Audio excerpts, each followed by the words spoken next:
Shit, did Lance get a new profile pic? Or is that a different Lance? No, that's Lance. Oh, no, that's the same one. Sorry, I'm just using another account. Just depending on the device I'm on.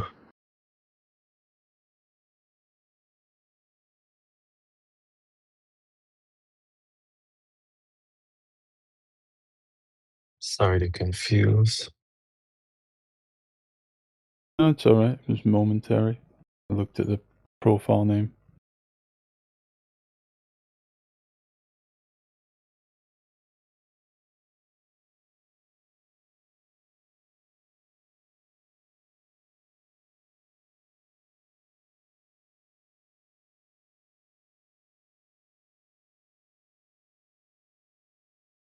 How'd things go with that Val chick? Kind of stepped out once Jedi was speaking with her. Went and had a break and came back, and there was another young fella popped in, and she asked him if he was a flat earther, and then went silent, and that's all we heard. Oh, okay, cool. Kind of felt like things were gonna go down in flames with her, to be honest.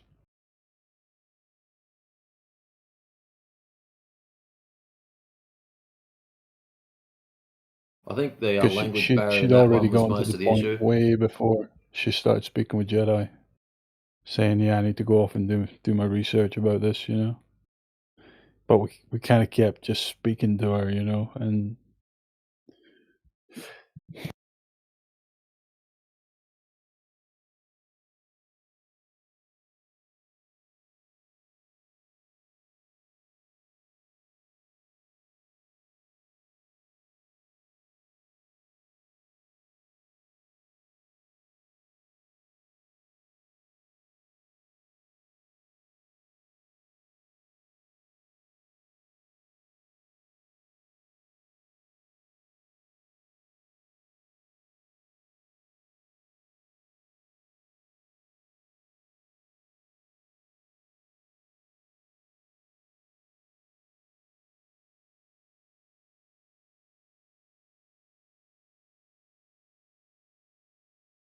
she seemed decent though. Hopefully she'll be back around. And keeps looking into it. Just, I think that's something we don't do too well here as flat earthers. Is like we keep grilling people long past. Well, they're overcooked basically. We need to give them a chance to go away and think on things, you know.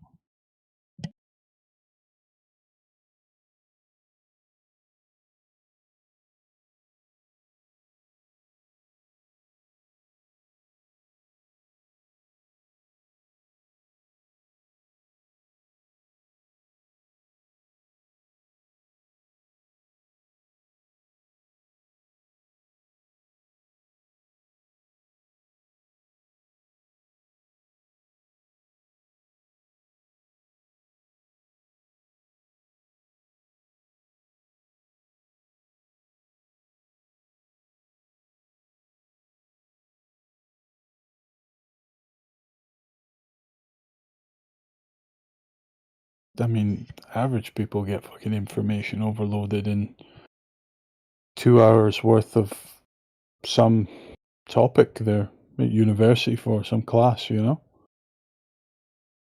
Never mind this stuff, which is like, it's a lot of information and it's you know, a worldview shattering topic into the bargain.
By God, I thank my lucky stars that I never had to experience being entirely wrong to a bunch of flat earthers.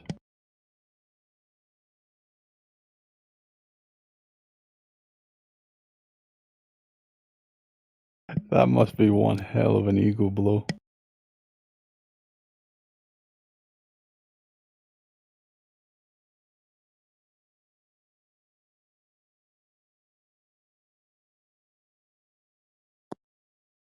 They're like, oh shit.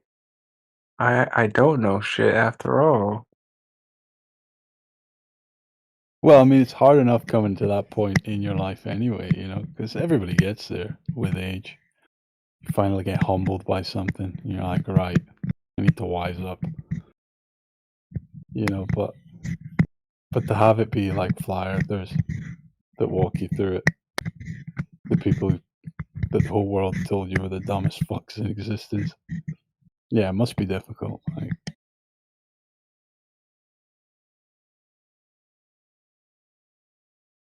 I wish it didn't have to be that way, but you know, it's not our fault that the rest of society's conditioned people to see it all that way, you know? Shouldn't be this whole us versus them thing or any competitive nature. It should just be human beings sharing information about the world with each other, all on the same team.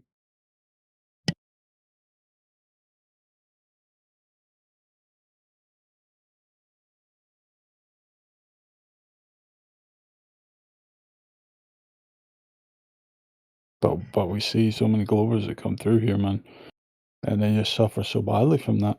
I disagree with you down to the letter, just because you're a flat earther saying it.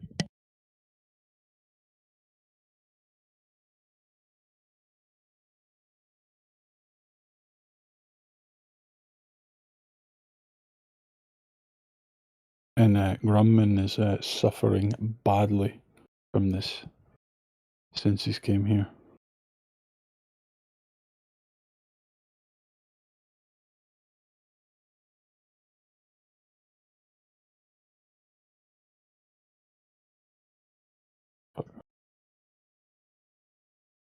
Trace, you still on the mic, or you only text? I can speak. What's up? Yeah.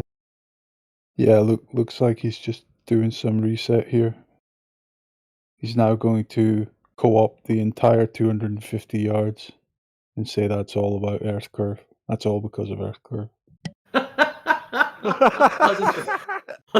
was just reading that. Yoda, there's nothing to Where's get. he getting that from? What doesn't he understand? That with or without calculating for Earth curve, that there's a 250-yard spread. If you allow for Earth curve, it gets you, what, 30 more yards or 60 yards? Whoop-de-doo. 30 Those yards shells goes that a are getting... long way. Grumman, there's a 250-yard spread. Do you understand that? Yeah, that's natural dispersion. Excellent. Just a yes will suffice. I don't need a 4-page essay to go with it. Right. If they do or if they do not allow for Earth curvature, you do understand that that number still falls within that 250 yards. You just said 30. Yes or no? If they do or if they don't, it doesn't matter because it will still fall within that 250 yards. Yeah. Excellent. So your Earth curvature claims mean nothing. You can't account for it by saying, hey, they fire, therefore it works, because we're just going to say, well, don't worry about using the charts. They fire, therefore it works. So it goes for both sides. So basically, they can fire the gun, not account for Coriolis, not account for curve, and hit the target dead on. Okay, your evidence for them doing that is what? The margin of error, dumbass. No, because the margin of error is separate. No, You the can't. margin of error is far greater than your correction. So it'll hit regardless of your correction. If it hits based No, on if the you don't account medium for that Earth the curve, you're round gonna is hit traveling short. through. You're gonna hit short Yeah, nonetheless. and Even if you do remove don't the account. error, you're going to hit short. No, that is your assumption that if you remove the air, you would hit short. There's no evidence for that. What we have evidence for is that when you don't account for Coriolis or Earth curve, you can still hit the target perfectly. Okay, has there been a time where they haven't done that? Yes. Okay, where? We've had multiple people from within the military come and testify that they don't use the corrections. Okay, so your evidence is where, other than these people say? Yeah, that's just testimonials. However, like we just explained to you, even if you did use the corrections, you could still hit the target, even if the corrections were wrong. Okay, maybe he needs a visual representation. Some people can't do this. Grumman, grab yourself a piece of paper. Anywhere on that bit of paper, I want you to put an X. That is where you're aiming for. That's what you're hoping to hit. Now, on that X, I want you to draw a circle of 260 units. All right, around that X. So there's a nice circle around it. Then inside that circle, I want you to draw one with only 30 units. Notice how the little 31 fits inside the 250? That means that the little circle can go anywhere inside that and you could still get a hit. That little circle is you allowing for your Coriolis and your alleged curvature, which you're still got to prove to us. See how it still fits within the big circle? That's the problem, bruv. I didn't invoke You are still, Coriolis. Grumman, you still are inside that big circle. So it doesn't matter what corrections you're claiming, you're still within that. If it was the other way around, however, you may have an argument. But okay, you're and not. what about the shells that did hit the target? Okay, question. What's the range of the explosion? What's the range of the explosion of the shells? Answer my question. A shell goes bang, how much area gets fucked up? What's the range of the shell? As an explosive, how much big an area is it? For a shell of that type to do damage, you have to hit your target. They hit the water, they still go bang. How much area No, they don't. do they wipe out? They don't go bang when they hit the water, they just sink. How much of an area do they wipe out?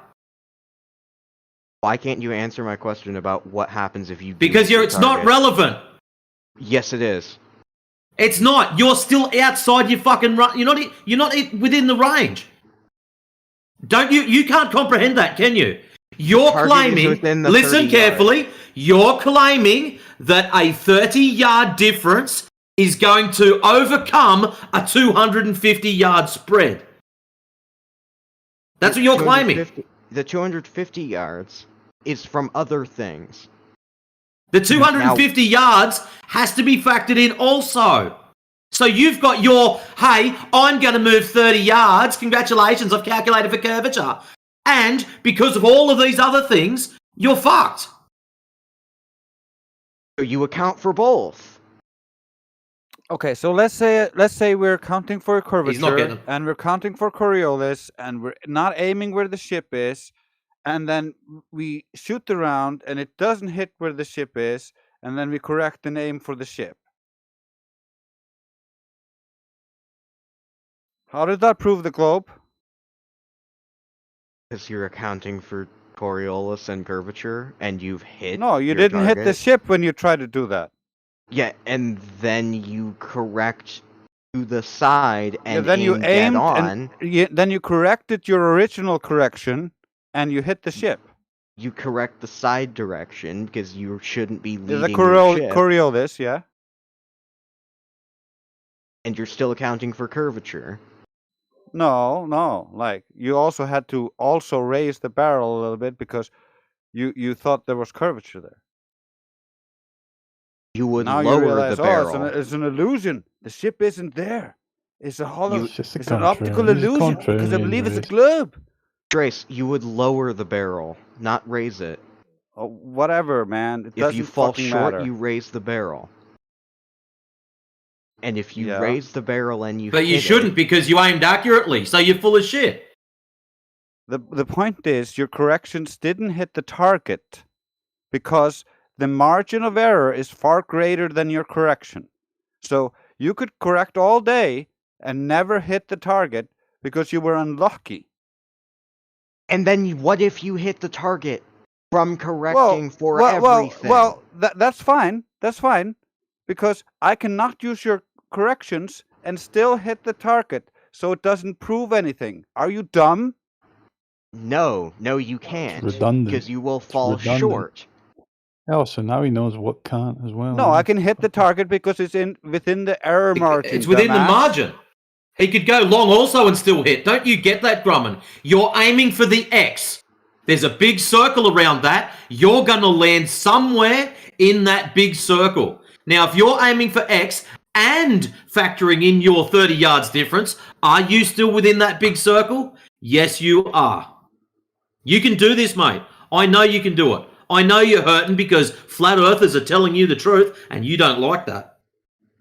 No, it's because you're wrong. Is that it? Nuh-uh, you're wrong. You're acting like this is some own. Shooting a battleship is those Is what? circles? And you're a professional in this. Please enlighten us all how you've got multiple years of naval experience. Can you calm down? You think this is not calm? You better brace yourself, sunshine. You are literally yelling. You are literally not calm yelling. down. Fucking start that. Don't now, aggravate him. Brandon. Now that you're on the back foot, don't start that bullshit. Be a man. Okay, then stop be a little yelling at pussy me bitch. when I'm being calm. He is not yelling at you. Yes, he is. No, he's not. Your tone policing has no Hello. effect. Stop being a wussy and just man up. Don't yell at Stop me. yelling at random people. Yes, Oh tone no, he police. yelled at me. I've just got my feelings hurt. You want to cuddle? Like, seriously. No, it's not. Toughen that up, it hurts kid. my He's feelings, not it's yelling that at it's not you. an You just intelligent don't way like of the talking tone of to his people. voice, and because he is raising the tone of his voice, you don't like it. Just stop this commentary and face the facts. No, it's because it doesn't. He just wants Show to get away from intelligence. this Just face failing the argument, facts. Drace. Just face the Wants facts. to get away. If something's hitting within 250 yards, and you're aiming that center of that circle at your target, it could be going 125 yards in either direction of that target. Do you understand that? And you still haven't answered my question about Do what you happens if you understand get a that? dead-on bullseye. Do you understand that? Yes or no? Yes. Okay. Can So you if answer your my question? if your correction only has 50 You're just yards, not going to answer the question. Because it's we're not gonna finish relevant. This line of, we're Yes, gonna it finish is. this line of questioning, okay? Okay, you So- get a bullseye, you get a bullseye. High five, happy days. Move Hey, on. And you got a bullseye. It by means accounting nothing. for everything. Grumman, you've got this idea in your head that because some guy lines something up and it falls within number one, the bullshit that you're feeding us, and number two, within the margin of error, 250 yards, therefore the lining up is perfect. It doesn't mean sweet diddly. Can you not comprehend that? It falls within both the margin of error and the. It falls accounting within for the margin of error. Shut That's the correct. fuck up! Holy shit! Wrong person. It falls within the margin of error. So like I said, on your piece of paper, draw a fucking great big circle of 250 units. Yeah, It will that's land actually- somewhere in there. That's it. It's actually not even the margin of error. It's just the size of the spread. So if you aimed at the same spot and you kept shooting, that's the difference in the round spread. It's not the margin of error for your first shot, which could be way off. Dumbass. Due to other factors. Yes, which are far greater than your assumed corrections. That you And haven't even verified are actually taking place. my question is, when you hit that bullseye, accounting for the fact that it's going to spread, and accounting for Earth curve, what does that mean? Do you think It the means you got factors fucking lucky. Hold on, Matrix. Do you think all them factors That's what I involved was in waiting creating for. that? I was Do you waiting for think that all the nuh-uh. factors that were involved in creating that 250-yard spread don't still apply? It's not what I'm saying. I'm asking you a question. All the factors involved in that 250-yard spread are nothing to do with Coriolis or curvature. Yeah, I'm aware.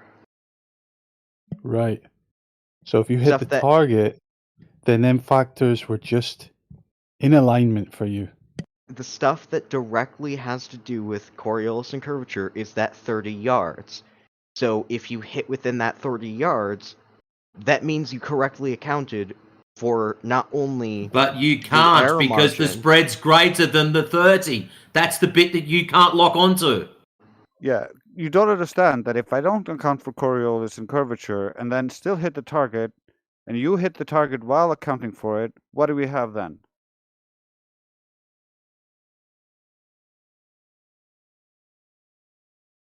Do you have evidence of them not accounting and still hitting it?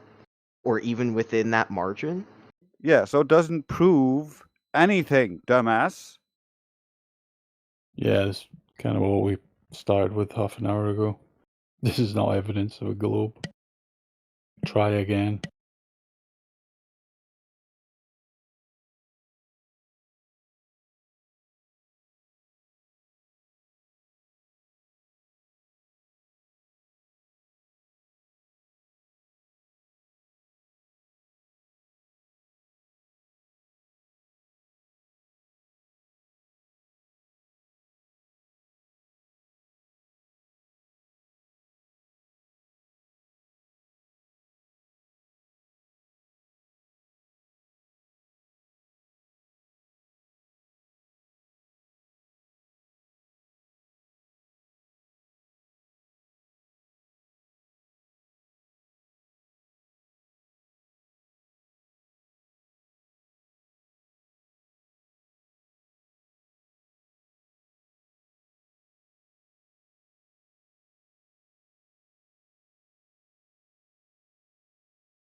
I don't want to call you a dumbass.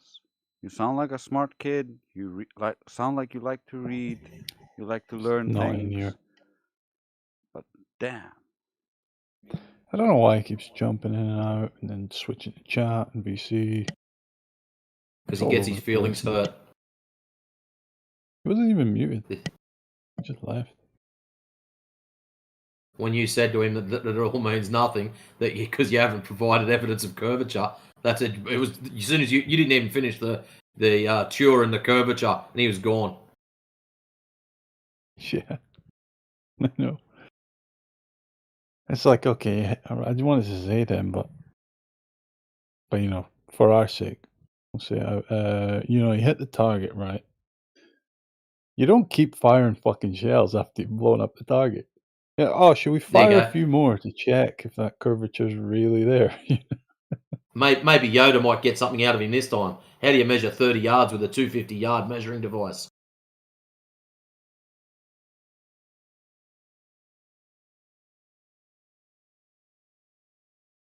Yeah, it's just talking about the random distribution of the cells. You could literally not move the barrel and keep firing, and the random distribution of the shots is going to be within 250 yards of where you're aiming, roughly. This is what we consistently find regarding the globe, is that the margin of error in whatever instrumentation far outweighs anything to do with the globe if it was real anyway.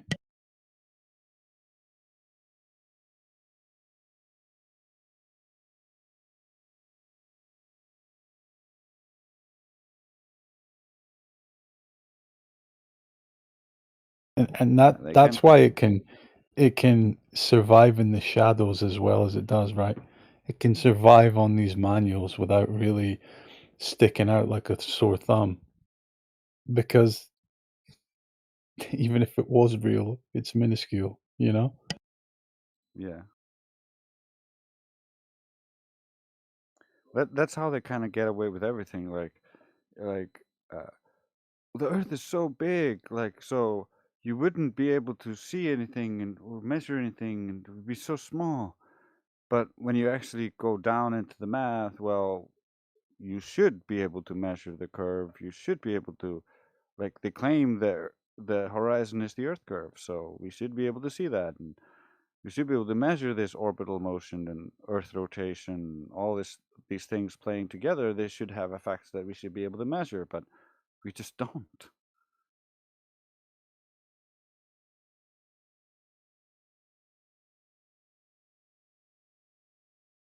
And I mean, I wish like the next Glober, like when I came to this, I wish that the globe was true, but it just isn't. And like it's an uncomfortable truth to face, but you kind of have to face it when you're faced with the reality of the situation, or you're going to have to turn delusional and spiral into some kind of insanity. You know, like I think the real fear for Globers is not losing the whole reality of the globe, space, all that. I think it's losing this perception that the human being next to them is trustworthy, just blindly. Well, you're certainly correct on that. When it comes to a lot of the younger people we talk to, they still have that rose-colored glasses, being raised by overprotective parents who didn't tell them the reality of the harsh reality of the world and how people actually move in the world. And so they're like disillusioned, thinking like government is my big brother. It's gonna save me if I get into trouble.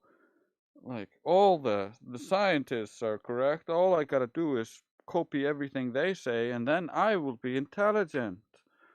But it's a massive trap. They don't see it. They're too naive. Yeah. See, it's funny because on the one hand, like the average person has this, they've got that idea put inside them that it's a dog eat dog world, right? But do they actually really stop and think about that and really internalize what that's saying? Because a dog eat dog world doesn't go hand in hand with a blissful humanity all cooperating to one singular goal. You know what I mean? They're opposites, but they hold both in their mind at the same time. Whereas I know it is very much a dog eat dog reality. You grab people by the right pressure point, you can compromise them in any direction you want, and everybody has pressure points. Most pressure points are self-imposed, you know? Yeah. They've been conditioned to kind of accept contradictions as just normal. Like the world looks flat, but it isn't. It's actually curved. Well, the world appears stationary, but it isn't. It is actually moving. Like and that kind of breaks their critical thinking down. They kind of outsource all of their thinking to like, oh, I have an authority. This guy I'm standing on the shoulders of giants, and so you can't question me. and that kind of makes their foundation so shaky that they they get it gets so personal, it gets so emotional about it, because you, you're taking away their foundation for their ego.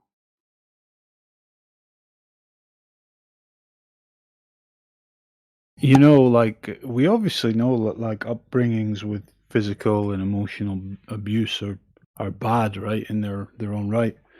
But there is an opposite to that, like an upbringing in a coddled, you know, fucking delusion-filled environment is equally as disastrous. Yeah, yeah. You can break people in many ways. Just in different ways. Yeah.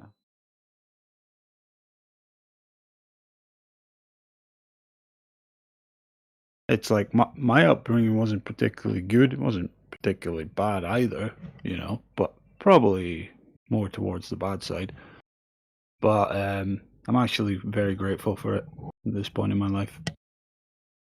That's kind of my experience as well. I got like a mixed bag, and then like because of the bad, you get to kind of like see the frame and how some people move in the world, and then you get good people that kind of uh, give you hope for the world, and so you kind of work your way back. Well, you know, not to be narcissistic about it, but my hope for the world is myself, you know what I mean? And the standard I try to hold myself to. Yeah, that's a reasonable choice, because that's the only thing you can really control yourself, and how you move in the world. Like it's your choice to how you represent yourself and how you uh, interact with the world, and that's an important choice. Uh, that's the only thing you can control fully. Trying to control other people is just folly. Yeah, you know, I'm pretty confident that no matter how I'm walking through life, I at least know I'm not adding to the chaos, you know, I'm trying to mitigate it. You could say, oh, you know,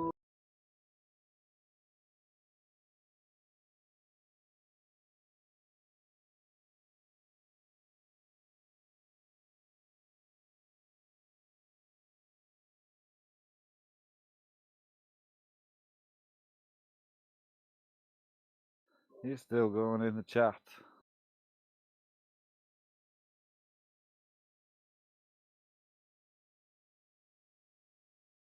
my bad there.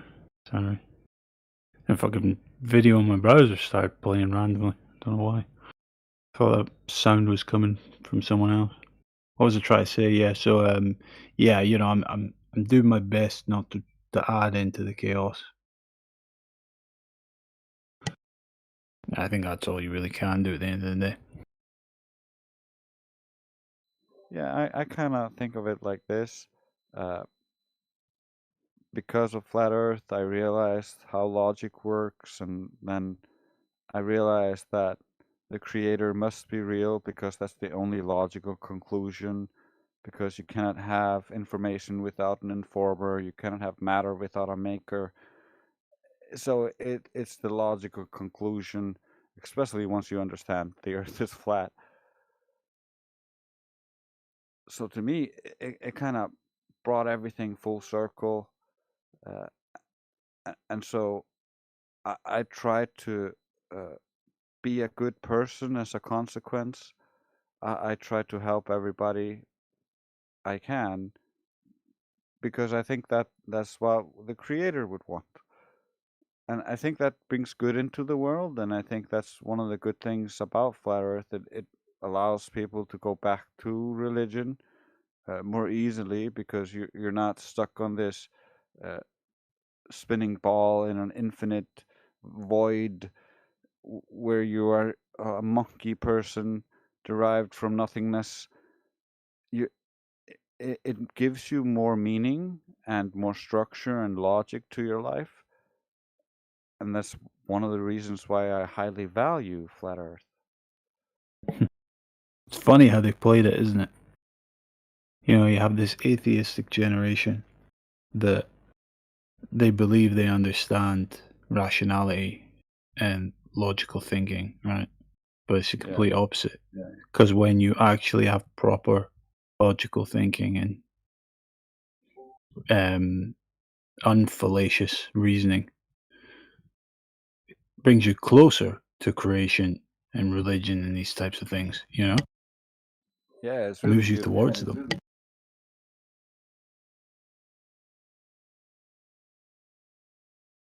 But, you know, I believe that's been a lot of the genuine scientists through history have said similar things, you know? Deeper they go with actual genuine science, you know, the closer to God they feel. Yeah, that's a common thing that you've heard from many different scientists. Uh, something along the lines of like a little bit of science makes you like question God and An become an atheist, atheist, yeah. but a lot of science, and you go into the depths of science, then you realize, well, then this must be the creator, like the complexity of the DNA and just the cell itself is so astounding that it's hard to imagine that this could be anything but divine creation.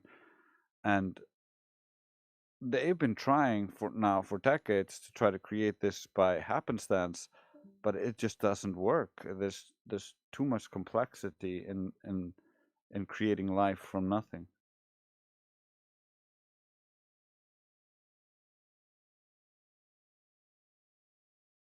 I mean, and you're always going to hit this barrier where it just the thing can't be reconciled, you know,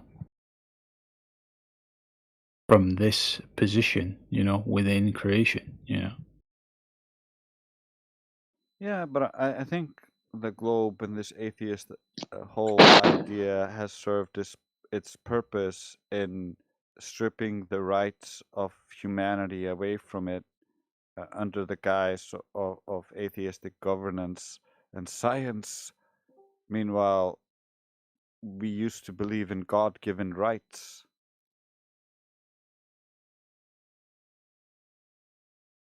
Well, that's the biggest thing that comes with the realization of creator or a higher authority is humility.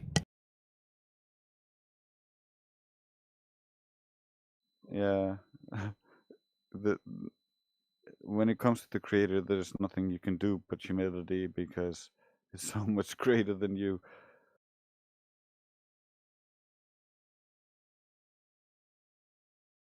And I think that's why a lot of people kind of shy away from it because they're afraid of the accountability. They're afraid of like uh, the implications of it, and so it's more comfortable to just accept the easy way out where you don't have any accountability, where you're just a random monkey person living on a ball and you can just YOLO your life away and your children don't matter and the future doesn't matter. And it's just a life I don't want to see for the future. I don't want that for my children. It's just no good, not in my eyes.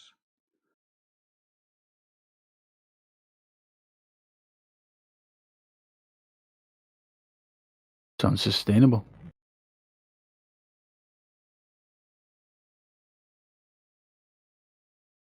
What we're witnessing here is like it's ideologies that lead to extinction essentially. So they can't feasibly last more than a few generations. Yeah. But like history repeats sadly when people don't follow history. And they never do. Yeah, worst part is history is written by the victors. So uh, if you don't look at history with a critical eye, you're also bound to fall into some kind of pitfalls.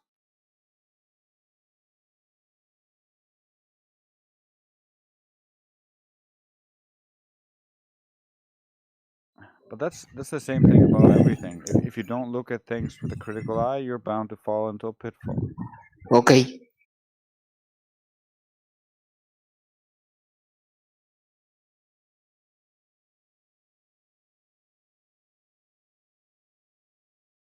But that's because everybody can make a mistake, and it's easy to believe a thing without having enough evidence because it matches what you want to believe. And that's, I think, one of the reasons why we get taught the globe model so early when we're children, before our rational thinking actually takes hold, and we just auto accept it from the teachers. And so by the time you're further along in your education, you don't realize that the foundation actually had no substance. You just auto accept that and base everything on that. And so your confirmation bias tries to frame everything within that model, within that globe model.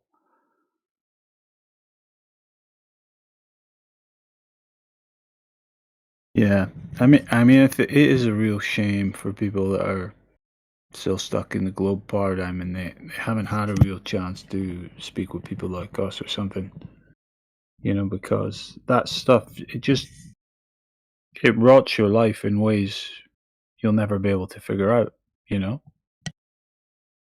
Unless they're a particularly keen-minded person, right? They're never going to suss it out by themselves. They're never going to, oh shit, I need to look at the actual foundation, right? I need to critically question that and see if that's actually true.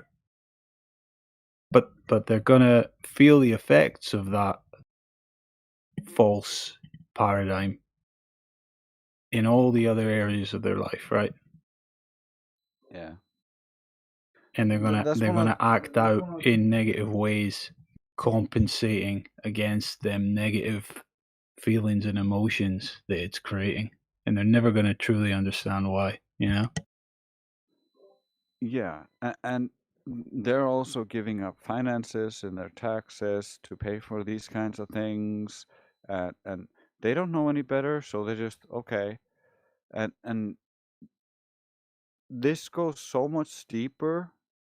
Flat Earth is like, for me, the linchpin. Like, once you understand that the Earth is flat, once you check for yourself and know that the Earth is flat, you can be like, oh shit, they actually been lying to me on a far deeper level than I realize. Sure, not everybody is lying. Like 99% are just part of this culture, part of this belief, and we're raised in the belief.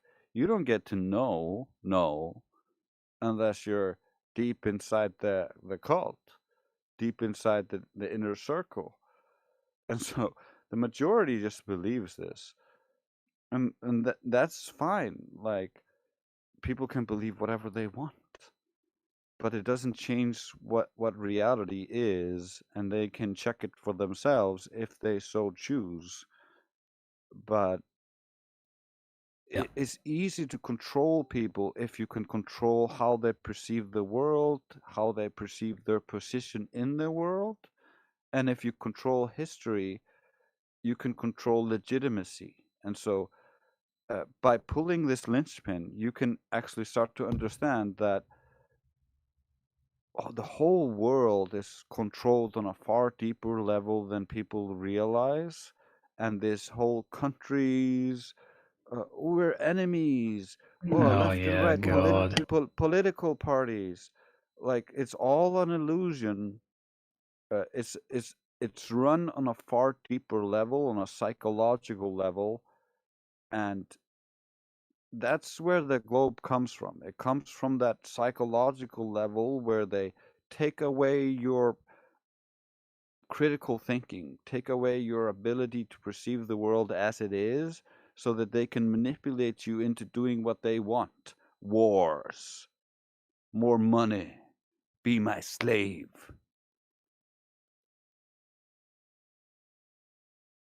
Fundamentally, the biggest thing they've taken away from people is the ability to say no, or the courage to say no, maybe. Yeah. They're turning them into NPCs. They want them to be domesticated, to be just followers of the ones in the public eye. And so they can control the public eye through their money, which they sucked out of us. And so you just have to follow who's in the public eye. You just have to believe what they just say. It's a sick ploy. Sure, yeah. So, I mean, the average Glover comes in here and boom, ships over the horizon. So they have no idea just how badly by the balls they are in this world. You know what I mean? Like, Yeah. it's sad. Yeah. I bet irrelevant to this topic, like most average people don't even understand the extent of like this personalized information bubble that they're isolated to in their day to day. Oh, the Everything technological is bubble. Oh yeah, yeah. yeah, Most people have like no the idea information that's yeah. how zeroed in the algorithms are on their personality, how they close off their bubble so they don't see anything outside that bubble. And it's really rare for you to like really start to extend out of the bubble these days because it's so controlled. Before Oh, it's 2016, mad, yeah. it was so much better. They just don't know how the internet used to be.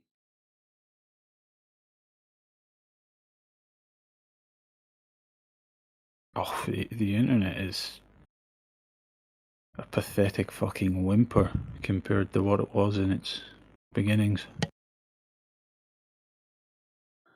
Yeah. It's impossible to describe.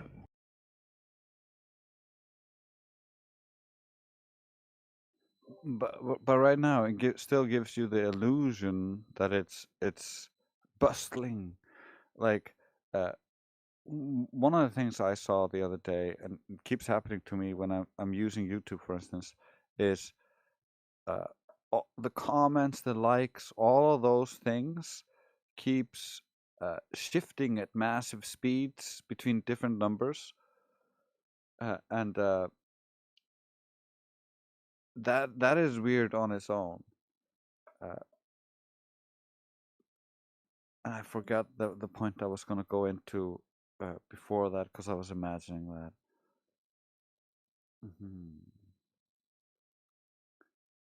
Now, are you running Grease Monkey or anything like that in the background, Drace? Grease Monkey, what's that? That's a no.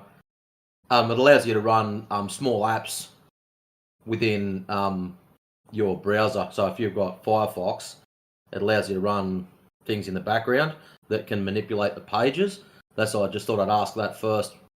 But if you don't even know what it is, then that's a no. That's interesting. I'll try to look into that. Can you give me the name again? Grease Monkey. If you use Firefox, if you have a look up in the top right-hand corner, you'll see a faded out little monkey.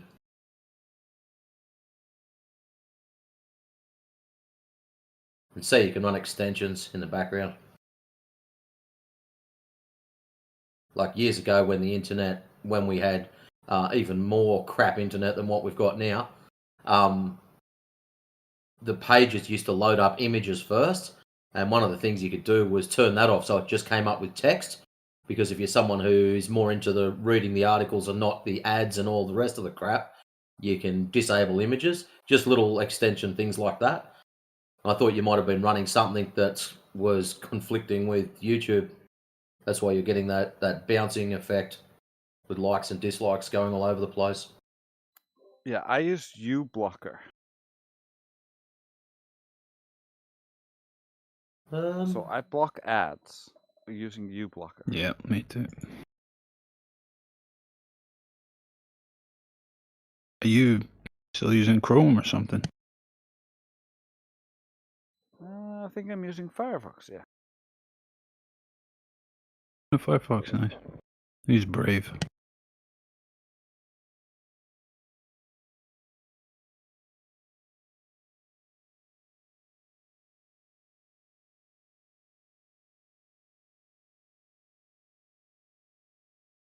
I've had ads blocked for about 15 years. Yeah, same. Yeah. There's this good video I came across, like 2 hours long. It was this guy who's doing like a he thoroughly goes through like 300 British adverts, right, that are just on TV.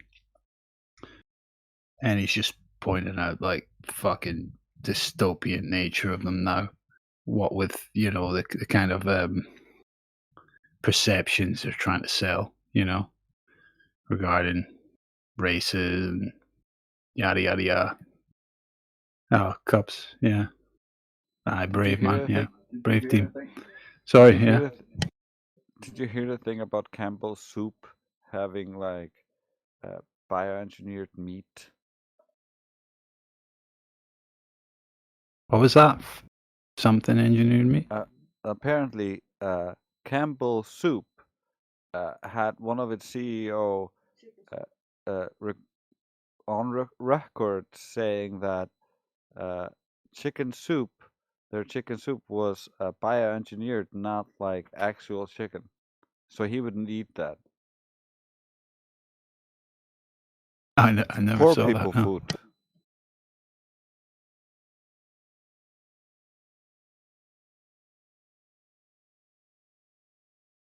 I didn't see it, but I'm not surprised, man. You know.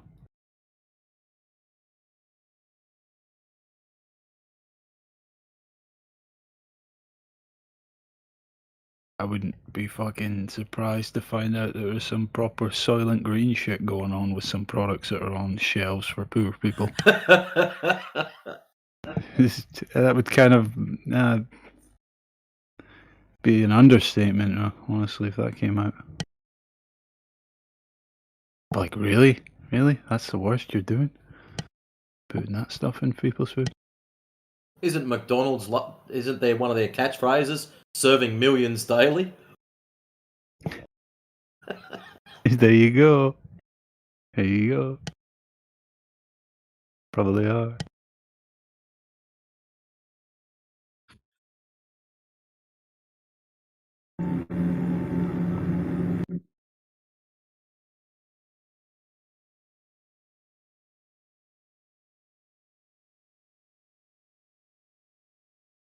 Yeah, but I don't know if you'd be interested in that video, Race. It's quite good.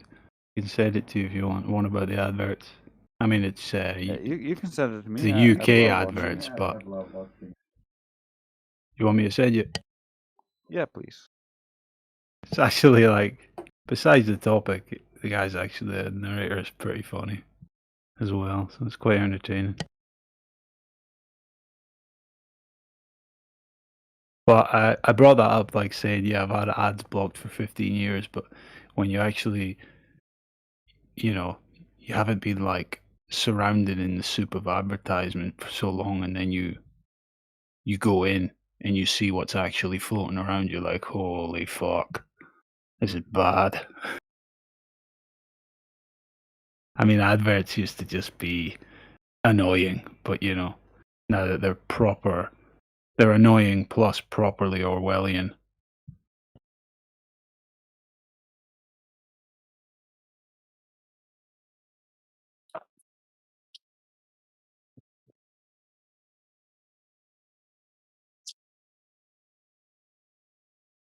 It's fine. You just eat the meat and let's print it in a lab. Eat the bugs and be happy in your pod. It's fine. Just be medicated.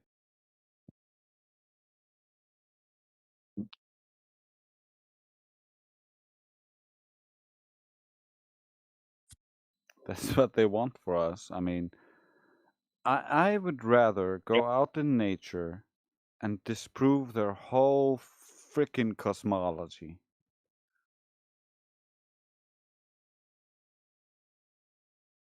Yeah, for sure. It's much more fun. And then once you're done with that, you can actually have a lot of fun listening to flat earth music.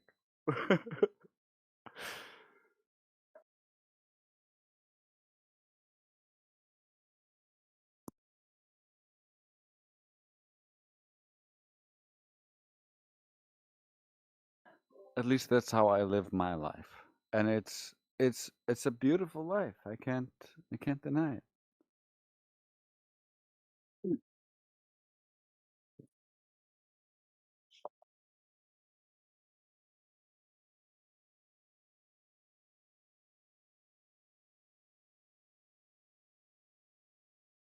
Well, the whole demonizing meat thing, it's like, that's fine. Seeing a lot of kickback against that, and it's like, okay, so kind of all your leftists and liberals and all that, they're gonna go vegan, and they're gonna be weak and stupid and frail, and probably just die out. And all the people that count for anything, they're gonna keep eating meat. They're gonna be strong and healthy. Yeah, I mean, I don't This is mind gonna what you. correct itself, you know. Yeah, I don't mind what you eat. You can eat what you want.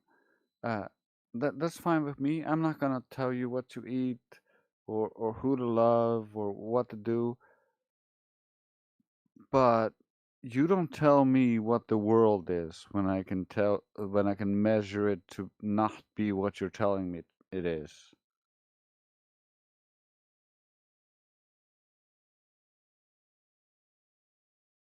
See, Grumman finally took his leave.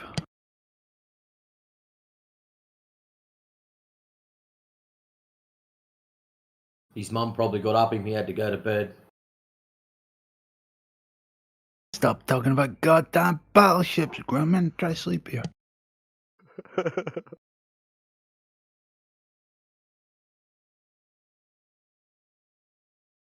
But Oh. Mom, these flat earthers. They're saying the margin of error is more than the corrections for curvature. But Mom, I just want them to believe like me.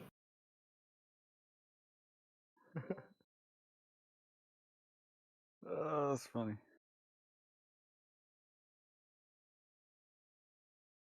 Did that happen? Well, that's what we would presume is happening right now.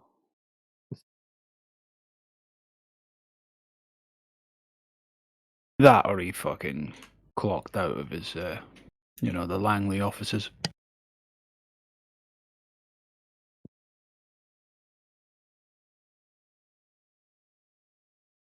Take your pick.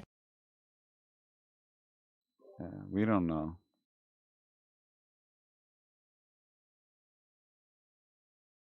It's just funny.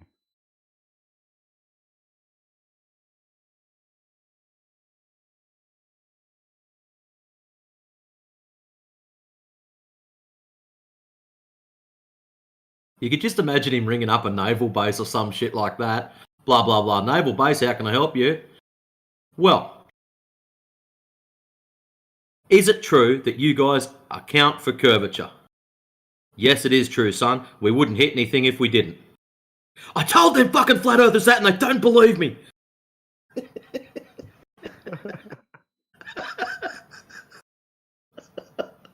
Yeah, that's shit. all it would take. Yeah, and that is a response he would get. Yeah, because the guy on the telephone isn't the guy shooting the gun. Meanwhile, the guy shooting the gun has already come talk to us and be like, bro, I didn't even use the corrections because the corrections made me miss all the time.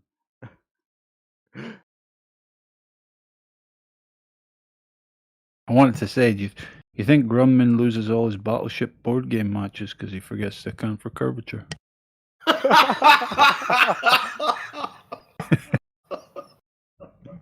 Couldn't get that one in earlier, man. You were in the middle of something. Oh, that's priceless.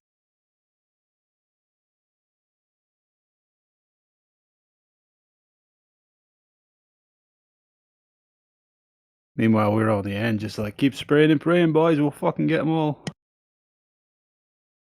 Yeah, so you beat him in Battleship by placing all of your ships along the edge, so he'll always account for Coriolis and never hit your ship.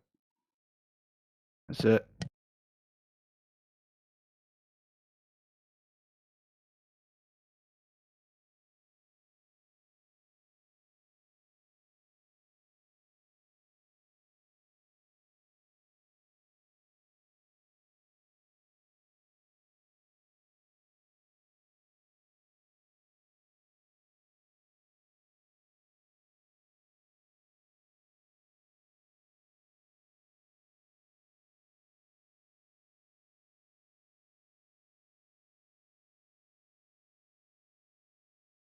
Yeah, I think getting an Aussie to laugh at your jokes is a test of your humor skills, you know?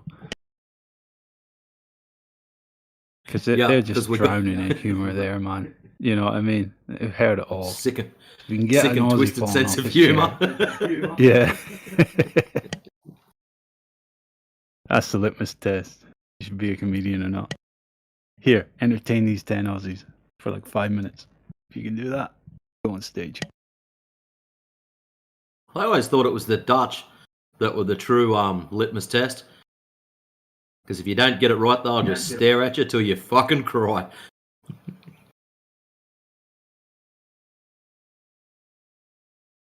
Yeah, I guess actually.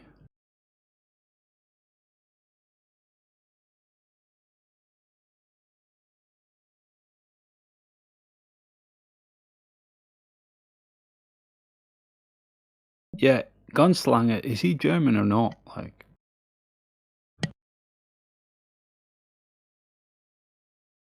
which one? That Gunslinger guy. I don't know. Oh, the one that talks like this, man. Man? I can't even do it. Something like that. Yeah, he's like a knockoff fucking South American or some shit. I don't know what he's going for in his accent.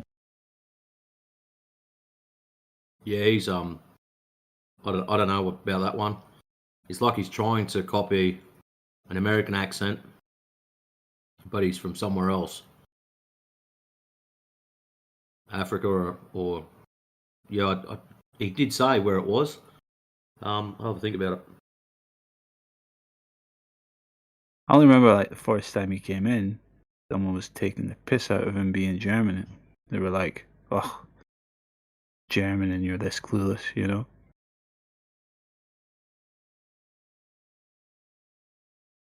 I don't actually know where he's from.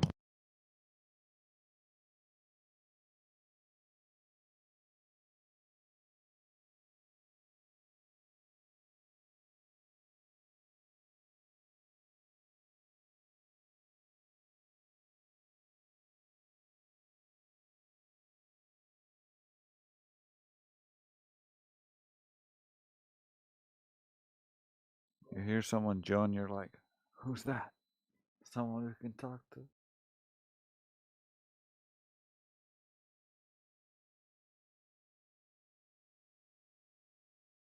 Someone we know. Yeah, when the little sound goes off, everyone straight away, they'll be on their second monitor or in the kitchen or whatever. It's like, oh shit, there's another one. Who is it? Who is it? Yeah. But it's just more. Just another flat earther. We love more of this, but we want more Globers. I don't know. But the third or fourth Glober that comes in, like fuck man, one conversation ends, you've just walked a Glober through all the basics. And then it goes silent for 2 seconds, and a new guy comes in. He's like, "So eclipses and boats." You just covered like, fuck. Yeah, you almost want to be like, just here's the live stream link. Just go back like 15 minutes.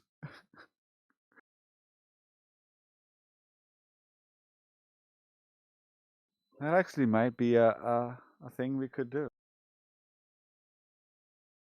It's fucking.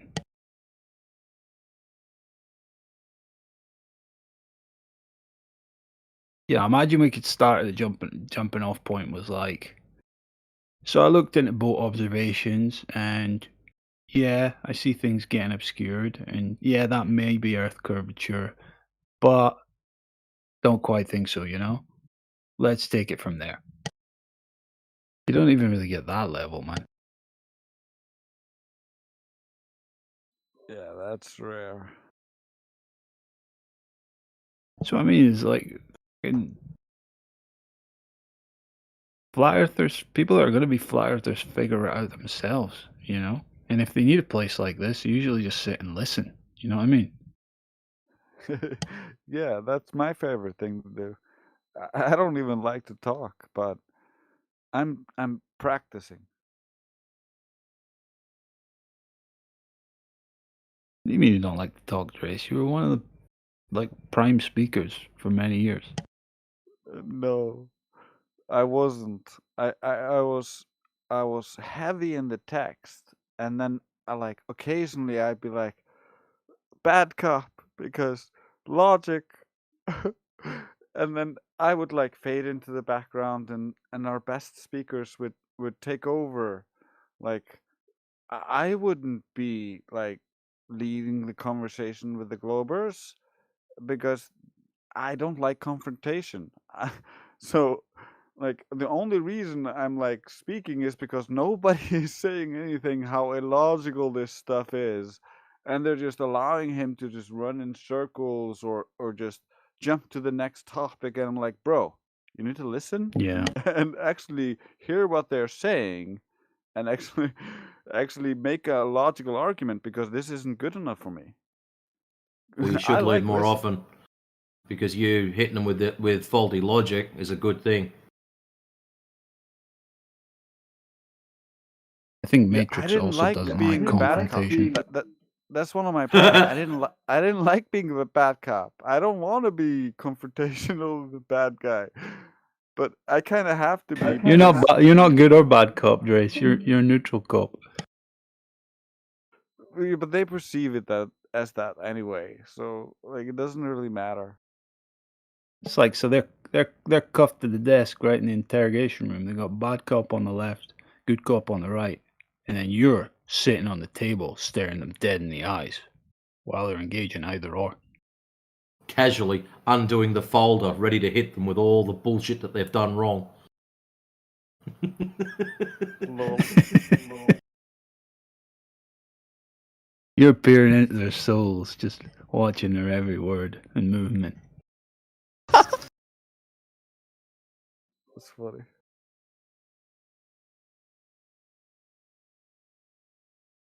You hear that, Grumman? Drace can see through you.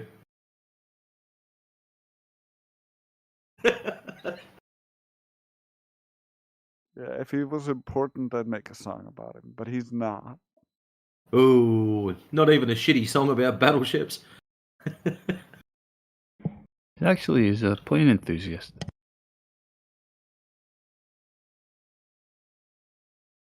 We got to land the plane somewhere. Yeah, he sounds on a like a moving child airport. that watched Sheldon and was like, I want to be an intellectual, so I'm gonna read up on stuff, and I'm a nerd. But the thing is, at this point, he's getting into school and he's getting praised for parroting the nonsense, so he's like, I'm intelligent. And so now his ego is taking over, and so he's not actually thinking straight. Well, we've got the before and after. So the before is Grummond and the after is Josh. Someone that spent a lifetime of everybody around them blowing smoke up their arse for them speaking shite, basically. Bedazzling shite. So, if you had to pick a position, pick Grummond's, man. He can still walk back from it if he's young. Josh is a lost cause. Yeah, I think Grumman has enough intelligence that he could figure this out, but the problem is he doesn't have enough confidence in himself. He has confidence in others he believes in, and so that's where he derives his fake confidence from. He doesn't apply critical thinking to any of this. It's just, this guy believes it, and so I believe it. Well, I mean, this is the ultimate do you want to really be a nerd test when you come in here. It's like,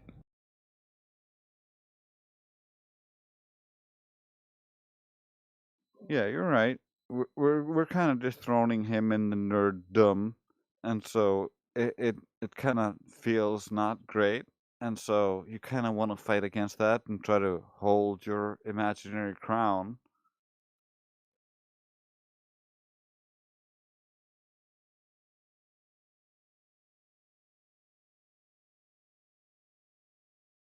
you know what happens to The people that really want to be a nerd in this world,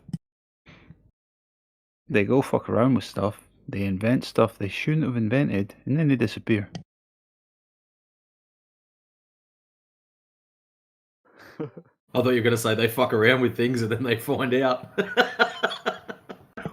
Well, they do. They find out. Yeah, they either fuck around and find out, or they fuck around and they're like, oh shit, I better cherry pick the hell out of this.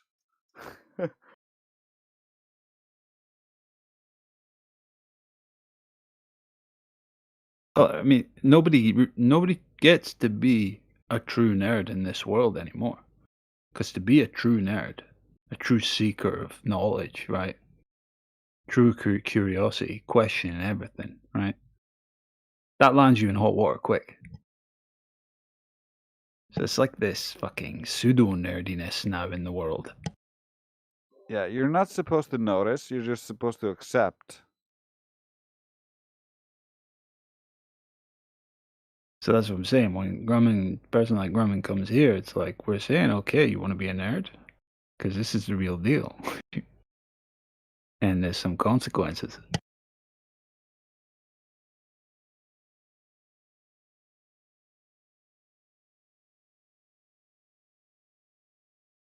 Yeah, it's all good, kids. Don't worry, join us. You can be victimised, ostracised, bullied, harassed. You will be the black sheep of the family. But it's all good. At least you'll know something. Yeah, you can have something to build on, build a real character, and be a strong person in the world instead of a weak follower. ¿Aló?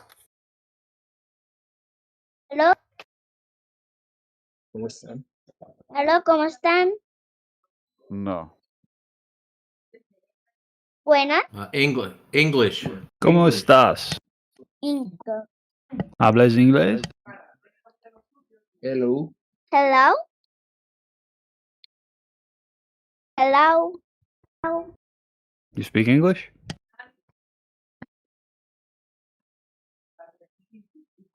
Para aprender a hablar en inglés.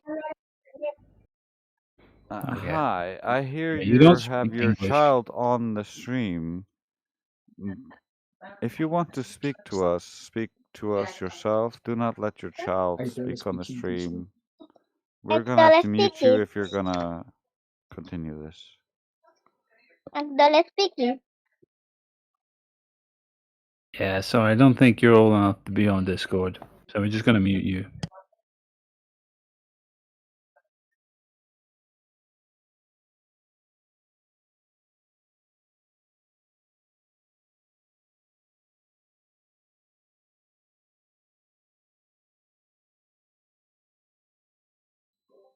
Brilliant global argument. Once again.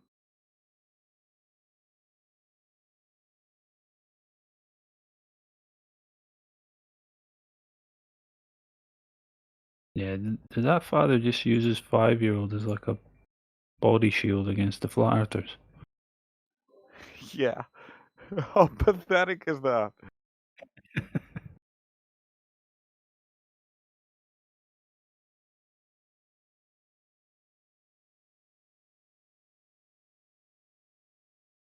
Maybe if I hold up this meat shield, they won't notice.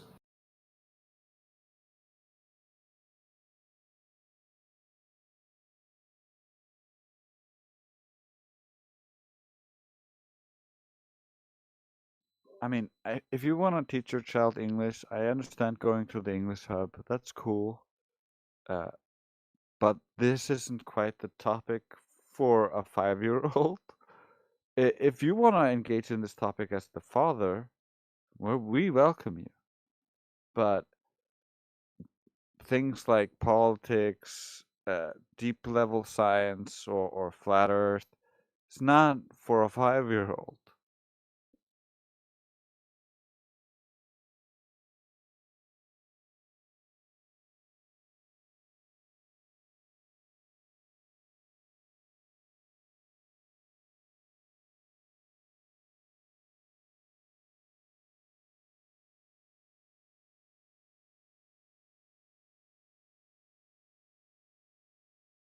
Tricks, you ever do like a barbecue for Christmas Day? Sometimes. Sometimes, yeah. That'd be good fun, man. Barbecue for Christmas? What? Contrary to popular beliefs, it doesn't snow here at Christmas time. It often doesn't snow in Iceland during Christmas time either. But I've never done a barbecue during Christmas. But I mean, it's fairly warm, right? During Christmas? Yep. It's pretty cold here, but sometimes it's not that cold.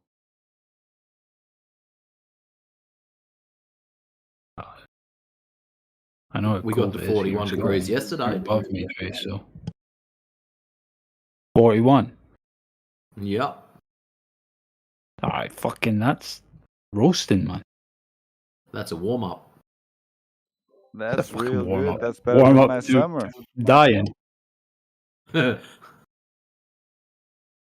Warm up the fucking heat stroke.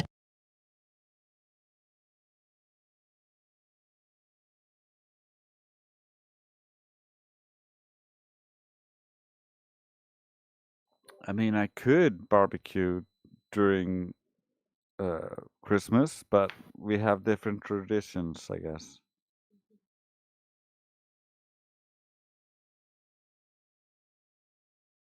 Yeah, I just like, kind of like the kind of festive meal we have for Christmas time here. Turkey, all that, yada yada. It's all hearty, warm type dishes, which makes sense because it's fucking Baltic outside. But in Australia, it's obviously not.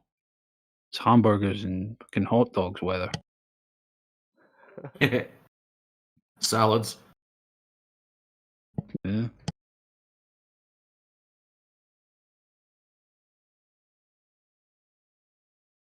Like one year for Christmas dinner, a lot of the pubs and RSL clubs and things like that will do Christmas dinner, so you can pay $50 or $60 and go for all you can eat. So I've done that before. Awesome. You don't have to wash up afterwards. No mess to clean up afterwards. Yeah, fantastic. I remember a couple of years ago, I was not invited to Christmas due to me not liking red Kool-Aid. Fancy that. I suppose a few others probably had the same sort of. Obviously. Yeah. That was just the corporate response. Sorry, you Mm. declined invite this year for your disliking of red Kool-Aid. Yeah. Actually, because you're a flat earth scumbag. Well, it was funny. The next Christmas after that, my little niece brings me over a Christmas present. You've got to open it now. You've got to open it now. Okay. So I open up this board game. It was like, oh, wasn't it? And and the board game, believe it or not, the board game's called Pandemic, of all the named things. And my sister screams out from over the other side of the house, "That's because Uncle AJ's a conspiracy theorist." And I'm sitting at the dining room table across from my husband, and all I've just looked at him and just gone, "Oh, thank God I never mentioned anything about flat Earth then." And he's cacked himself laughing. A few other people sitting at the table sort of, "Huh?" They didn't get it, but he was in absolute stitches, eh? Oh, well, wonder what you're going to get this year or next. Yeah. It will be a That's fucking brilliant. wrapped globe. You'll be fucking shaking it around. Like, oh, I wonder what it is. Big ball. Knowing them smart asses, they'd probably get one of those jigsaw puzzle globes. Something like that. Yeah, 3D was. Are you trying to tell me something? You're sitting there looking at the curved jigsaw pieces like, this is not making sense. Yeah, knowing us, we'd probably turn it into evidence against the globe. Where's my hammer? No. That's where I'd grab the nieces and nephews. Okay, kids, see how this is curved? When we go outside, let's see if we can find the curve. And that's it. Game on. My sisters would want to be careful.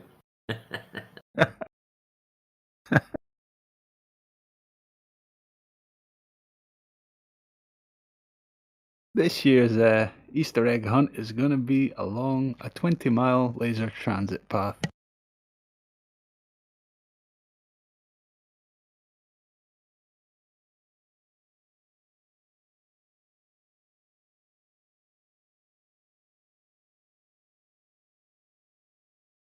A couple of years ago, one of my sisters went and hid all Easter eggs and shit outside, as you do for little kids. It's great. Anyways, they've got this. Well, they don't anymore. They had this big black Labrador, and Labradors love eating copious amounts of food. We don't know why, but anyways, they also love chocolate. Let's just say that dog was shitting multicolored tin foil for the next week. Holy shit. And it was funny too, because my sister gets up nice and early, sticks her head outside to have a look, and no little multicoloured egg things everywhere. So this is about 6 o'clock in the morning, and she's driving around like an idiot to all the service stations and any other place before her kids wake up, so she could re-hide everything and keep the mangy dog out of the way. So the dog stripped mine the whole yard. Probably a couple $100 worth of chocolate. Jesus, man. Still alive, kill itself. Yeah, I couldn't believe it. It's like, yeah, that's funny. You're right about labs, man. I had 3 growing up. Black labs. They're just fucking hoovers. Oh, they're brilliant the way they can smash food down. One of my mates from school, his one, we were at, it was a birthday party, and they had a whole pile of pizzas sitting out on the back table. And we're all inside singing happy birthday. We go back outside, and half of the boxes are open and empty within the time it takes to sing happy birthday. It's crazy. Somebody didn't train their dogs to stay away from human food. If you're going to eat it, it's good enough for me to eat it. And it must be good because you've put it on the table and you tell me to stay away from the table, so only good things go on the table.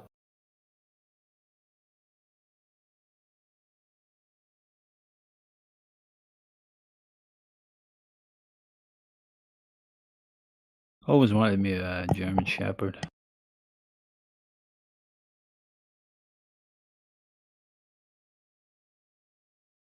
Never had much to do with them. For me, it's always been Kelpies and cattle dogs.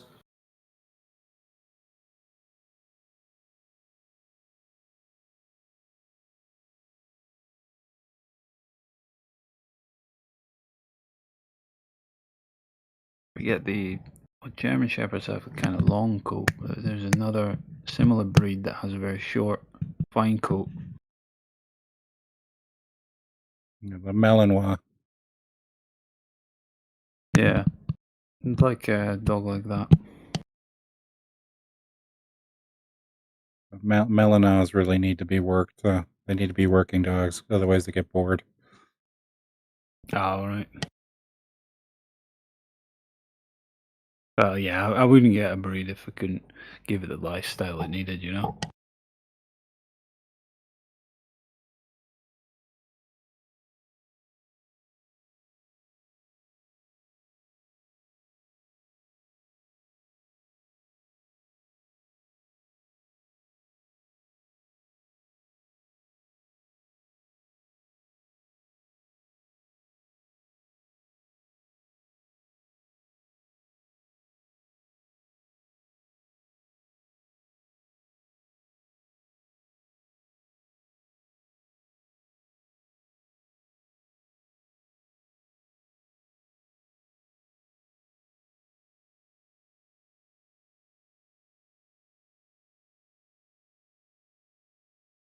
Has anyone else had much of a mess around with YouTube, as in putting videos up for yourself? I know you have, Drace. The limit per day that you can put up video-wise, is it capped at 10? You're gonna have to ask him in 1 minute. I sent them after drinks because we finished the drinks. Oh, fair enough. Sorry, that's my bad. Quick. I was like, I got the last round, you get the next round. And we went downstairs to get some drinks. No, that's all right. If it's his shout, then make him go and do it. He's already admitted to being soft and he doesn't want to lead.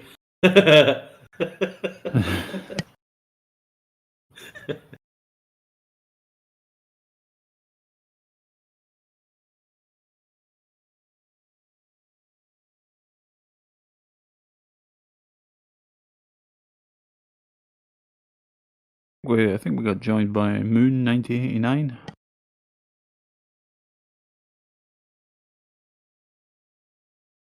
Welcome to the channel, dude. If you got any questions for us, feel free to open your mic and ask them.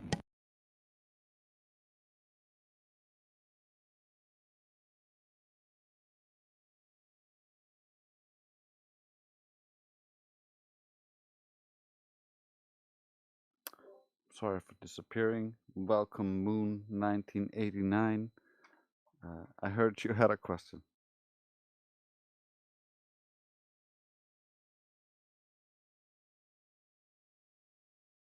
Ooh, another volunteer. Welcome, Stroke.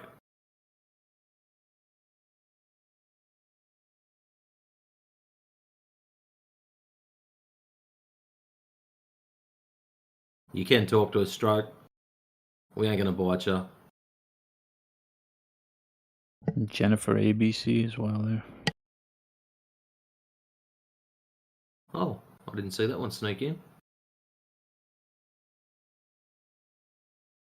Anyways, Drace, with YouTube, there's a limit per day on how many videos you can upload.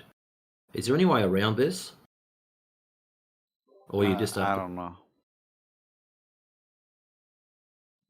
I'm not an expert on YouTube. I just have a couple of songs I uploaded and random junk on my YouTube. Right. The reason I'm asking is I'm uploading the entire Subarats collection. And as you all know, that there's more than 5. And I get limited to, I think it's about 10 a day. So this is somewhat painful for me. I'd like to just pick the whole lot up, dump them, walk away and come back when they're all done. But at the moment it's here, 10. Come back tomorrow, 10. And I was You have hoping that there might hundreds have been of live streams. Yeah, they changed that a year ago, the upload limit. Yeah, I've never had anything to do, other than watching YouTube videos, I've never had anything to do with the other side of it. And that's why I was just wondering if it is just It may a normal depend thing. on your channel and how many, whether it's fully verified and stuff like that, or whether you're still a new channel.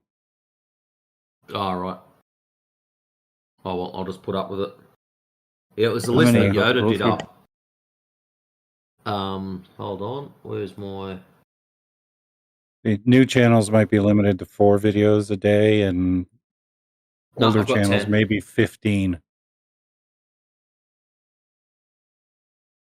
To be added. I think there's about 170. I remember hitting that 10 limit at one point when I was uploading songs, but yeah, I don't know how to bypass it. No, that's all right. I just thought you might have known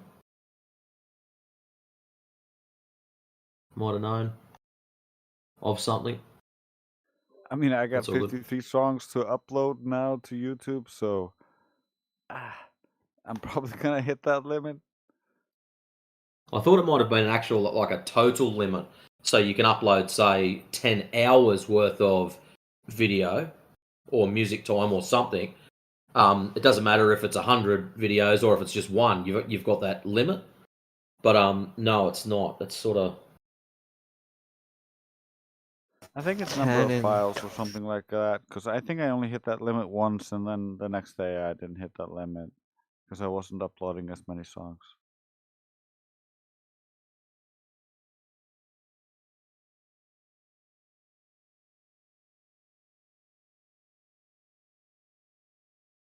What do we got? One, I two, haven't really three. watched his stuff. I really need to go through all of it. Yoda made up a list. Got AI to go through and sort them out, and gives a quick summary. So, just for example, the first one, Eratosthenes debunked. It's got the web link there for YouTube, and then there's a couple of dot points. Challenges the historical narrative of Eratosthenes, calculating Earth's circumference. Claims, was it Hipparchus actually derived the figures using a 360-degree system, and argues that the equatorial mounts prove a flat plane rather than a globe. There's just little dot points that go with them, and that's what I was going to put as the references for all these videos, so you could go through and see the comment underneath, and put them all into one folder, and just have it as Subarat's collection or something like that. But yeah, when I hit this download limit, it's like, great, I've got 180 videos total, and this is going to take a while. Yeah, I was there during most of that, most of those videos. In the chat, is the chat recorded in those videos?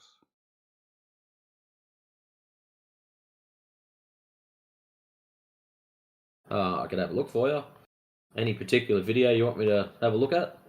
Any of them, as long as there's any of the chat recorded, that'd be pretty cool. Because, yeah, I've been in the chat since the beginning.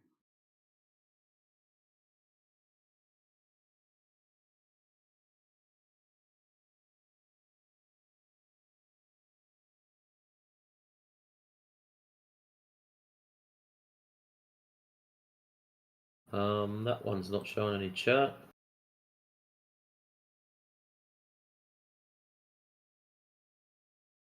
No, it's not showing chat in that video.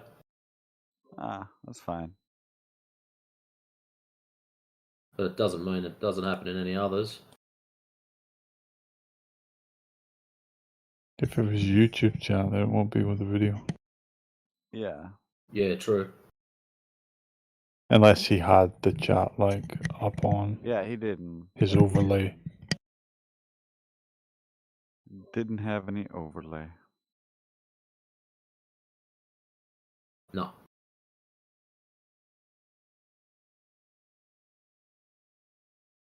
Where is he getting the videos from? It's like an archive or something? Someone downloaded it? YouTube. I've already downloaded all the videos. Actually, how about, let's see if I can do this. When I find it.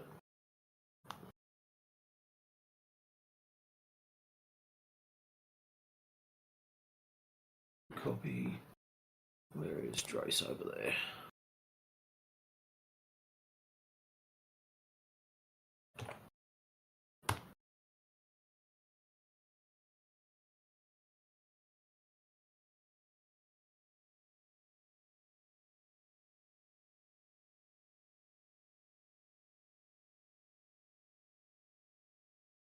There you go. Check your DMs. Interesting.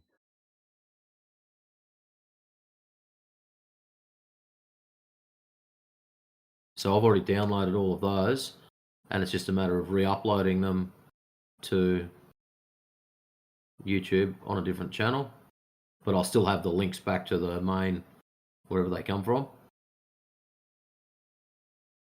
So if anyone wants to drop in there, I'm not going to be for profit or anything. So if anyone wants to drop back to the original thing and pay them or give them a high five or anything like that, they're more than welcome to do so.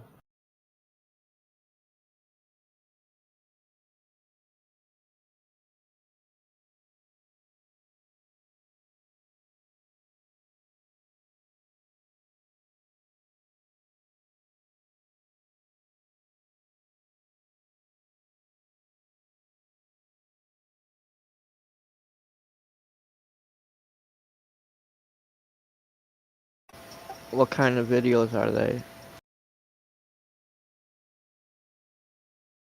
All flat Earth related stuff in some way or form. It's not entire videos of it, but there might be just one section of something that's really important in each video, and that's what they were selected for.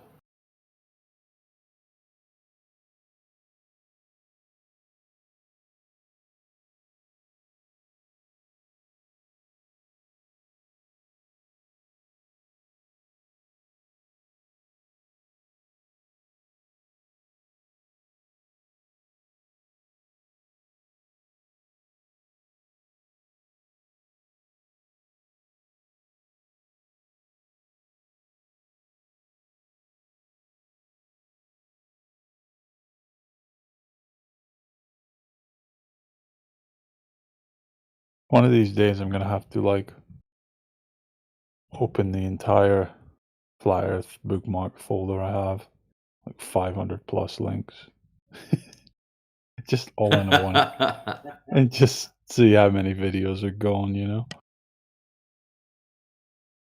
Yeah, that's the bad bit when you start looking at the links and you realise this one's dead, this one's dead, this one's dead. It's like at home base, there's quite a few when you go through the channels of dead. If only they made things. an app or something that could check all those links for you and tell you which ones are dead.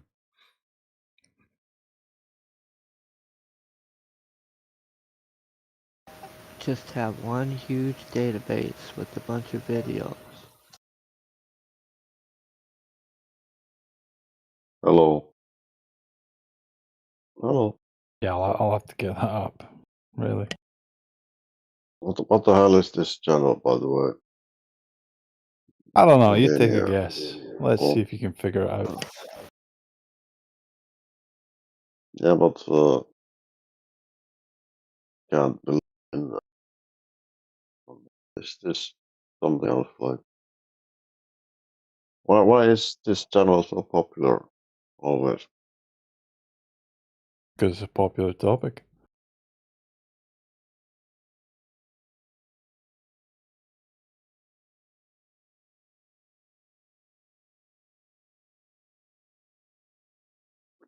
So how are you today? How are you guys? What's on your mind today?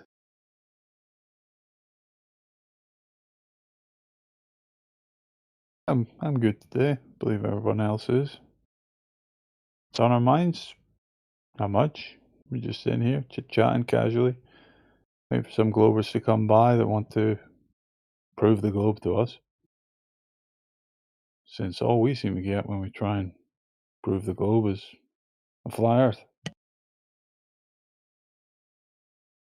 Are you like serious? Seriously? Oh yeah, serious. Yeah. Well, they're all like Americans. I'm not American.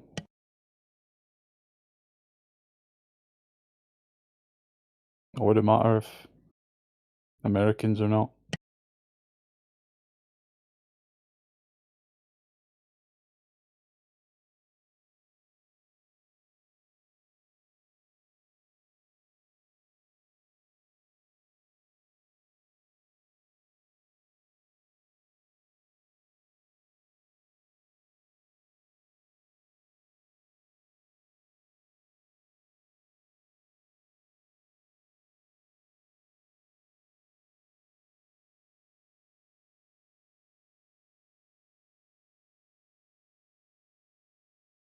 Are you like sure you're like mentally well? Anything like that? Yeah. Yeah. Are you? Yeah, I think so.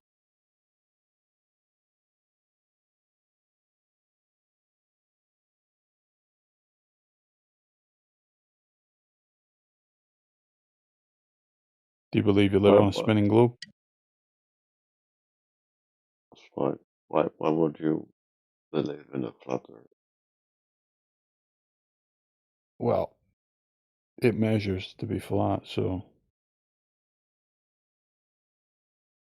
And maybe you're having like a psychosis or something. Like, Well, no. I mean, spent the majority of my life believing it was a globe. Then I actually went to verify them claims and find they weren't true. So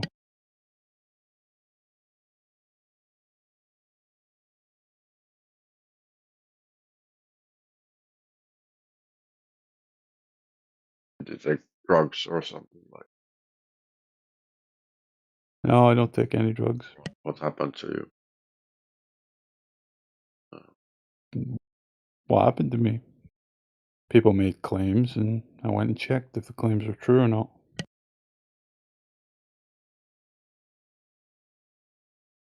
Understand the globe's a claim, right? Can you prove me that Earth is flat? Or like, what the hell? Certainly. I just don't think there's no way you can prove it to me. Like, it's ridiculous. It's ridiculous. Like, I don't know how this channel exists. Well, you understand, right, that there must be curvature to the ground in reality for the Earth to be a globe, right? And if there is no curvature, there can't be a globe.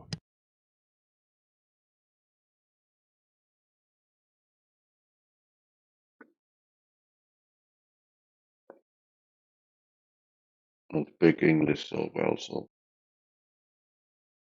Well, that's okay, Sure. man. If you don't understand it, then just ask me to repeat it. I don't know what's curvature like. I think I know what it is, but sure. Yeah, so the globe that's claimed to us comes with specific dimensions, and from these dimensions we can derive a curvature rate that we should expect to find. And then when we go out and perform tests and measurements, we don't find this curvature showing up in reality. From there, we can conclude the Earth is flat. It's a topographical plane, essentially. Got hills, valleys, all that, but it's along a planar surface. Yes. By the way, are you using an AI voice? Because I think I've heard like there are a few like voices like yours, and I think I heard them like 10 times. Like they sound That's a like first. Nobody's ever said I but sound like an AI, but there you go. No, this is I'm just my real voice. wondering. Really.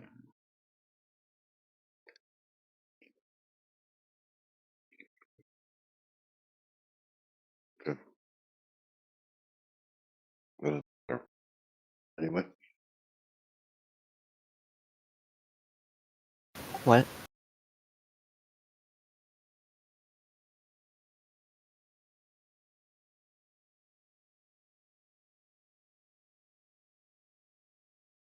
Why do you have a default profile? Don't you want to express yourself?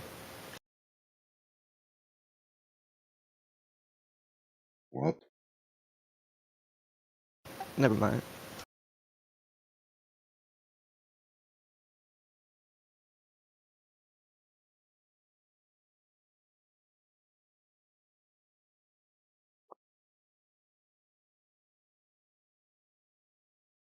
Well, all the best luck to you. Like, why are you here? Like, you want to make people believe that Earth is flat? And is that your like mission? Like, that's your way to make a better world or something like that? No, we're just trying to share information. People are welcome to take that information on board or reject it. So what's the end goal? Like, to make people like informed that Earth is flat or something like that? What is your agenda? Just interested to hear. Well, I don't know. I mean, just sharing information, does there have to be an agenda behind it?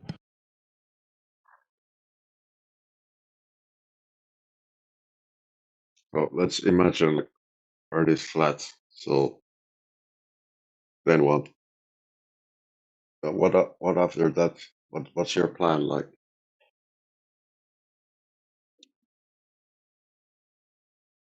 You came in here and insulted us for no reason. Then we will be happy.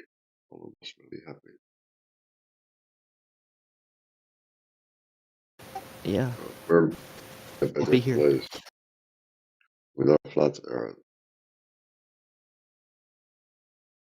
Yeah, Walter, That's the plan. we're not asking anybody to believe us, and we're not trying to convert people to believe anything.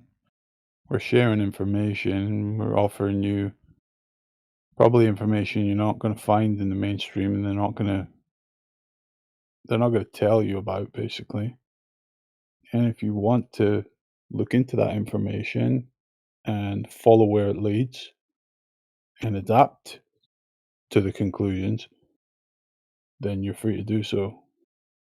But you're also free to not as well. So it doesn't matter to us. So you believe that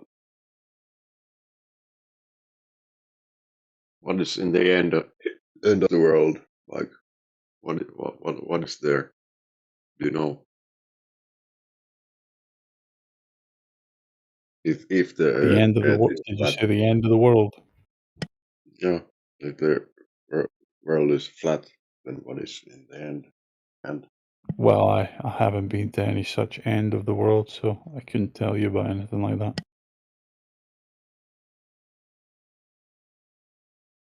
how about the moon? Is the moon flat also? What do you think? All the other planets. Couldn't tell you about things in the sky. I haven't been to them. I've been able to look at them, tell you some basics, you know. Some seem to emit Yeah, light. They seem to be round yeah, in nature, at least. Can tell you that yeah, much. that makes sense. But just asking, like,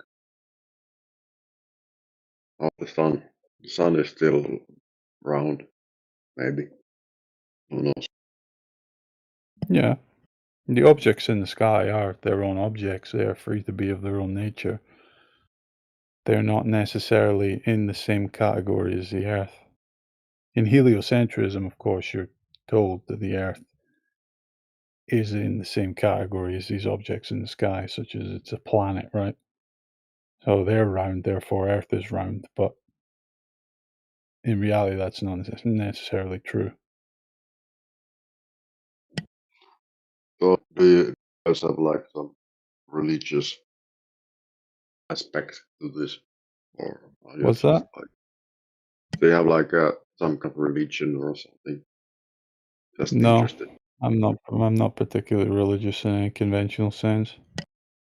So you don't believe in God, or I believe in a creator. okay. But I mean, I believed in a creator when I believed in a globe.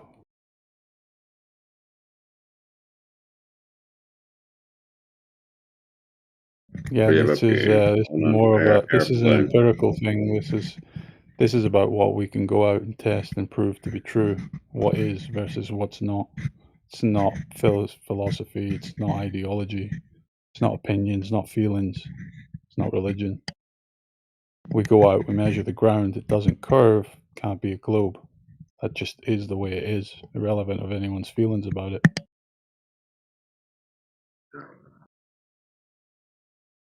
When did you became like this? Like, Well, I already told you. Investigated the claims of the globe.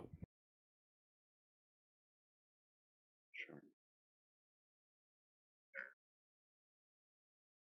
good for you. Okay.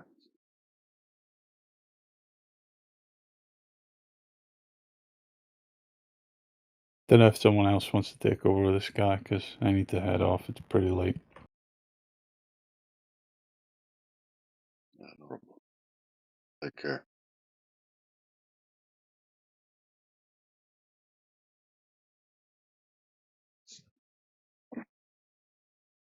Yeah, boy. Yeah. Sorry about that, Walter. I was fixing to get off before you came in. It was nice speaking to you, though. Oh, he dipped out anyway.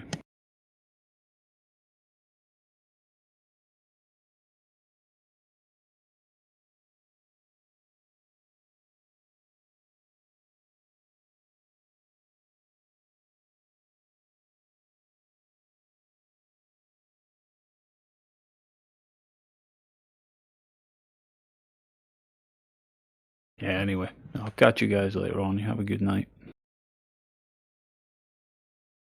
Catch you, mate.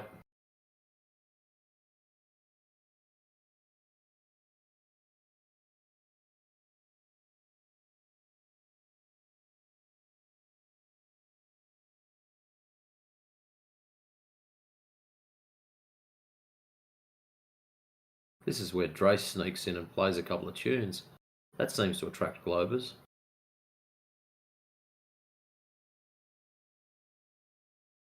Lol.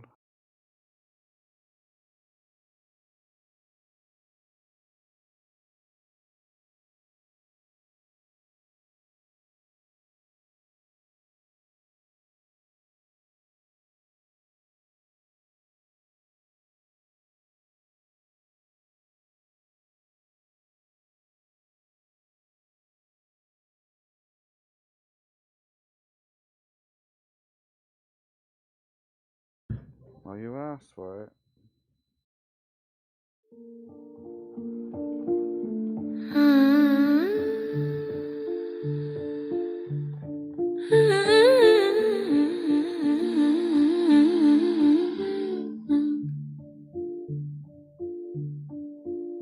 False virtues denied the full view.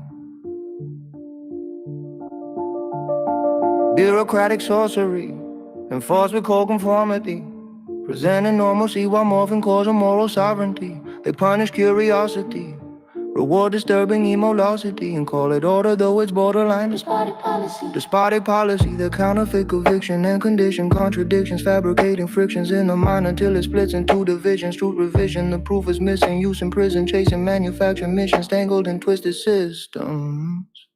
Once you see the strings, you can't unsee the hands. Every hidden plan unfolds where the powerless stand. They dilute integrity with rhetoric that's predatory, fallacious sophistry predicated on a population medicated, sedentary, sterilize the unwary, lie about what's necessary, weaponize involuntarily. You're scaring me. Psychological choreography, perform forms so methodically, shaping personalities with calibrated fallacies. They sabotage morality, distort collective memory, replace fatality with compliancy, chemically, methodically. Once you see the strings, you can't unsee the hands. Every hidden plan unfolds where the powerless stand. Clarity has cost, but blindness has a bill as well. Choose the truth or follow lies into a deeper hell. In whisper corridors, they orchestrate the doctrines of it. Often sharper tongues with constant nonsense, taught to cause a scarlet swap. Wisdom for a system built on thinly veiled imposters. Tragic how they package panic as pragmatic practice. Wrap the masses in the routine of their manufactured habits. And the saddest pattern happens when the fractured mind adapts it. Mistakes a cage for safety till his soul is stuck in his entrapment. Giving up enlightenment for lowbrow entertainment. Content and containment. Once you see the strings, you can't unsee the hands. Every hidden plan unfolds where the powerless stand. Puppeteers and their peers with their smirks and sneers, hidden behind a thin veneer. It's time we take back the wheel and steer.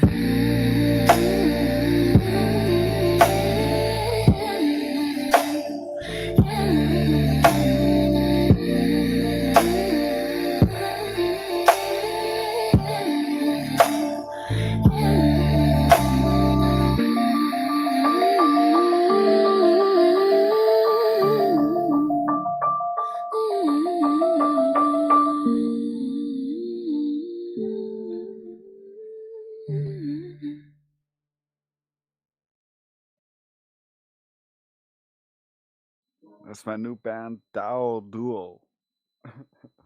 Because me and Karma love to discuss the Tao, or the truth of the world, and we're a duo, and we make music together.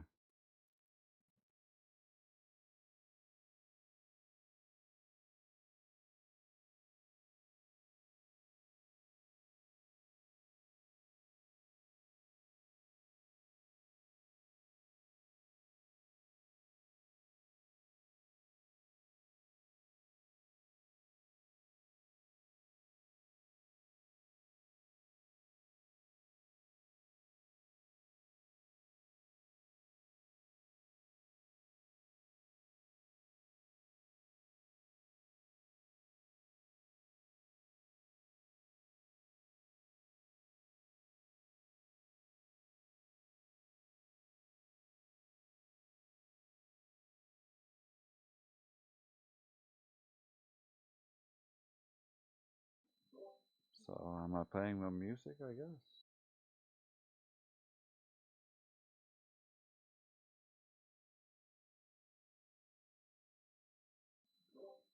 This song is called Logic Warrior. You can find all these songs on our home server with the radio bot, FE Radio, and you can do /info whenever the song is playing and get the Bandcamp link and the lyrics to the song.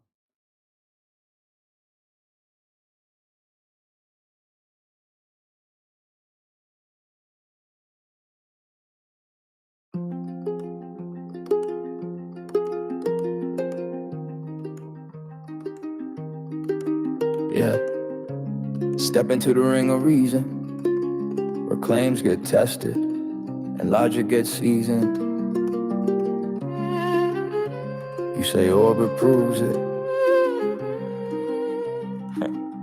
Let's take a closer look. Yo, you cite satellites like that's airtight truth, but I'm seeing hidden premises sitting right in the booth. You said orbit proves curvature, but that's a disguise. Your model assumes the thing you're trying to verify. Parallel rays, distant suns, gravitational play. You stacking unspoken assumptions like it's child's play, but logic ain't Lego, it ain't built on because. You gotta show your causal chain, not the myth of what was. You lean on definitions to claim empirical fact, but that's model dependent motion, not the evidence act. Orbit ain't observation, it's determining your scheme. You're confusing how you talk with what can actually be seen. I'm a logic warrior, slicing through the noise, breaking every fallacy you think is poised. You bring me weak claims, I break them at the joints. Welcome to the battlefield, reason over points. Yeah, I'm a logic warrior, cutting down the fluff. If your premise ain't explicit, then your proof ain't enough. Don't mistake interpretation for reality's call. You wanna claim certainty, you better bring it all. You point a satellite, say they circle above, then jump to Earth's curvature, but that ain't logical, bruh. That's a category error, mixing models with proof. Treating theory like observation, master back from the booth. Equal finality hitting hard, multiple ways it can look, but you clutch one explanation like it's carved in a book. You ain't ruling out alternatives, ain't setting the stage. You just pick the interpretation if it's the modern age. You claim X per se order, but that ain't no guarantee. That's appeal to authority, do better empirically. Show me raw measurements, not just stories you heard. Logic don't bow to consensus, it bows only to the word. Yo, I don't need conclusions, I audit the chain. I'm here to check reasoning, not preach what's insane. But if you bring me weak structure and call it airtight, I'll break it apart like a fraud under light. Logic ain't biased, it cuts through the fog. I'm surgically cold like a philosophical scalpel dog. You can keep your conclusions, I'm after the why. And if your wise assumptions, yeah, I'm calling that lie. I'm a logic warrior, slicing through the noise, breaking every fallacy you think is poised. You bring me weak claims, I break them at the joints. Welcome to the battlefield, reason over points. Yeah, I'm a logic warrior, cutting down the fluff. If your premise ain't explicit, then your proof ain't enough. Don't mistake interpretation for reality's call. You wanna claim certainty, you better bring it all.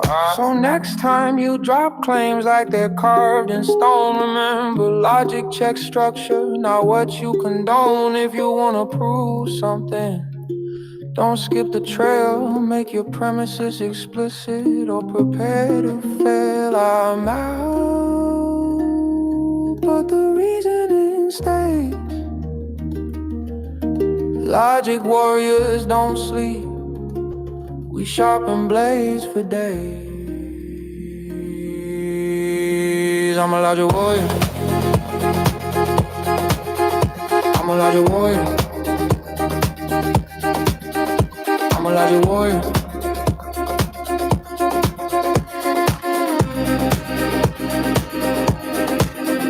I'm a logic warrior, I'm a logic warrior, I'm a logic the wood.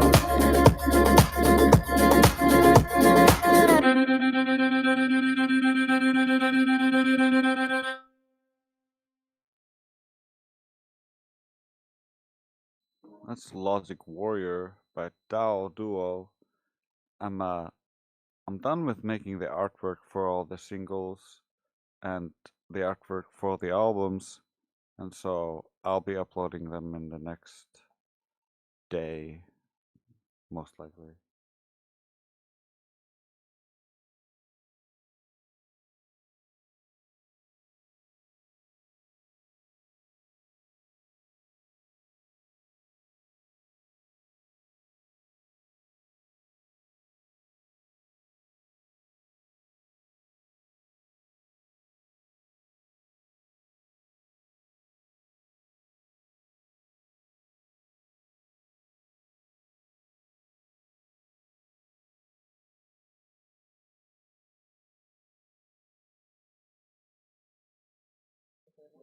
Since it appears to be Trace's radio hour, I'll play another song. This is Measurable Reality.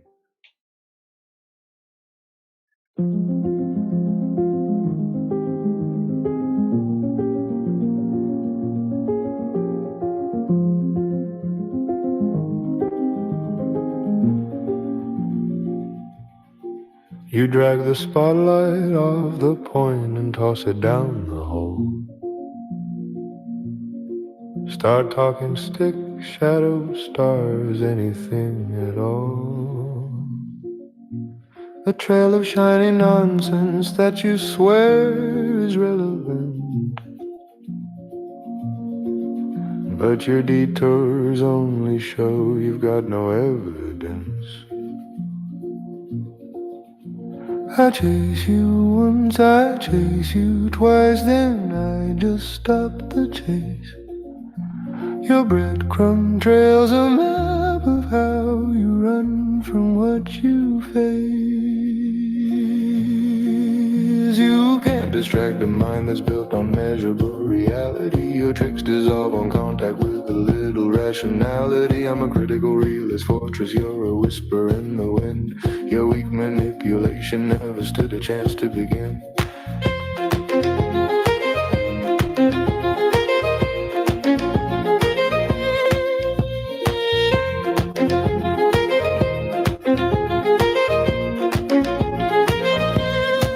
You hold your premise like evidence and deny conclusive proof, as if repeating something louder makes it any more true. Because it is, you chant a loop that never ends. A serpent swallowing its tail and thinking truth's a trend. If logic were a test, you'd fail the multiple choice, but somehow still declare yourself the loudest, highest voice. You can't distract a mind that's built on measurable reality. Your tricks dissolve on contact with a little rationality. I'm the last bastion of science where the data stands aligned. Your circular little dance can't penetrate this kind of mind.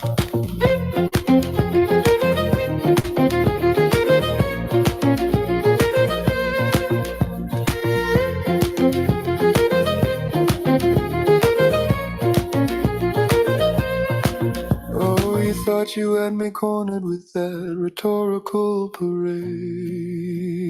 Cute, I've seen more solid reasoning, a late night lemonade debate.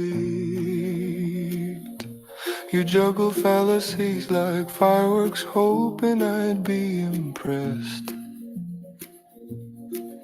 But I read your moves like textbooks titled How to Fail a Test. You can't derail a truth that's grounded deep in observation. Your logic leaks like faulty pipes beneath a shaky foundation. I'm an empiricist logician, evidence is my domain, while you're red herring through the ruins of arguments you stain. And when your tactics crumble, don't look shocked they didn't land. You can't nothing but an empty hand.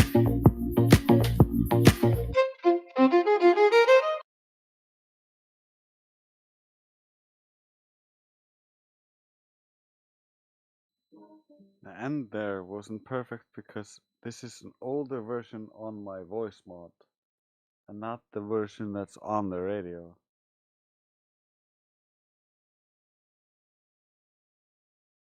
What are you saying, Drace? If they want to hear cool tunes, they got to go and listen to the radio? Well, that's a good place to go. And if you're a flat earther that's making music, contact me, send me your music, send me your lyrics. We'll add that into the bot so people can prompt it and give me your socials. So the bot will prompt the socials so that they can link to your song if they like it. We need to create some kind of ecosystem where people can share the music because we have a lot of great artists.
Since we still got silence, I got more songs.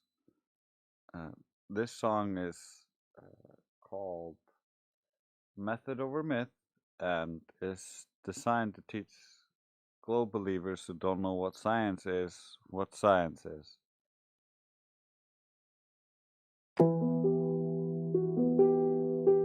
Cold mind, clean line. Let's separate method from myth. People call things science when they're barely observational. Man-made objects poses proof that's operational, fictional. Pseudoscience copies language, but the logic's imprecisional. Skips the steps that make a theory verifiable or conditional. Real science starts simple, watch a natural event, something happening by itself, not a gadget you invent. A phenomenon's an action, so the effect is what sense. The dependent variable, the thing you measure at the end. If you're testing human constructs, then the method's misapplied. Cause science needs nature's behavior, not a diagram supply. Method over myth, that's the line we draw. Truth comes slow when the steps stay raw. Observe what nature does, no tricks, no props. And follow each phase till the falsehood stops. If the test don't break, if the cause might stand. If the test disproves, it reveals your plan. That's real science, no faith, no guess. Just the world revealing what the world does best. Now once you've seen the action, you presume a cause. And if the structure built with precise mental laws, if heat then water boils, simple conditional clause. Not assumed as truth, it's a model that waits for flaws. And a hypothesis ain't fact, it's a testable prediction. Two outcomes on the table with symmetrical conviction. One heat, no boil, that's your no condition. Two heat boils, that's causal recognition. But you need both options open or the method gets derailed. Cause a test that can't be falsified has already failed. Method over myth, that's the line we draw. Truth comes slow when the steps stay raw. Observe with nature, there's no tricks, no props. And follow each phase till the falsehood stops. If the test don't break, if the cause might stand. If the test disproves, it reveals your plan. That's real science, no faith, no guess. Just the world revealing what the world is best.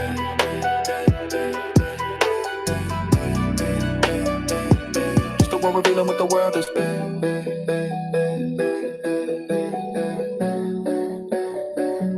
Yo. Prediction is the hinge must swing. Cause a good hypothesis risks losing everything. Pseudoscience fears failure. clock's outcomes tight.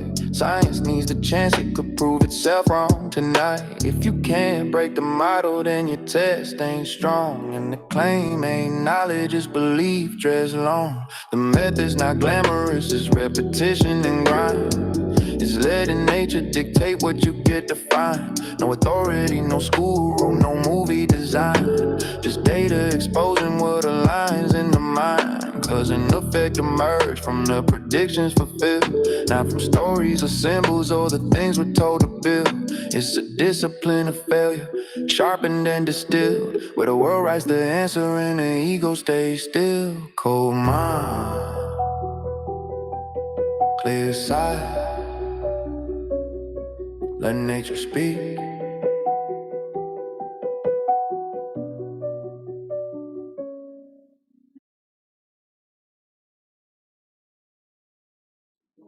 I like that song. But I'm losing people.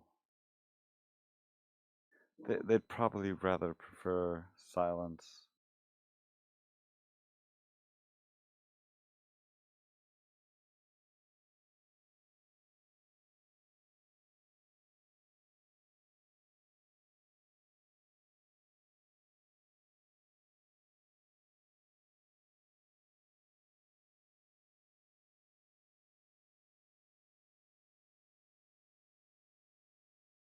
Welcome, Jerry, to the 24/7 Flat Earth Discord.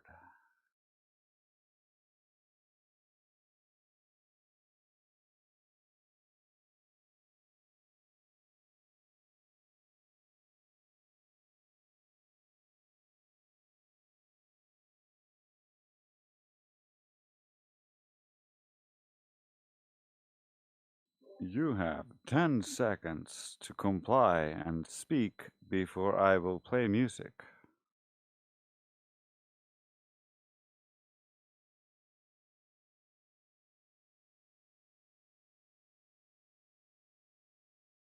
Yeah, time's up. Yeah, I was gonna go. Well, yeah.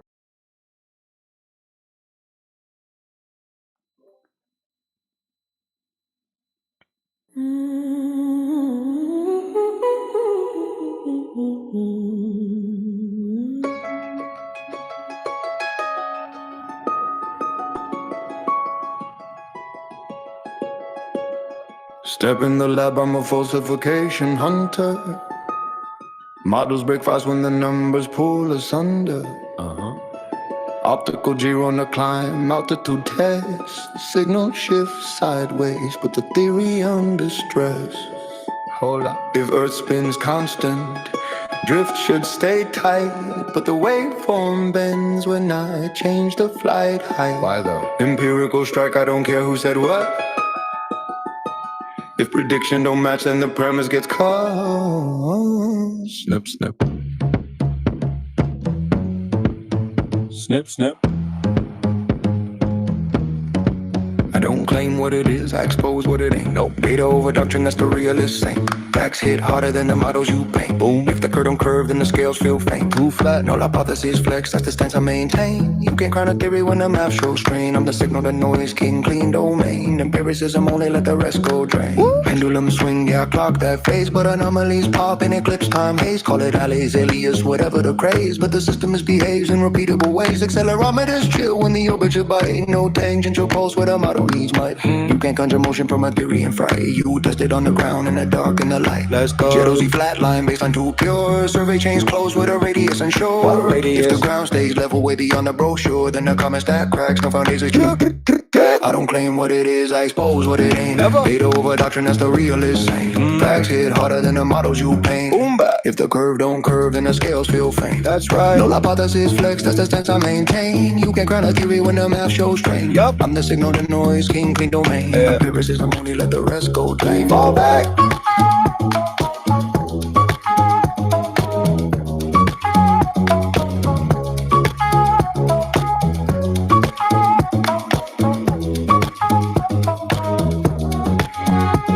Non-circular logic gaslights through claims. If the premise loops back, then I torch those frames. No assume spin, no narrative gain. Show me raw data or retire your aim. Facts only. Framing varying truth, that's the path I chase. Rotation relative, not a trophy for the play. If the cause ain't fixed, don't force it to the gaze. We revise, refine, never fall from grace. Keep sharp.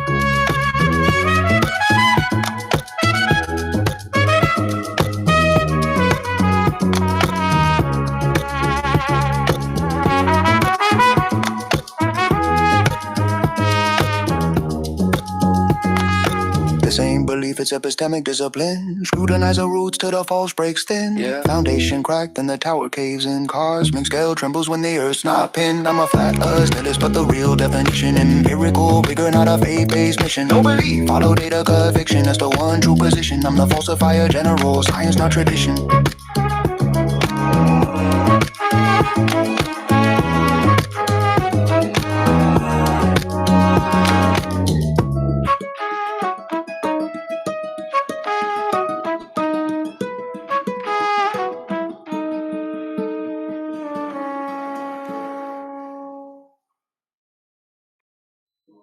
I'm sorry, but the Globers just don't have as much fun as us.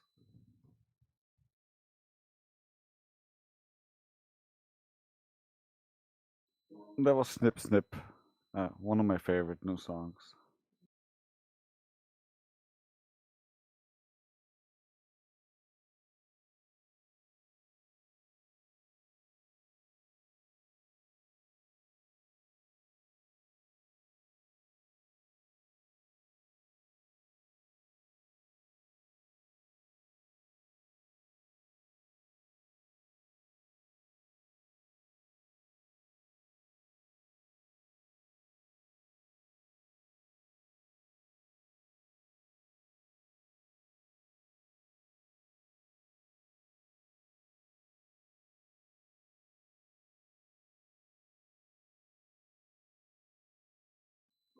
You know you guys are just asking for it with the silence.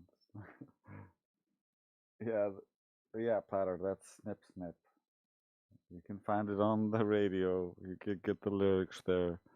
And tomorrow, all of the songs will be available on Bandcamp.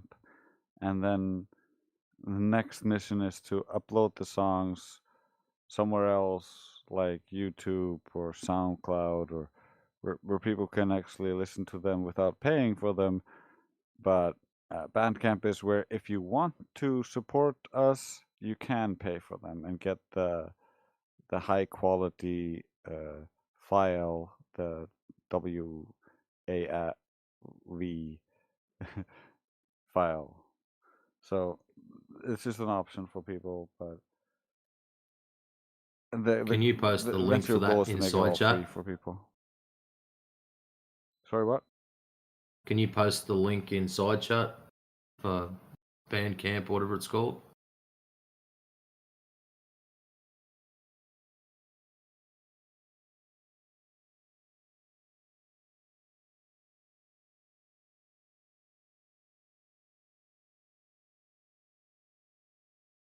Thank you. There you go. I have like 9 songs on there so far, and I'll be adding the rest of them today. I've just finished making the art while I was listening to people talk earlier, so I can finish uploading and finalizing that page.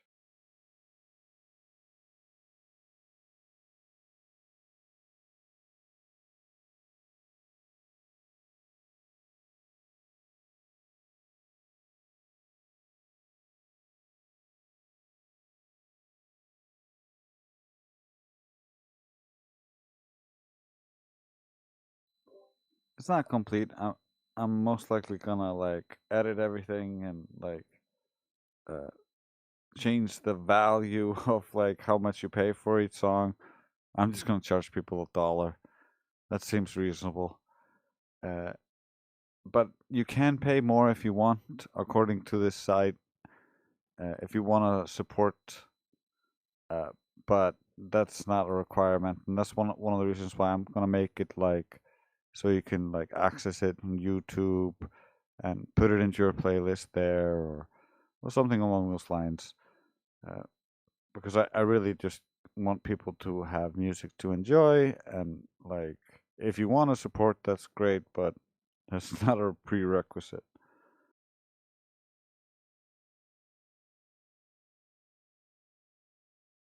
Is there any way you can set it up as complete albums? Oh yeah, Instead of it'll be incomplete albums once I finalize updating. Oh, nice. I'm gonna upload all of them as singles with their own like images, and then I'll wrap it all into an album with its own album image. Yeah, cool.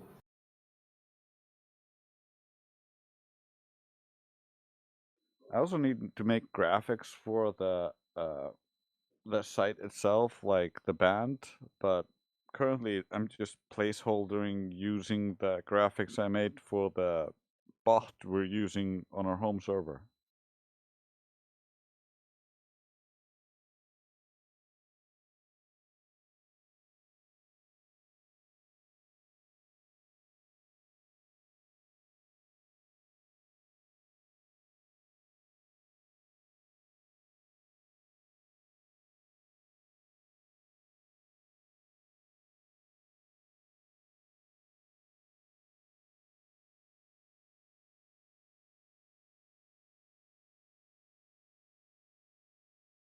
Yeah, that link is if you did /info during any song that's playing on FE radio on our home server, that's basically the link that would come up inside the embed, which has like a picture and the basic information of the song. And then if I have a lyric text with it inside the bot, then it'll also spit out all of the lyrics of the song.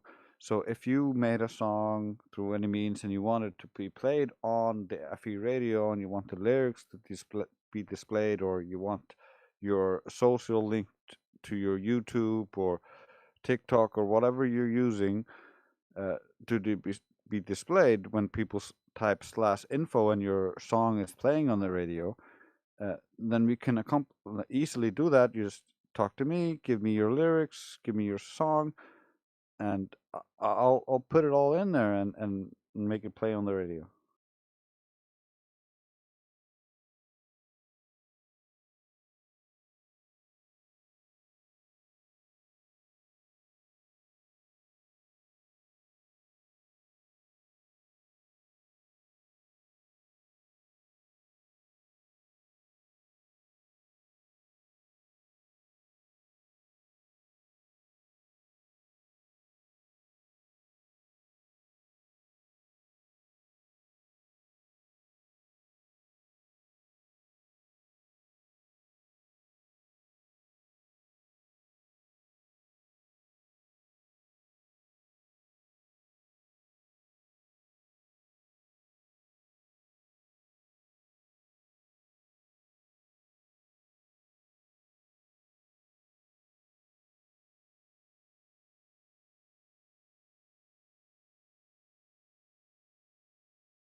Because there are no Globers in here, you guys might be able to appreciate this song.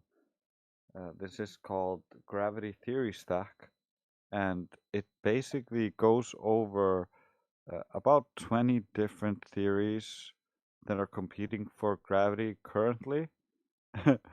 So I have another song that's like based on the Einstein and Newton, but this song is just based on the theoretical gravity and all their attempts to replace the current already debunked concepts of gravity.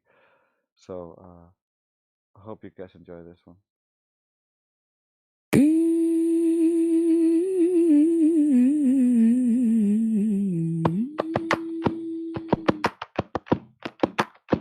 Newton started with a law, absolute time, fixed stage. Instant interaction, force written on the page. Einstein flipped it, no force, just curvature we trace. Math tells space-time how to bend, objects follow in that space. Brands, Dickey, edit, scholars made, G is shifting rate. Variable coupling, constant cosmic fields that modulate. FNR rewrites the action with a generalized R. Modifying dynamics when the curvature gets bizarre. Whoever increases gravity's a boundary projection. Book to brain dictionary mapping fields to intersection. Different theories, different rules, different ideas they unpack. You gotta keep the logic straight when you climb the theory stack. Don't cross the wires, don't mix the frames, don't blend what they abstract. Every model has its domain in the gravity theory stack. Loop, quantum gravity, quantas is area like a grid spin. Networks weave geometry with everything they did spin. Phones give the pass when the networks start to shift. Quantum space-time built discrete, every node a little lift. String theory brings gravitons from a close string oscillation. Extra dims curled tight in a higher formulation. M theory brains vibrate 11 total ranks, unifying all the cousins with the membranes in the banks. Holography says gravity's a boundary projection. Bulk to brain dictionary mapping fields to intersection. Different theories, different rules, different truths they unpack. You gotta keep the logic straight when you climb the theory stack. Don't cross the wires, don't mix the frames, don't blend what they abstract. Every model has its domain in the gravity theory stack.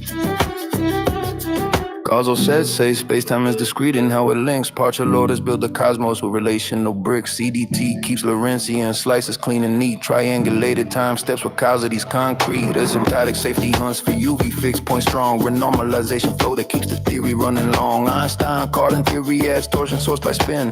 Twisted geometry where fermions plug in. Emergent gravity claims information runs the show. Entropic reconstruction from microstates below. Group field theory lets space-time be a condensate. Field modes on group manifolds build geometry as a state. Holography says gravity's the boundary projection. Bulk to brain dictionary mapping fields to intersection. Different theories, different rules, different truths they unpack. You gotta keep the logic straight when you climb the theory stack. Measured effects stay solid, but the cause is still abstract. Pick your framework, keep it clean in the gravity theory stack.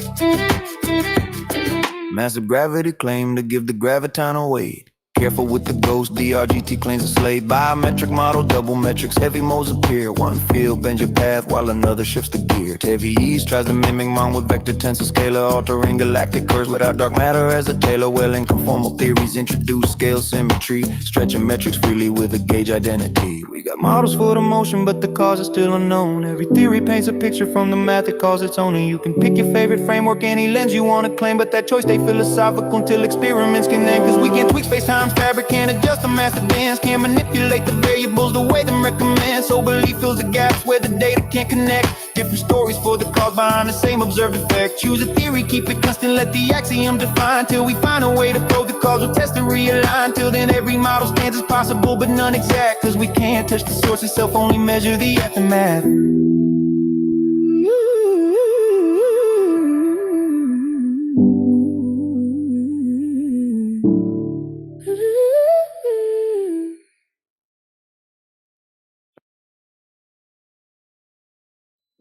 I don't know if it's just me, but I love all my new songs.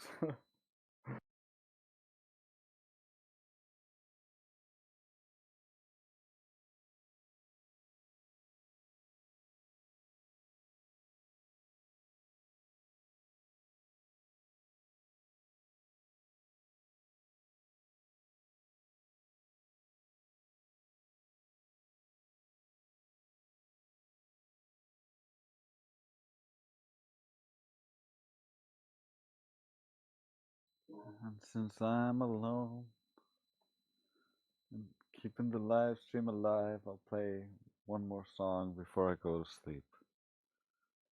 I'll play Rigidity in Space. This is a song I love.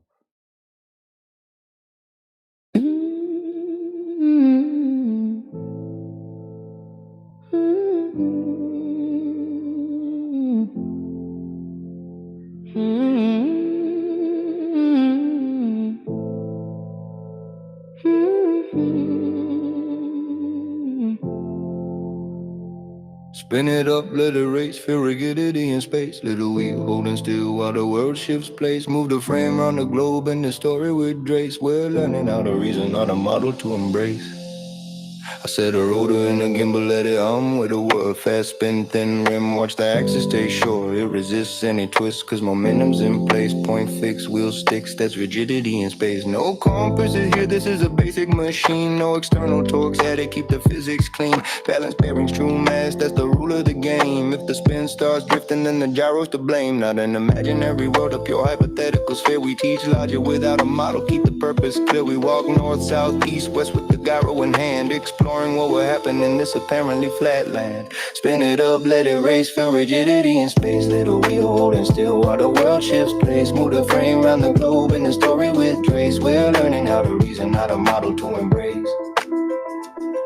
In this fierce scene lesson, if the ground were curved, as we roam across the surface, then the housing gets swerved. The rotor stays pointed at the star first face, but we would arc round the globe so the frame gets displaced. In that model on that journey, we'd expect a slow twist. The rotation of the housing, that'd be hard to miss.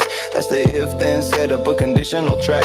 Pure logic, no assertion, that's how you determine the fact. Now here's the structure of the reasoning pattern. If this were true, then this would happen. But if that then doesn't show, you can flip the scene. That's motors, Toland's logic crisp and clean. If the world in our lesson were a spinning sphere, then the gyro frame twist would appear right here. But the twist doesn't show and our storylines test, therefore not the case. In that model we rest.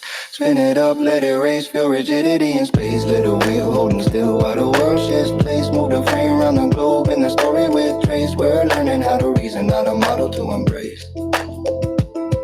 Spin it up, let it race, feel rigidity in space. Little wheel holding still while the world shifts place. Move the frame around the globe in the story with trace. We're learning how to reason, not a model to obey. So that's the gyro, the logic, the hypothetical sphere. A classroom demonstration wrapped in rhyme right here. Study tools, firm conclusion, that's the heart of the art. Cause science and logic both play their part.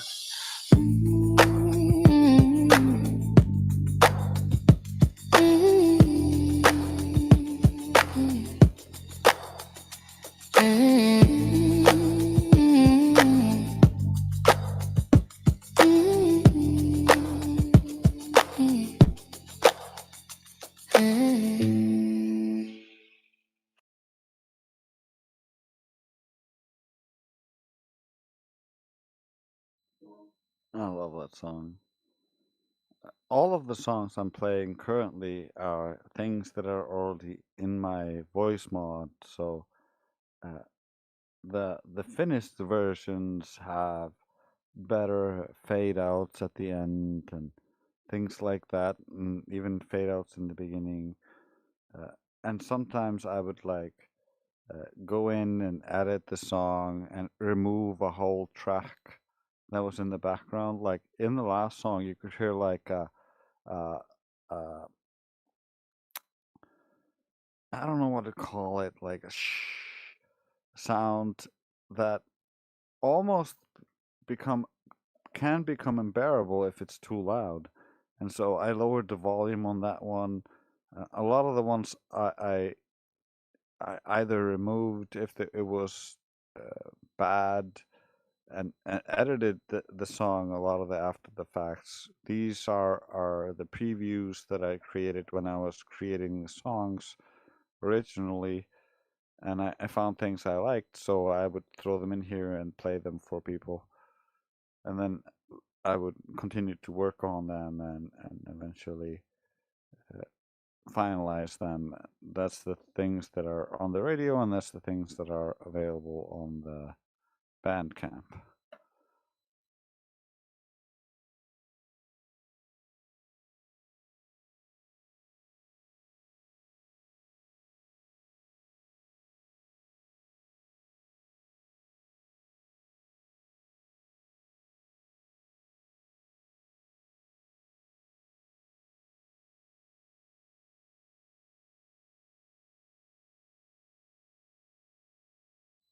And I guess since everybody left who didn't like it, I'll play another one, just for fun. It's better than silence.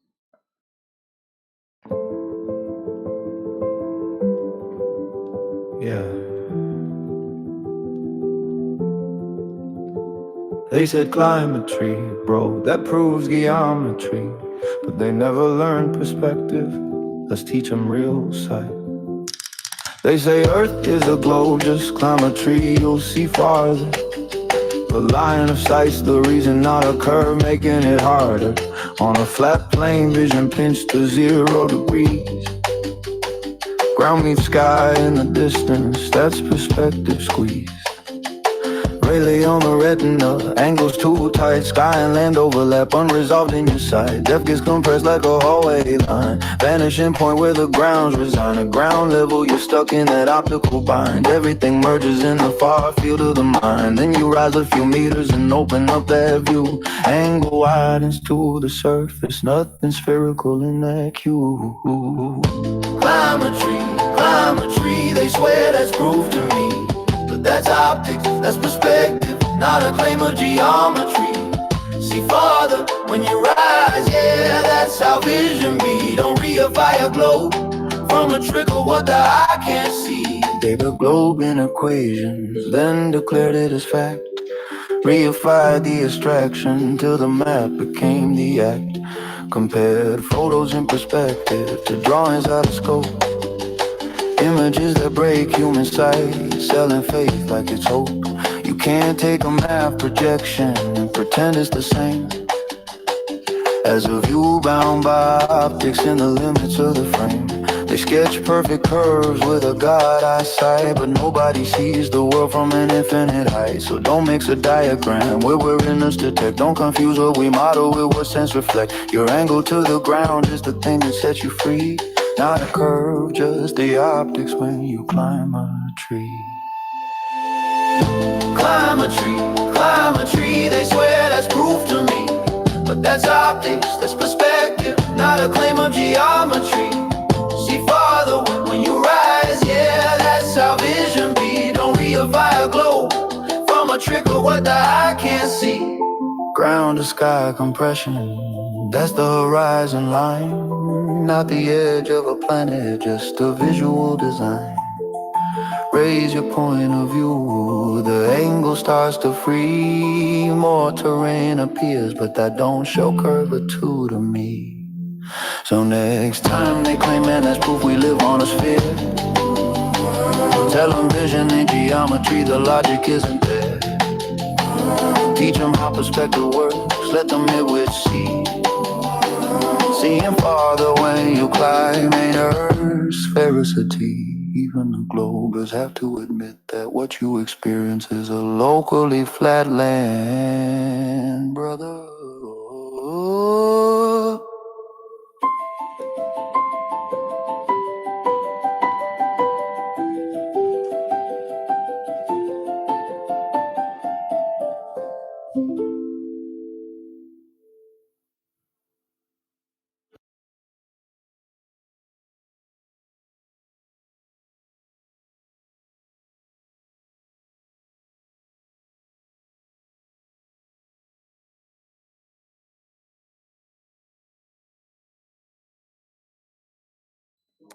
Since I'm getting ready for bed, I'll just play more songs until I fully am ready and jam while I'm at it.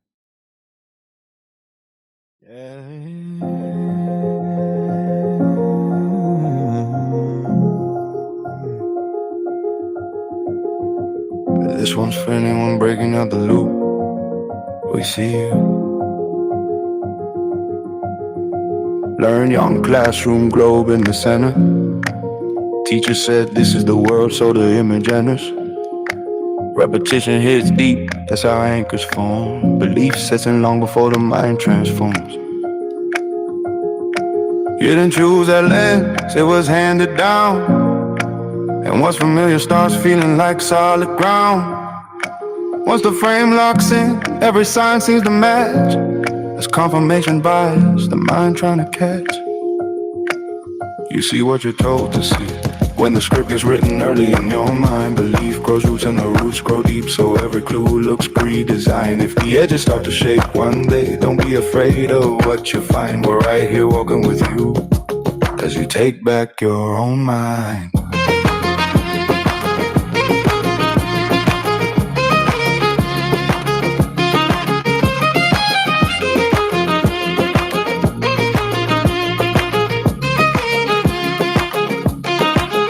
strong belief in sight. Yeah, the brain fills gaps.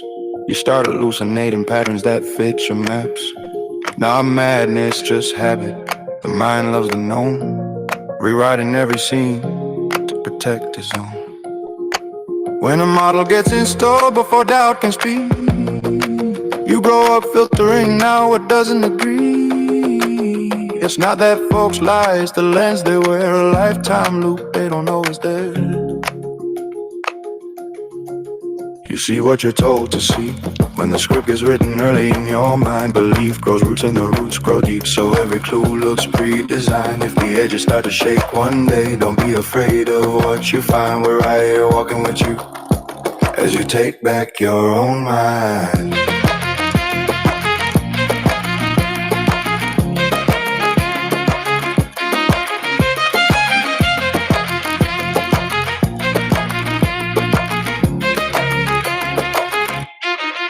Every movie shows planets spinning in space. Every intro splash puts a glow in your face. That's culture reinforcing what school began. Visual repetition, keeping tight the plan. And when you defended that view your whole life, sunk cost cuts deep like a metal knife. Changing course feels risky and cold, but growth hits right where the grip gets old. It's heavy to question what you held so long, 'cause the crowd shouts certain and the crowd feels strong. But the courage to rethink is a rarer trait. It's the mind stepping out of the locked-in state. We know the shift shakes everything you believe, rewiring how you see what you see. But take your time, no judgment, no rush. We're here in the quiet when the certainty's hushed. If the lens cracks open, the world looks strange. Breathe in, step back, that's the start of change. Truth isn't given, it's something you find. And we're right beside you as you free your mind.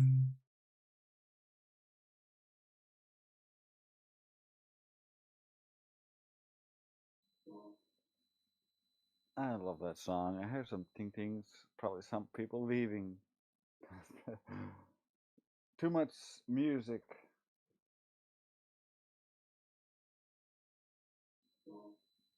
But I'll make you suffer through it. One more song.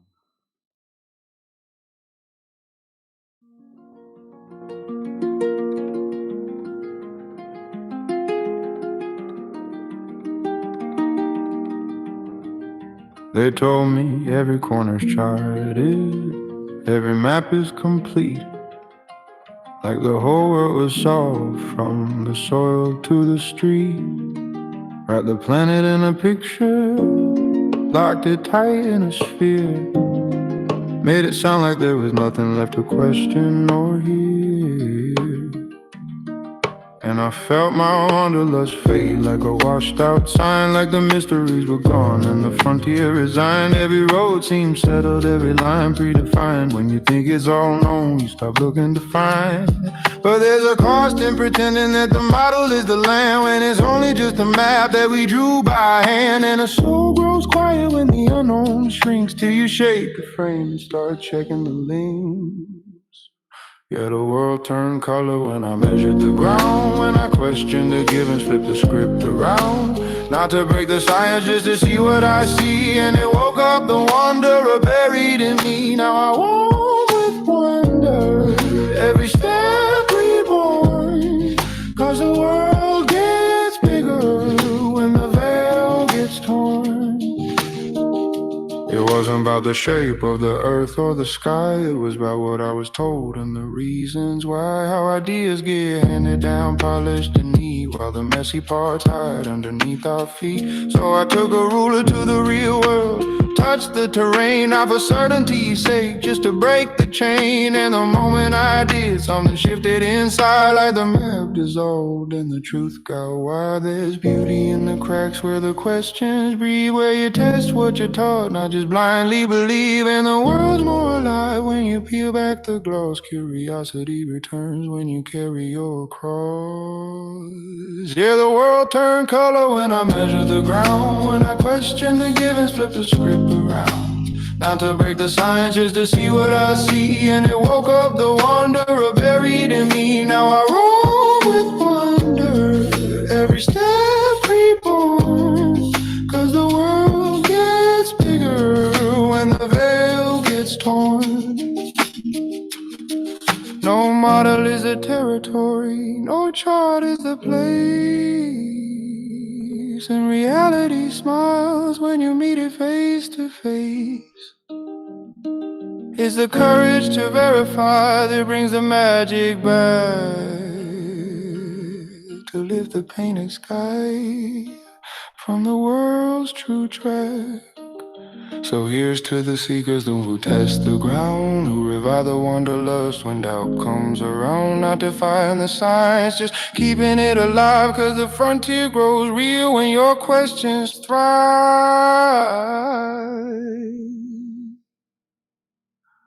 Yeah, the world turned color when I measure the ground, when I question the givens, flip the script around. Not to break the science, just to see what I see. And it woke up the wanderer buried in me. Now I roll with wonder, every step reborn. 'Cause the world gets bigger when the veil gets torn.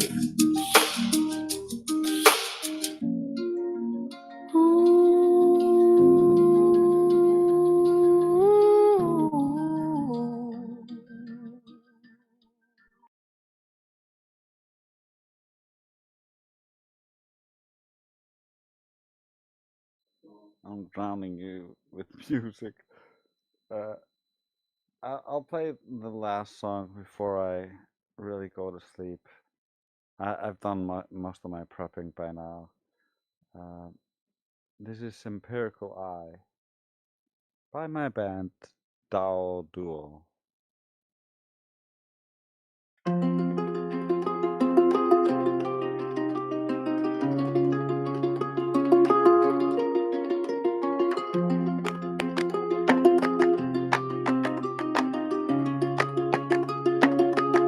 To the scholars on the globe side, I'm addressing you direct,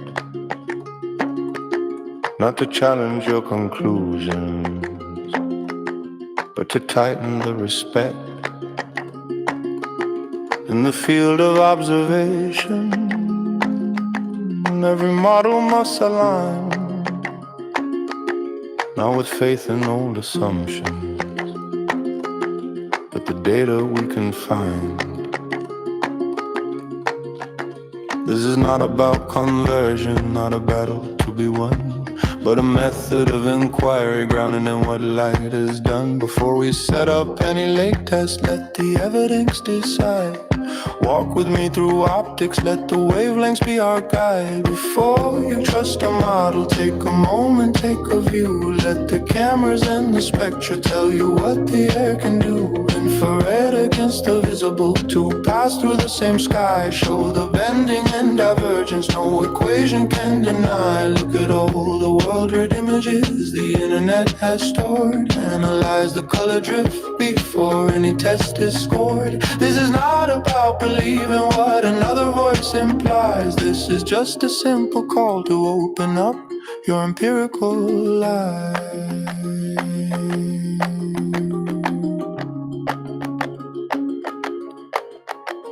Every long distance photo, every skyline, every shore carries signatures of optics you might not have seen before. When the air is shifting density, when the ducts and layers rise, white light isn't uniform, it fractures subtle in disguise. Infrared may mark a boundary, visible may reach beyond, but the difference in their horizon shows the medium they respond. If a distance breaks the limits of the geometric sphere, check the wavelength separation, see what physics makes appear. Before you trust a model, take a moment, take a view. Let the cameras and the spectra tell you what the air can do. Infrared against the visible, to pass through the same sky. Show the bending and divergence, no equation can deny. Look at all the world-read images the internet has stored. Analyze the color drift before any test is scored. This is not about believing what another voice implies. This is just a simple call to open up your empirical eye.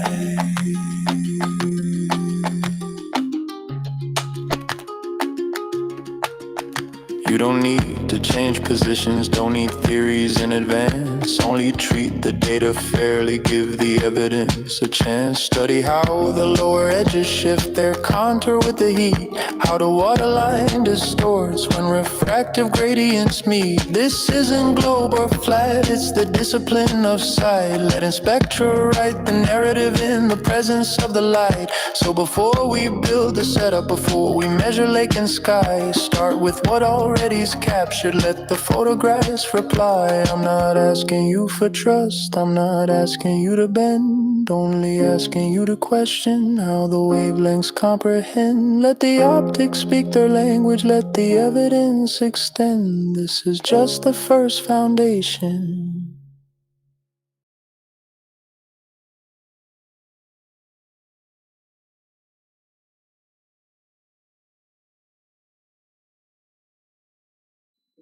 At most I have time for one more.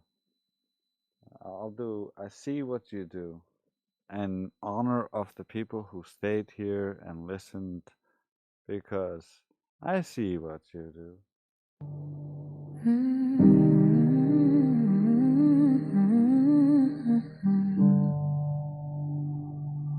Yeah, I pulled up to the convo, quiet but aware. Watching how you move, how you think, how you care. Not flexing loud, but the truth's in your tone. You and your crew out lifting up minds on your own. No ego, no stun, just disciplined eyes. Critical real is seeing through the world's disguise. You break it down clean, every angle, every fact. While most folks argue, you just teach them how to act. You keep the minds on the block, waking up, staying sharp. Handing truth in the dark like a flame to the heart. Humble with the grind, but the wisdom hit deep. You raise the city mindset while the rest still asleep. Yeah, I see what you do, I respect how you think, how you lift up your people, bring them back from the brink. Never loud, never proud, yeah, impact is deep. You teach them how to reason, not just follow the sheep.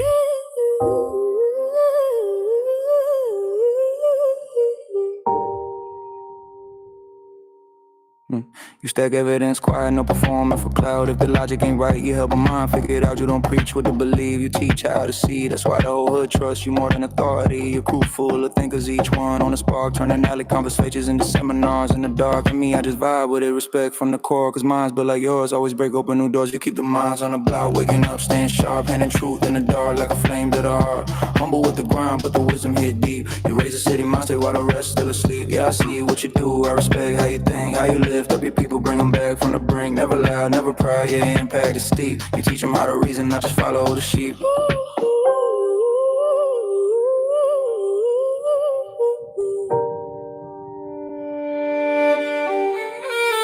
Street academics, no degrees, needed no hallways, but you learn more in alleys than most do always. Iron sharpen iron, yeah, your team built solid logic, running deep like a pole. With a prophet's wall of your crew, don't chase fame, don't beg for applause. You just chase understanding, break illusions of frauds. If the world got more folks with the lens that you bring in every block on the map would start waking to think. Yeah, I see you, I see your people, clearly not sheeple. Quiet minds without truth, empirical teaching the youth. Sharpening the streets with reason, 24/7 all year, every season. Stay humble, stay solid.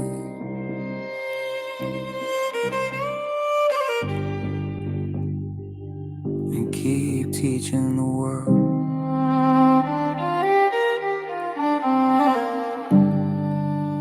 how to think for itself.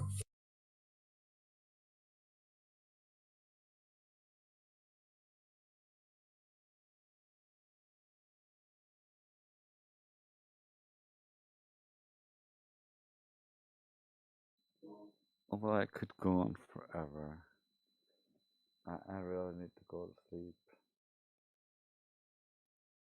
I have everything ready.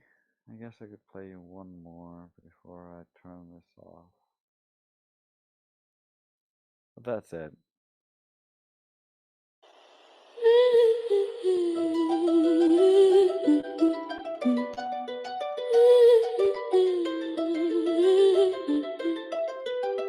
Yes. Yeah, you pointing at the sky like you solved the case, saying satellites prove Kurt with that smug ass face. But your chain of logic's brittle, man, it's barely a trace. Cause you start with assumptions that you never replace. You build your little model like it's truth on command, but a model ain't reality. Try to understand, you confuse what you claim with what's actually at hand. That's a category error, rookie, learn the damn plan. You don't test alternatives, you don't scan for conditions. You just leap to conclusions like your speed running missions. But logic don't care about your tribe or traditions, it cares if your reasoning survives with competition. You got equifinality, baby, many cause the same effect. Under determination, your conclusion ain't correct. Hidden premises smuggled in like you think nobody checks. Your argument collapse, what do you expect?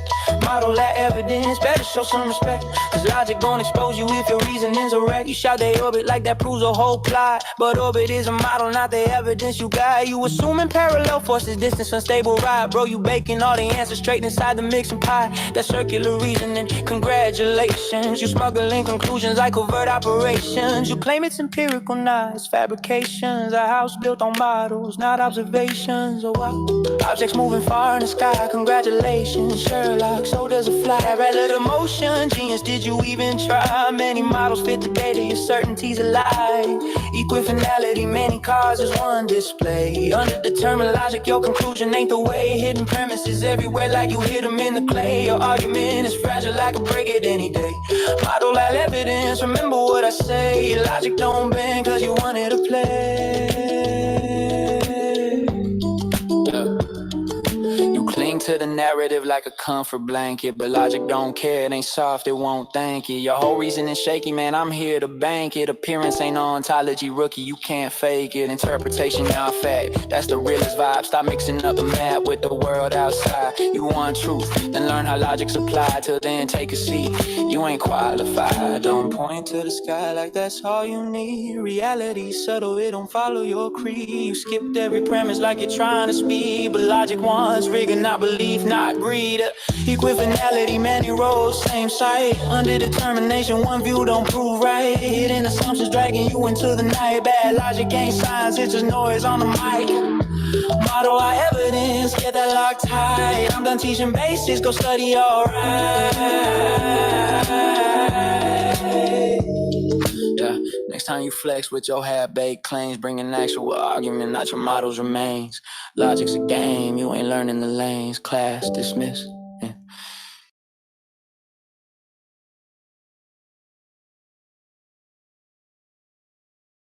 I see we got Be Calm Banana in here, so maybe he wants to talk.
Lol.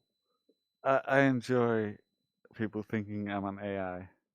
It's pretty hilarious. Like, AIs are pretty dumb, in my opinion. But that's because I debate AIs every day just for fun. But I'm not an AI. And so I'll give you another song. It's called Pay Attention.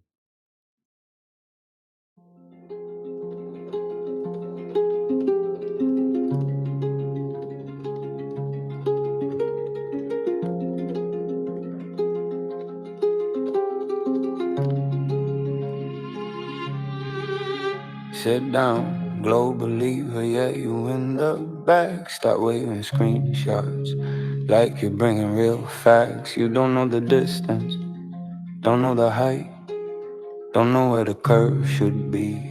If the globe was right, you quote numbers from memory like a half-awake kid. But when I ask for the sources, you forget what you did. You say horizon proves everything. Okay, slow down. Tell me how far it is, genius. You can't sit down. Pay attention, classes in session. You're believing without checking. That's the first regression.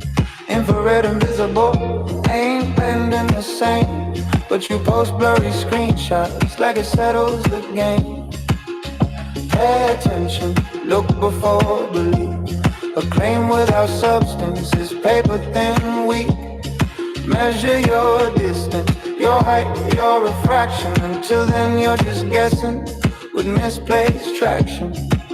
You got city skylines way farther than they should be, but you never plot the miles, just do. Look, I can see you don't check the atmosphere, the temperature band. You don't even map the target, do you understand? Light bends in layers, yeah, that's basic stuff.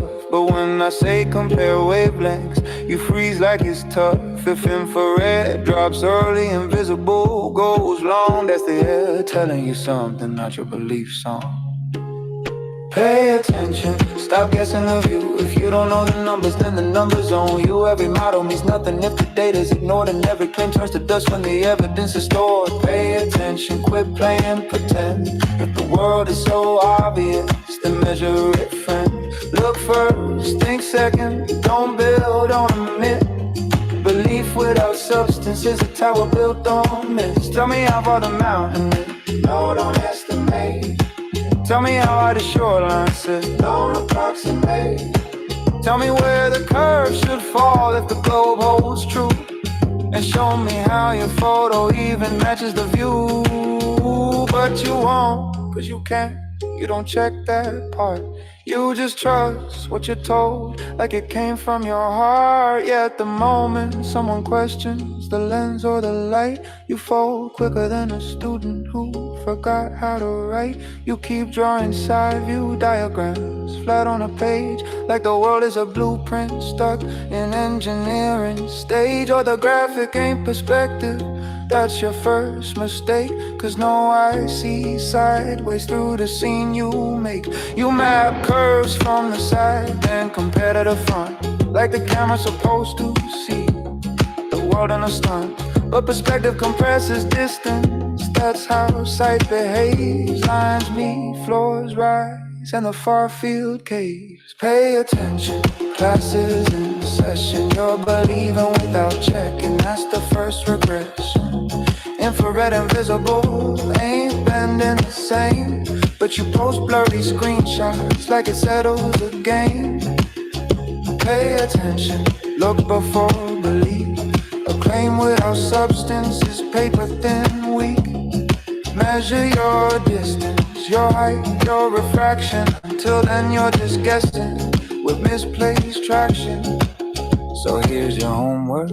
Yeah, I know you hate that word. Next time you show a picture, make sure the numbers are heard. Check the wavelengths, the distance, the height of the place. Then bring it to the table with a straight, honest face.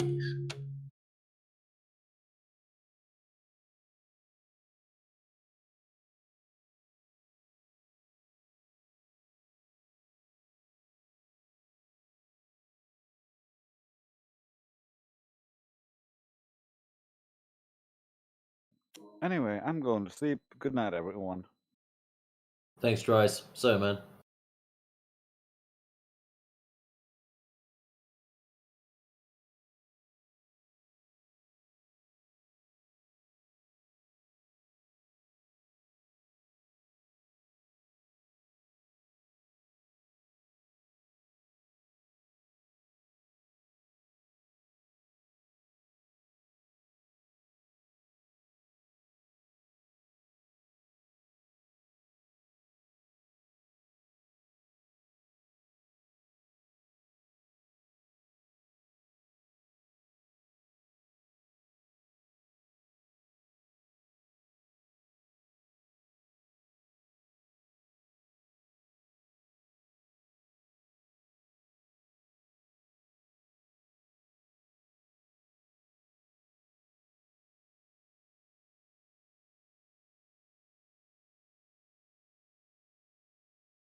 What the fuck is muted?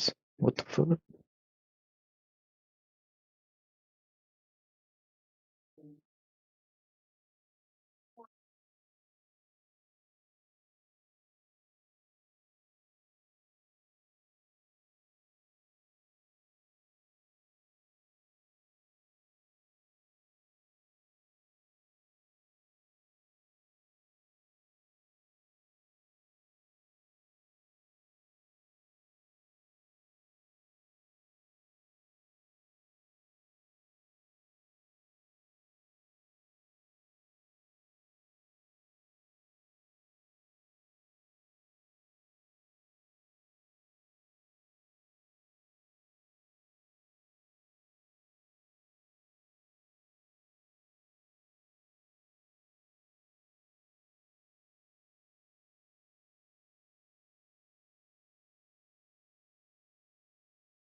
Hello, YouTube? Are you there? Hello?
Yeah.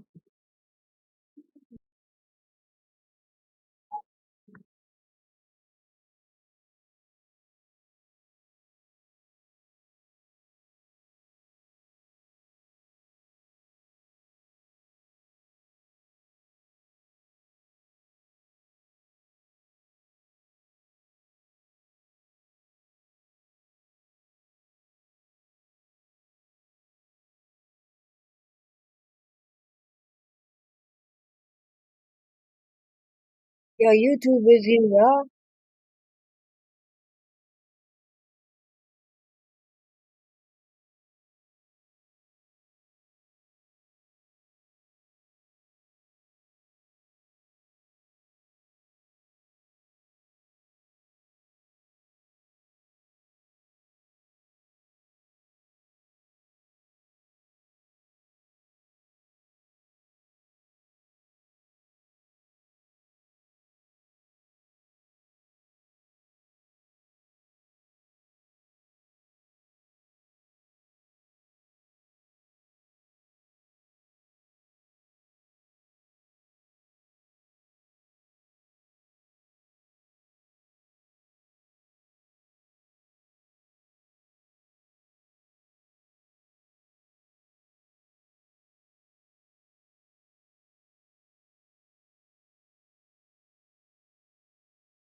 Hello, hello.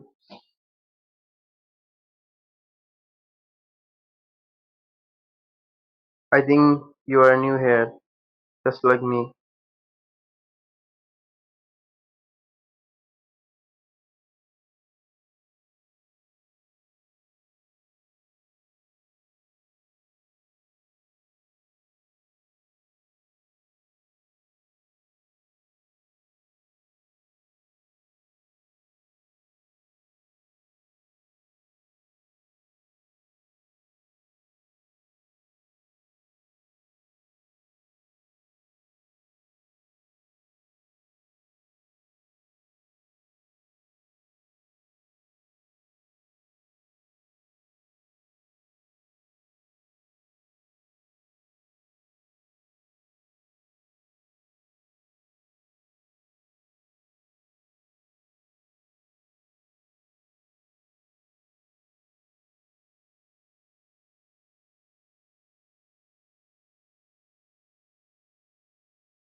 How's it going, mate?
Well, at least this one understands English. G'day, mate. I mean no English. I was waiting for him to go, Anglais parler? Oh, man. Last one dropped in, said ordered today, and he now. just took off. Oh really? They do that a Yeah. lot. They just like they've got a like a to-do list, and it's like drop into an English channel and say hello in English, then leave. Well, he didn't even say hello. He just sort of, as soon as I spoke, it was like 3, 2, 1, show wing, out of here.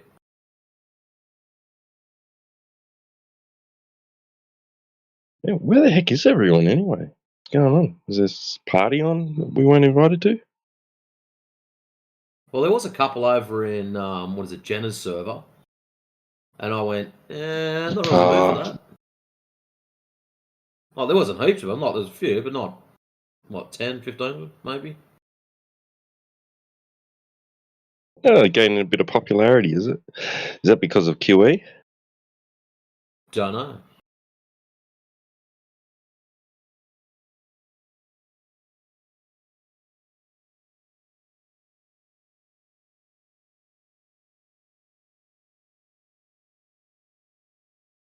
Yeah, I'd given it a pretty good hit today, so that's I thought I'll have a bit of a spell. And that's where I've been hiding.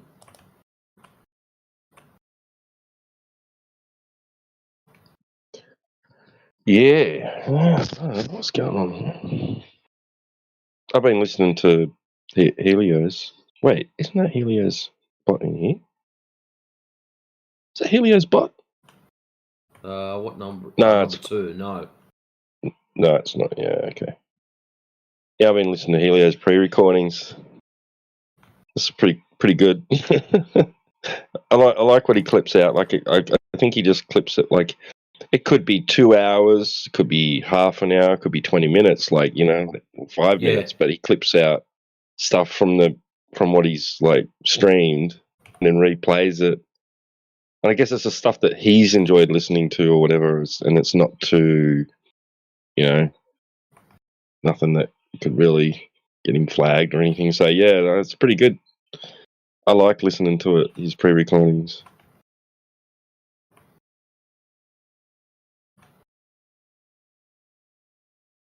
Yeah, I've listened to a couple of them. I like the long form arguments.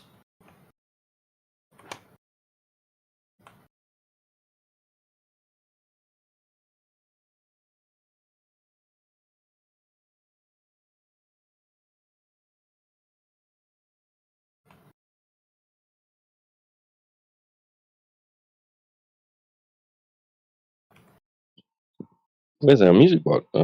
So we have to call it into you if you want it to play. Yes.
Yeah, and he seems to be he's clipping out Helio, AI occasionally, DJ, Amish, Cyclone. Yeah, it's just a lot of them guys, and there's and then periodically there's people during it. There's all the rest of us come in, a little bit, there's a little bit of. But what's his name? Is it Plain and Maybe Level that's what he's Truth that? after. He's after clips where they're very clean, where you can get the argument or get the discussion with minimal interruption. Yeah. Is it Plain and Level Truth? I know I subscribe to him, and he posts in the side chat now and then. But I forget every time I want to find his videos on YouTube. I forget what he's called on YouTube. So I have to go looking for his posts. I have to search for his posts where he's actually posted one of his videos. Oh, sorry, was that my bad? Did that guy just take off because I ignored him because I was talking? Oh, well. Isn't it Sorry amazing? about that. You can have total silence for 3 hours straight. They'll come in and don't want to talk, but as soon as someone else is talking or as soon as music's playing, they have to be heard. Yeah. That amazes me, that. Yeah, well, I was in here yesterday, the day before. I was playing through the music. I was just playing stuff on the music bar, and a guy came in and started just laughing, like something, stupid flat Earth Society stuff or something. And then he was said something about the globe, for the globe, and it was really stupid. And I didn't up him or anything. I'm just like, yeah, he was just being stupid. He's being deliberately immature. And I just said, I'm here if you want to have a decent conversation, but if not, then take this seriously or not, or I'm just going to mute up. And then he started asking some serious questions, so it was good. And then he was hung around for about 5-10 minutes, and then I said, can you just hang on, because I'm busy, I've got to do something. I can get some other guys in here to talk to you if you want. And he took off, so that was a shame. But he'll probably be back. Mm.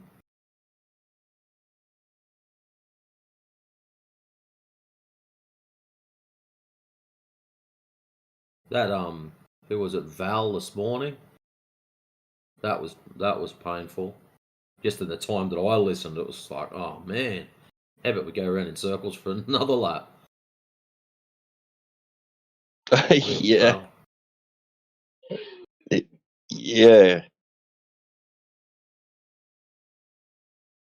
It gets some people like they get into it like with us, right? And then they stay for like, and it ends up being like 3 hours, 4 hours of just the one Yes. person that every, yeah.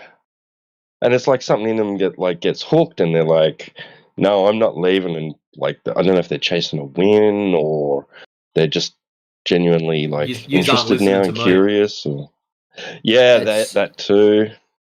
I think in here the hard bit's the language barrier. That on top of this ain't an easy subject to either grab hold of or push it in the first place. So I think the language barrier, and I don't think it's they want to win. I think it's they understand that their English is not that crash hot, and they're under the opinion that we're not understanding them, whereas we do understand them, and it's they're not understanding what's happening in reality. That's what I think is going on. Like, because of their language barrier, they've got the mindset of, oh, I'm poor English, and these guys aren't understanding what I'm saying. So if I say it 6,000 times, it might sink in. Maybe, yeah. I guess it is great practice for people like that are learning English, and they're they understand enough that they can communicate quite effectively, just like at a a very casual manner. Great practice for level. them. It's a great practice for me patience. Well, yeah, that too. But I mean, so they'll be trying to express something, like as in defense for the globe, in English, and come to a point where they need to use a word that they know what it means in their own language, but they haven't encountered the word that they need for this in English yet. And then they go look it up and then look for the translation, and then they attempt to like say it, and they often pronounce it wrong, but we get the idea, and then we correct their pronunciation. They've got it like now they've got an English word associated to the concept that they were trying to grab onto in the other language, from their other language, and then apply it into English. It is really good practice for them. Like, this is actually very educational for them. It doesn't matter about the content. We could be talking about anything, right? Topic could be anything more advanced than beyond the scopes of casual conversation, right? When you're getting into more detailed things, and like you said, it's good for us, good for our patients, and good experience to like. To have that interaction with somebody who understands what they want to say in their own language. It's a weird being on the other end. I can only imagine being in their shoes, trying to explain things in their in their language that I'm just new to learning. That'd be so difficult.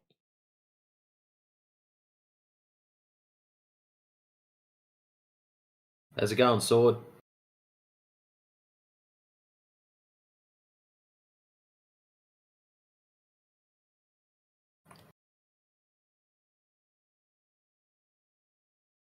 Oh, another non-English speaker. Hey, Batman.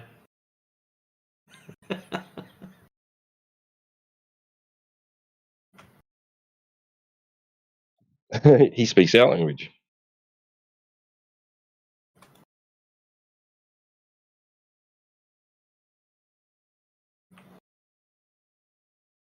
Oh, God. Didn't even get it out, did you? No. The amount of times I've done that, I'll be playing games, and you probably hear the keyboard clicking. And if I mute up, I've got to click out of the game, then hit the mute button or hit the mic button to talk, and you just don't have enough time for some of them. And you just got it. Good. Yeah. I mean, I don't know what it is that they're looking for. Was it a bit cooler up your way? today? Oh yeah. We've been appreciating it very much. Yeah, it's Oh, like it's just crazy. cooled down to tolerable. You know what I mean? We jumped I'm from actually 41 back to got a 23 jacket on. today. Yeah.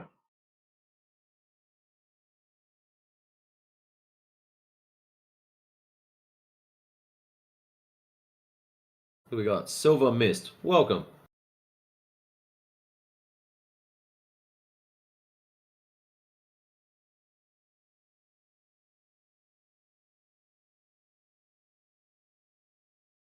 Hello, Silver Mist. Are you there?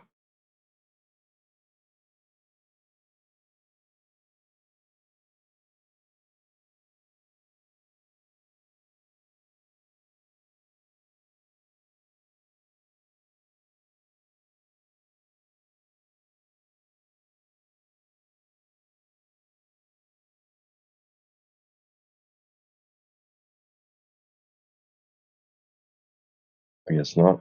Yeah, we might have even got lower than that. I'm not sure. Might have hit like It was nice 19, though. 20. I'm not sure. Oh wow.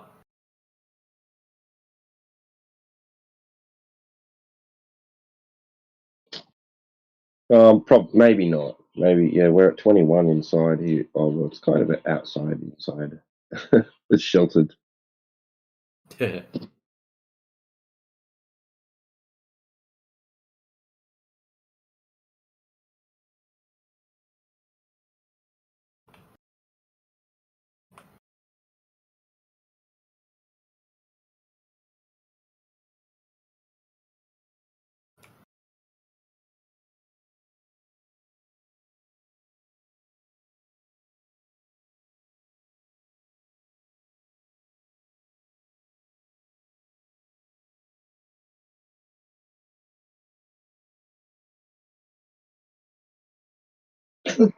And you know, I haven't spent long periods in places where seasons weren't pretty much on par. You know, like Queensland. You know, grow tomatoes all year round, right? Which is Yeah. surprisingly only a couple of hours away from me. Like, you can't do that where I am. It's impossible. Seasons are pretty much as they should be. Yeah. Summer can be very humid and hot, and spring's perfect for the beginning. Yeah, everything just works perfectly with the four seasons here. Right? It's just kind of does reflect it very well, but other places don't to as great an extreme. You know what I mean? So Yeah. We get the extremes here. Winter time it's cold. Not like snowing or anything, but it's well below 10 degrees. Whereas summertime it's just like anywhere from about 35 up. And you get each side of summer and winter, you get this 3-week period of just awesome weather. And that's it. And you're what, 6 hours north of me? yeah. About. About that. Might be less. Might be less. It like if it was a straight line. Well, if from the same latitude, so you know, perpendicular to where you are to my latitude is probably could even be like 3 hours if it was a straight line. Hold on, where's Google Tide Maps? You're up near the border. Google Maps, giddy up. Loading. Zoom out. But in a straight line, point to point, to locations. So you're up near Might even be Moree, somewhere up that might way, be like aren't 5 hours. Yep. you? Directions from here. I'll just go to Moree. You know how far away from there you are. Directions to here.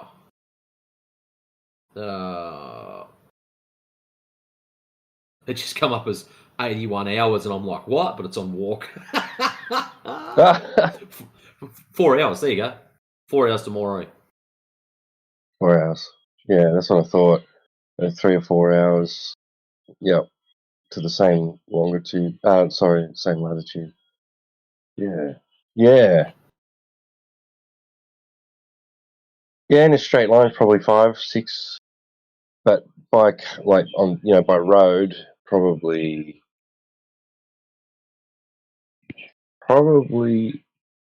6. Yeah, 6 to 8 hours. Yeah, depending on traffic conditions. So, yeah. 20 hours on a push bike. Well, there you go. Full day's worth of treadling.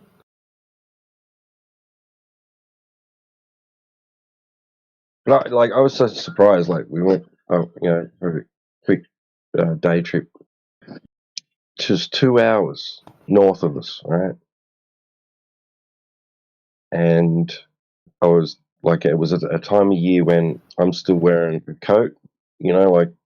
It's cool. Yeah. For parts of the day, but you get up there and 2 hours north of me, and you're taking your coat off.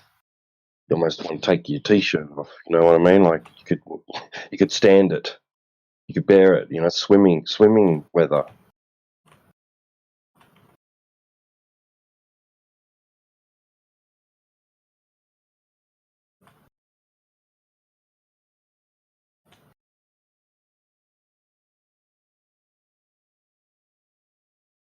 Yeah, it's interesting of how much of a jump there is just by going up 1 or 2 hours.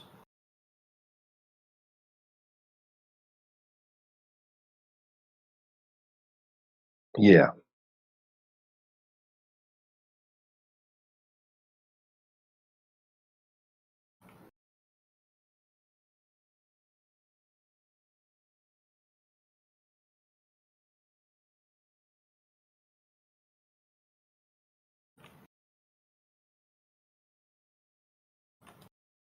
Yeah, it's because it is getting closer to a point where,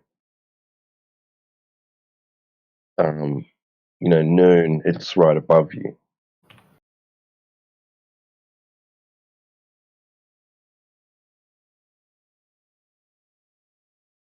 Hey, Shringnibus. He's gone. You didn't even get time to say his name. Oh no.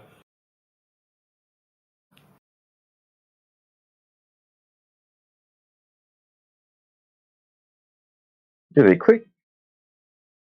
Yeah. Like those little flies land on your face and then take off, and you turn around and it's like your dish gone, and then you're like, you end up oh, yeah, swatting okay. yourself. Yeah. Then it's back again. And I was like, where are you? Where'd you go?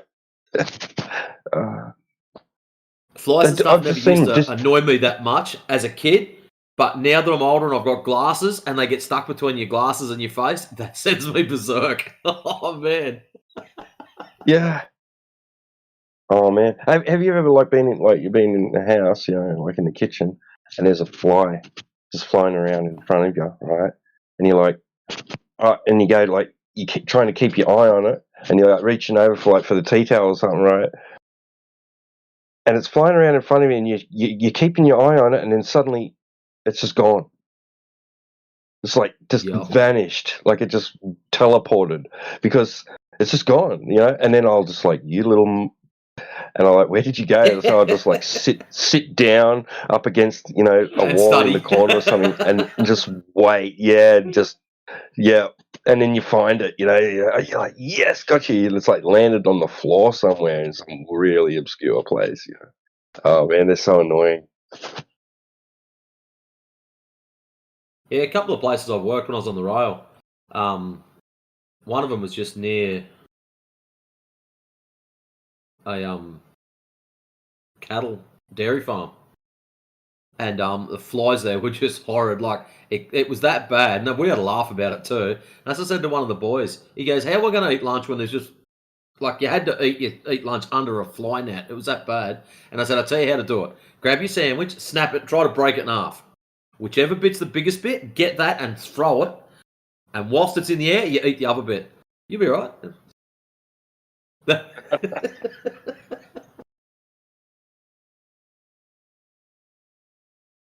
Or you get someone else to pull their strides down, and whilst he's doing that, you eat your food. Either way, you should get something into you. Oh, man, have you ever tried eating KFC in a park in the summer? Oh man, oh man.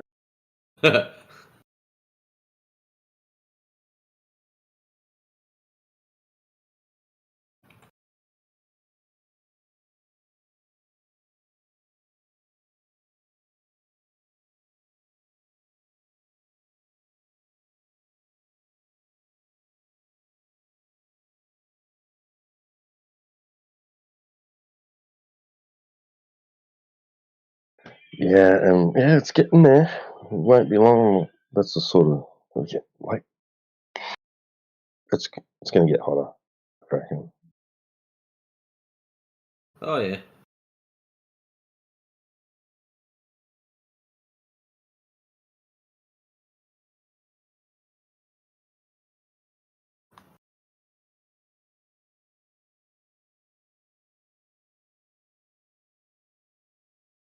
Who we get here? Are they going to disappear? You know, like I a don't know. ghost? The freaking Grim Reaper. Hello. Hello there. Yes, we got one that said hello. Yay! How's it going, Grim Reaper? We got. Mm-hmm.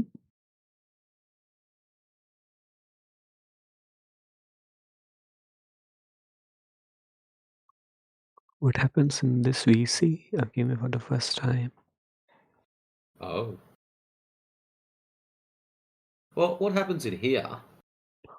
We get people coming in telling us that they believe they live on some kind of spheroid-shaped Earth thing, and we show them that they don't. And sometimes they get upset, sometimes they don't, sometimes they laugh, sometimes they say rude words. But yeah, it's different every person.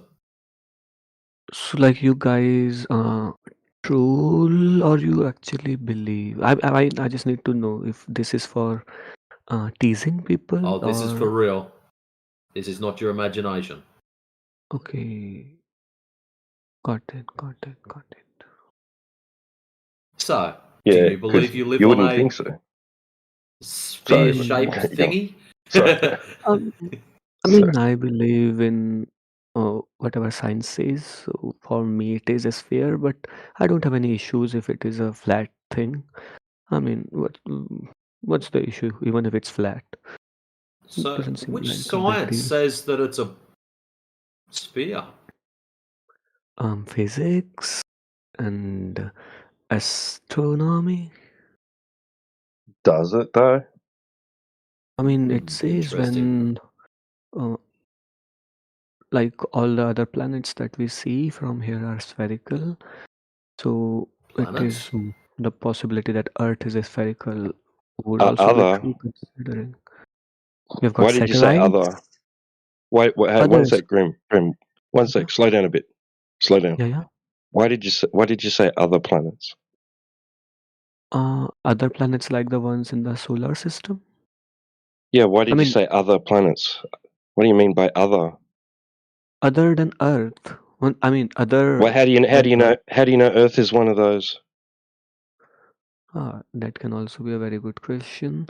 I mean, based on the movement and the trajectory of those planets and the similar way that Earth also follows around the sun, we can sort of conclude that we are one of the 8. Nobody's ever observed anything going around the sun, ever. What do those astronauts do then? They don't look at that. They don't see things going around the sun. They don't have a vantage point of that perspective.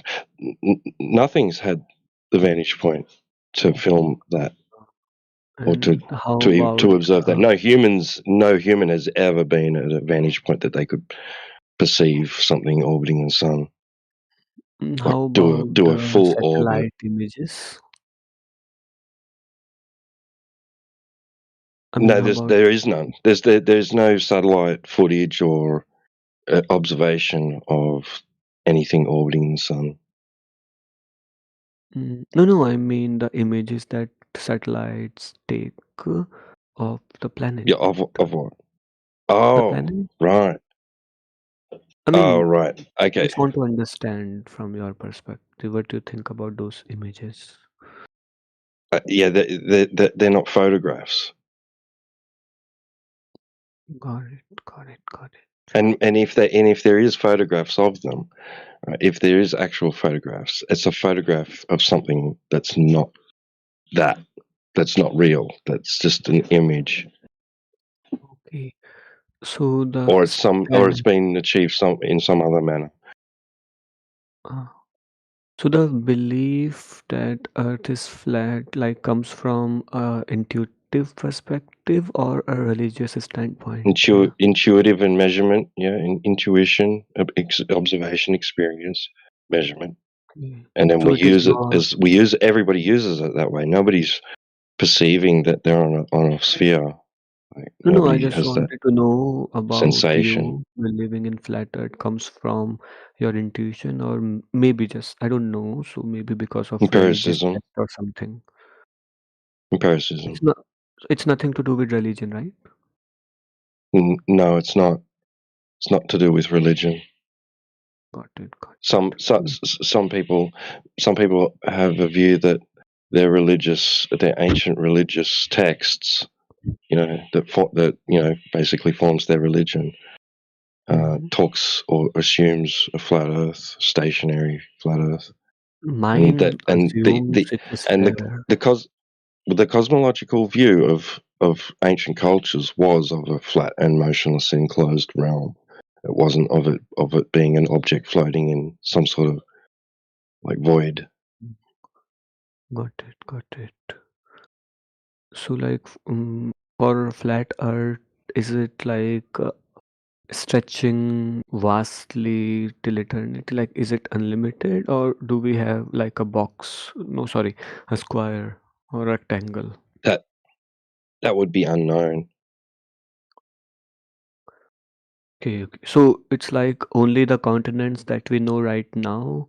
These are the known boundaries, and then if we move out, we can also find other continents. No, I don't know about that. I'm not sure about that. We're not here to like deliver some sort of concept of a model or a cosmology. Like, yeah, basically, right. What we're talking about is what can be directly experienced firsthand in the first person. Right? So, what are we actually observing and experiencing, and can measure and test? So, what can we do in reality, right, to find out what sort of surface we live on, its geometrical characteristics So, and features? got it. So Earth is flat, but the things we see outside or maybe in the space, they can be spherical, right? Well, I'm not even claiming to know what the I sky mean, is, let's say the and sun that we see, is it spherical? yeah, don't know. It looks round, like it's a circle, and astronomers have referred to it as the disk of the sun, because that's how it behaves and appears in the sky to us And the from any moon? observer point, right? But it is acting that way, right? As well. Right. But it's that the reason for that, they say, is because it's very, very large, larger than us, like larger than the Earth, and very, very Right. far away. Yeah, and it can simply be a giant flashlight instead of being a planet in itself. Yeah, I don't know. Yeah, I don't know. It's just all I can tell you is what I observe and experience it to be, which is a light in the sky, which Right. functions, And as a light the source. moon, it's The the moon's night the beam. same. It's a night. It's a well. Sometimes we see it in the day too. It's just another form of light in the sky that I cannot Right. It guarantee can you be like that a what large canvas, a black canvas, and there might be holes in it. So the I holes don't bring know. in the No, light. I'm not, don't How know. about the No, I wouldn't. stars? The I stars don't can be know small that's dots a like feasible this. thing to assume. And the stars, they can be like small punctures in the vast black No, canvas. I don't know that. No, that Where do the doesn't stars sound go in the feasible to morning, me. though? No, bro, I don't want you to understand that. I do not think that is a feasible explanation. No, I just asking from curiosity. Where do these stars go in the morning? Are they scared of us? That's why they do not show themselves in the daytime? No, I'm not claiming to know. This is the thing I'm trying to tell you. I'm not claiming to know the full functions and mechanisms and causal mechanisms of the sky or substance. I'm not giving you composition. I'm not giving you any kind of medium. I'm not telling you exactly how the sky works. I do not claim to know. I Oh don't my have any God. ideas. That I can just tell you what I observe and experience, and is that these lights move above me daily and nightly, right? Mm-hmm. And in cyclical patterns throughout I years. if I take a boat and keep sailing till the edge, will I topple and fall into the sky or something? Can you say that again? If I take a boat and keep sailing towards one direction, will I reach the end of this flat earth and topple Don't into the know. space, or will it retain me, or will I just No, go to the other side? no. We don't think that Earth's a disk in space, an object floating in some Oh, void okay, so we are not in a that you could void. get to the end and fall off of. Where would you fall to? Into space? What's space? Yeah, that's what I wanted to ask. What's Where are space? we? So we are an absolute flat surface, and there is nothing where we are floating, right? We are rooted into something. How could I possibly tell you with any definity if Earth has a placement within something else, if I cannot verify the something else? That is true. That is true. So is it a possibility that if I dig directly under me and I keep digging, I might reach another world, like an underworld or something? I've got no idea, man. The deepest hole that's ever been attempted was they reached about 12 kilometers down Just 12. before they encountered difficulties and things. So Yeah. that there was that project was abandoned. This was was it in Siberia? But the Russians, the super Kola borehole, Right, right. Kola super borehole, yeah. It was in Oh, Siberia, was it? It was in somewhere. Russia or Siberia. Yeah, and every what's interesting about that is that their sonar predictions, the S&P wave predictions and blah blah blah, were quite off in error, right? On the way down, every time they predicted they'd reach a certain material, they were wrong, and yeah.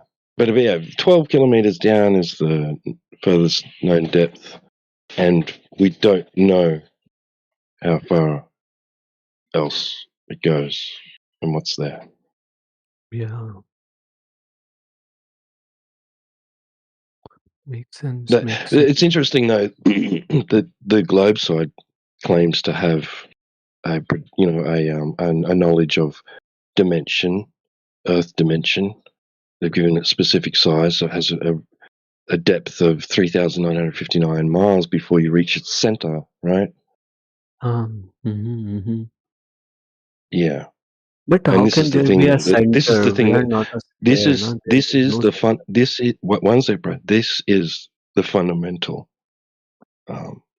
the stone. The of the globe that without that, if they can't, if it doesn't have, if nobody can present to us any verifiable definitive evidence that Right, Earth right. is an object with said radius, then there is absolute no reason to accept it as being true, because our natural experience of reality is it of being emotionless plane. True. That's right. Yeah. And we can show examples of how we can tell that, that the Earth's surface is planar in nature, distributed horizontally. And we experience it with respect to horizontal and vertical. Right.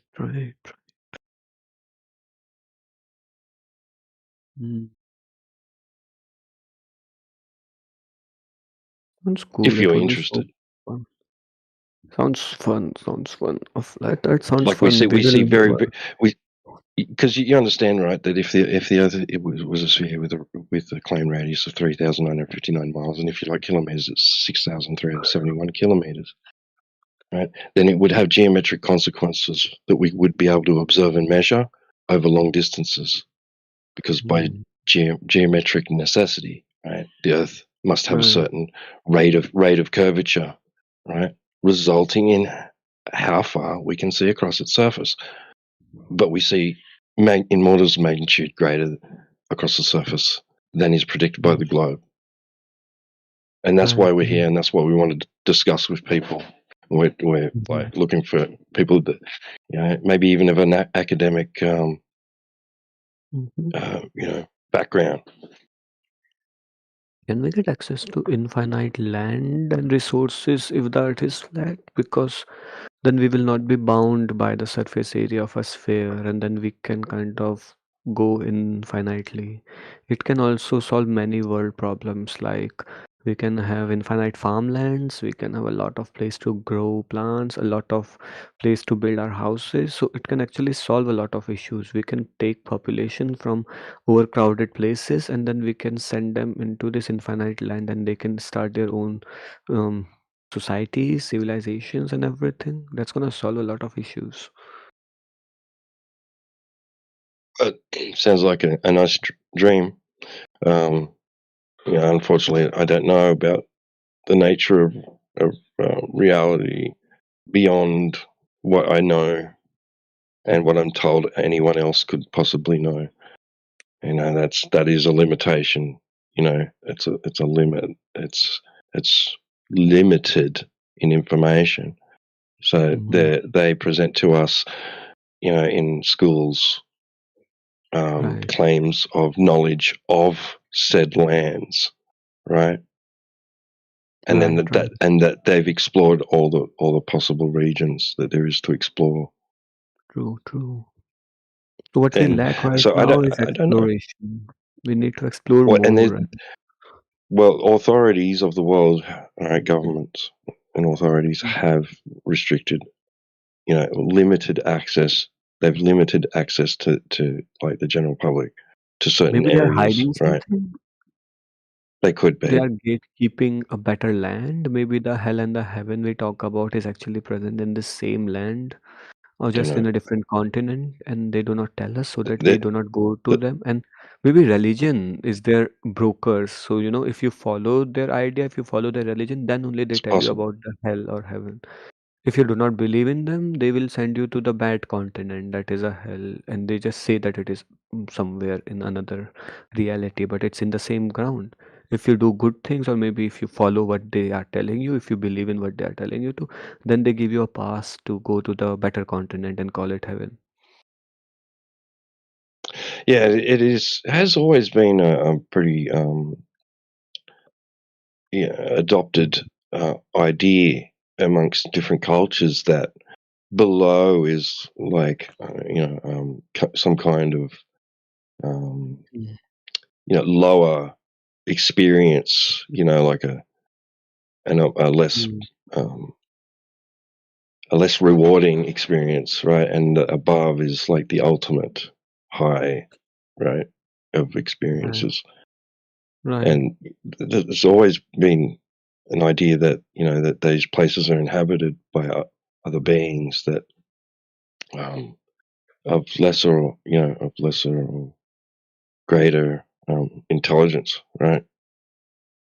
Right. And goodness as well. Yeah, like the higher up but that's not necessarily the case either in some religions, because there's evil in the sky in some as well. But True. yeah, Now but I that understand the makes sense. concept. Yeah. Mhm. But Nice. I don't know, man. I'm not speculating about that. But see, because the current claim is that these areas of surface area that are that are Right. cordoned off, you might say, from the general public with limited, with access but limited, right? Is because of environmental concerns, right? And scientific research privilege, blah blah blah blah blah, right? Yeah, that's the reasons that they say we can't just go freely exploring these areas because we could endanger that environment and endanger ourselves in the process, right? Too for your own safety.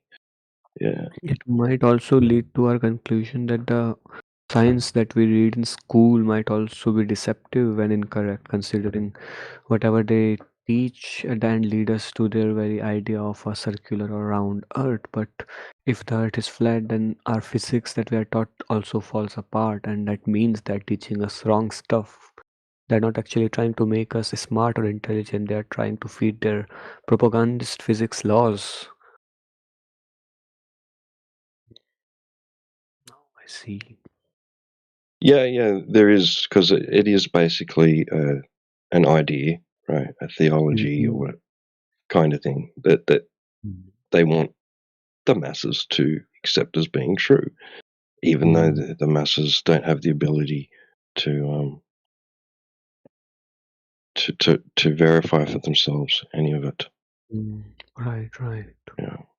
But often we find that academia isn't as set in stone, like this so-called consensus that exists within fields of study amongst scientists, etc. Right? This so-called consensus that exists actually doesn't, and that there's so many people out there trying to get their own ideas published, challenging mainstream narratives and things. It's not funny, There's a lot of people, different people with different ideas and different realizations, different discoveries, different evidence, blah blah blah blah blah blah, that they've drawn conclusions from, right? And the main one that gets pushed is this one that we're talking about, the globe spinning in outer space. But there is actually, I can give you quotes from physics professors that talk about how they're not actually sure about with any certainty that what they're teaching is true, and that often it is pushed on children, or students, adult students, as being absolute fact without demonstration, without any substantiation, just the word of some other physics guy that made assumptions about something, right? Right. Very true.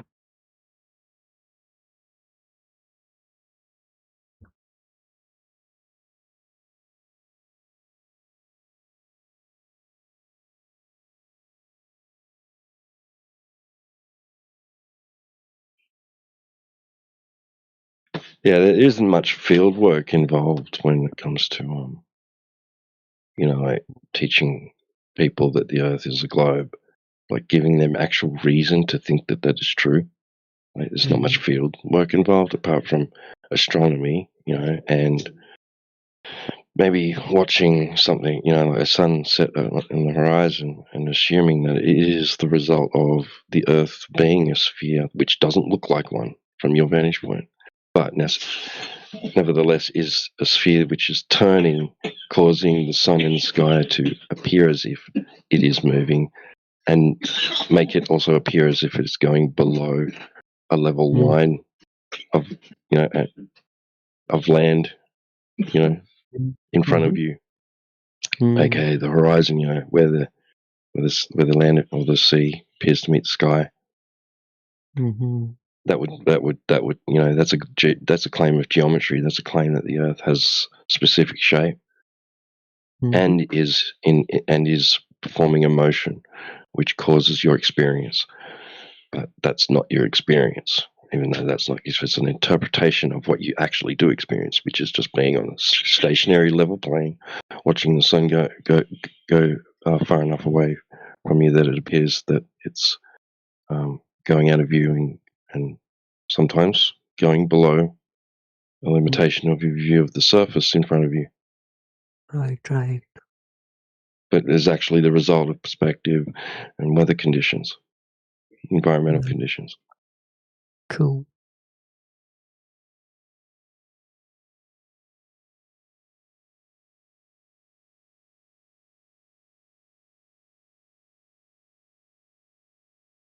So they have inference and, as that, get presented, suggestive evidence, things that we observe in reality that we could interpret, in a different way if we so wish, and then think about the Earth being something that you can't actually establish is true, but then give it cause for the things that you're observing. Yeah, it's actually very pseudoscientific to do that because you haven't actually performed any actual test to see if your assumption about what you live on is true in the first place.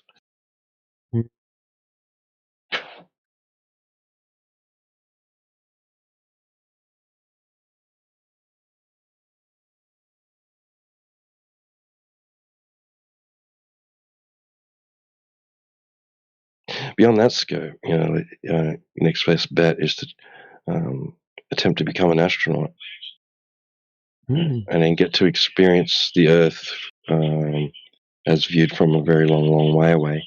But this is the claim, but can they actually do that? Are they actually doing that? Is there actually people frequently existing, 250 miles above the surface of the Earth, regardless of its shape, for lengthy, extended periods of time, months at a time? Yeah, that's crazy. The idea that there's people floating in some tin can magically above the surface of the Earth, 250 miles high, traveling at 17,000 miles per hour.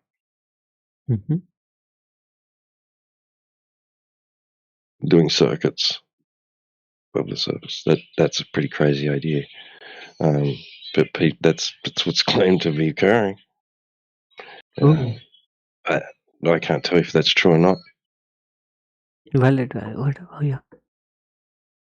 But it would be cool to be able to go that high and then experience, seeing the Earth's surface from that altitude. It would be awesome. Yeah. Valid.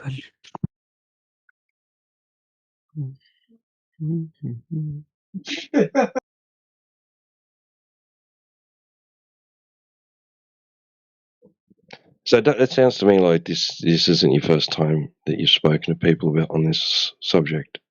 Am I right? Yeah, it is indeed the first time. Really? Yeah. Okay, cool. That like there's a lot to this. Like there's more than just meets the eye. I mean, there isn't more than meets the eye when you just go outside and you observe the Earth to be a stationary plane. But there is more that we can present. If you're so interested, I can send you a link to our home server, which has got a library, all alphabetically ordered list of topics, subtopics, with a bunch of information in there if you're interested. Yeah, that sounds cool.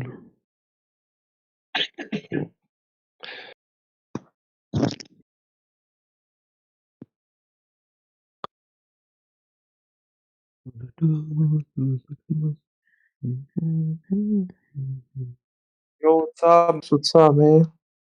Takashi. Yo, what's up, Grim Reaper? How you doing, brother? I'm doing pretty well. How about you? Flat Earth? I just joined and I just wanted to know about. Oh, I see.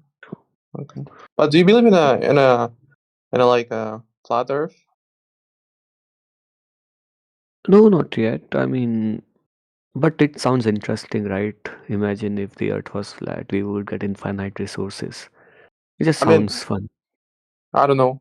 Because, like, if we look at the moon from in Britain, like, if we look at the pictures of the moon from Britain, it's gonna be like normal, right? But moon from Australia, it's gonna be upside down. So if it was flat, then it means that everywhere in the world, the moon would be the same. That's what I Right. believe. Yeah, But it's not the same. Are you there, Matrix? Yo, what's up, DJ Tito? What's up, dipped out on me? us. How you doing, bro? Hello. Yo, what's Welcome up, in, man. Yo, what's Well, up, welcome back. Matrix? What's up, me? Matrix? Yeah, Matrix. Yes. Hey, Yo. mate. Mate trick? Oh, matrix. Yeah, So he's you a trick. teach tricks for mating? No. Oh. Yo, I've Matrix, always are liked you? the hyphenated hacker names, and you've got the movie Matrix. So Oh no, Matrix, I that went, was, I mean, hey, this yeah, is cool. yeah. Matrix. Matrix. Yeah. Yo, Matrix, do you believe in a flat Earth? Do I believe in the flat Earth, Yeah. or do I know it's flat? A little bit different. So I'm gonna ask you the same question that I asked the Grim Reaper. Like, so if you're gonna look at the moon in London, in the UK, it's like the same, right? Just Like, out of curiosity, what has the but in moon got Australia to it's do with the different. Why is it ground? upside down in Australia? Like, I can give you. Oh, I cannot post anything, right? Oh shit. Oh, I can know, and I can show you something that you might want to look at. Where is it? No. First, answer my question. Like, what do you think about it? Like, I am going to why? answer your question. I'm going to post it up in the side chat so you can understand. Okay, Now, my I'll show you opinion. something. Okay, let's Have a go. look at My this. I'm opinion. gonna... Picture number 1 and picture number 2.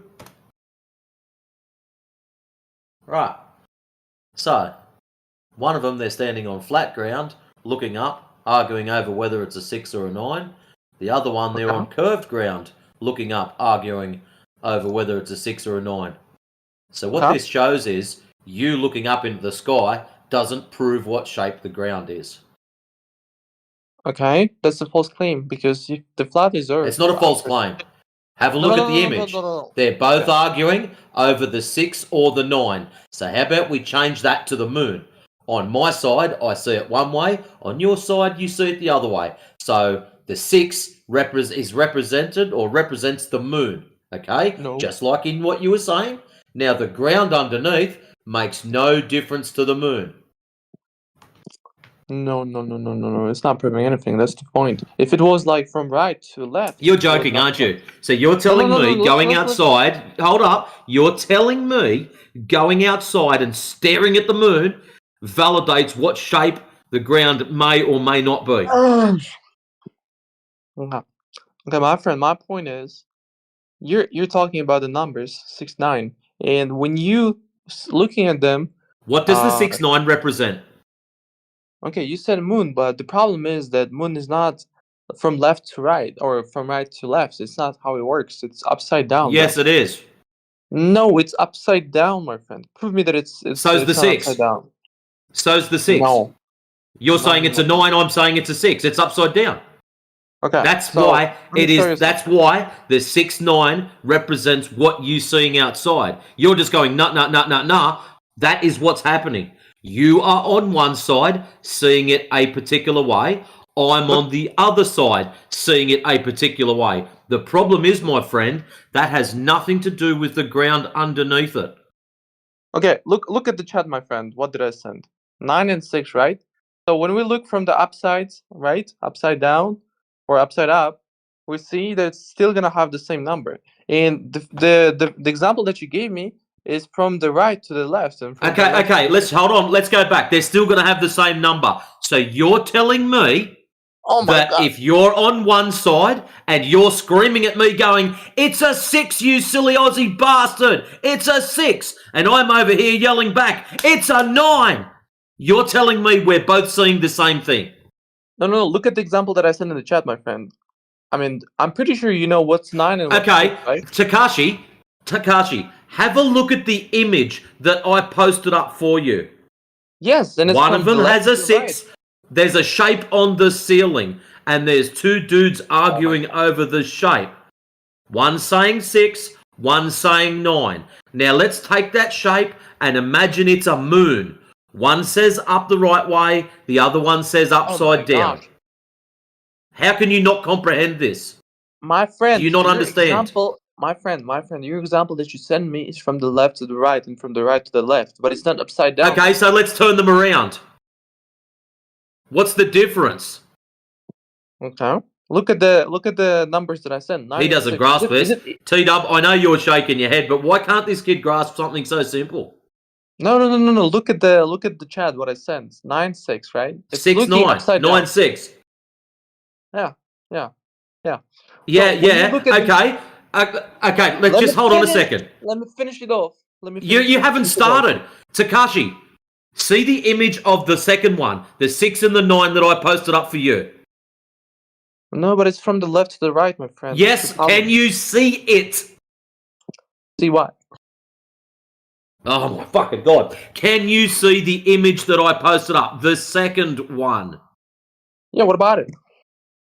Imagine it is rotated 90 degrees. So It is the not. 6 is on the right-hand side. It's not left and right anymore. It's up down. No. Same difference. You Yes, made a mistake. yes.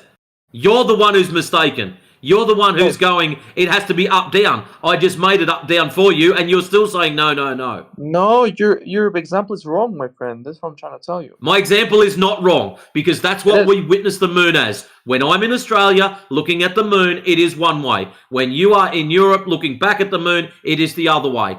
One probably could suggest that the moon travels between us. But why is it upside down then? Tell me it. Tell me Because more it's about it. perspective. You are looking Oh at my it from God. one side. I am looking at it from the other side. Not, oh my God, that's all it is. Very simple stuff. Same as the 6. I'm looking at it from one side. You're looking at it from the other Matrix. side. Can you listen and try to understand, not to debate? Okay. I'm gonna. Are tell you one even more listening thing. to anything I've said? If I Yeah, stand you're on trying to- one side, what shape is it? My friend, you're taking it as an example from the left to the right, but not from the upside down, my friend. That's your problem. That is When we look upside at- down, you fucking sped. No, you dumb. That is upside down. It's backwards. One from one side, Yes, one but from it's the from the other. left to the You right, will not see from it the- different. Takashi, okay, let's do this the easy way. I want you to grab an A4 sheet of paper. I want you to draw a number 6 on it. I want you to stick it to your ceiling. I want you to stand on one side of your room and look at it. You will see the 6, plain as day. I then want you to walk onto the other side of the room, look back at it, and you will see a 9. That is all that's happening outside with the moon. It is ever so simple. Why you don't like it, I don't know. Oh my gosh, my friend, I don't know what you're talking about. I noticed. You said what?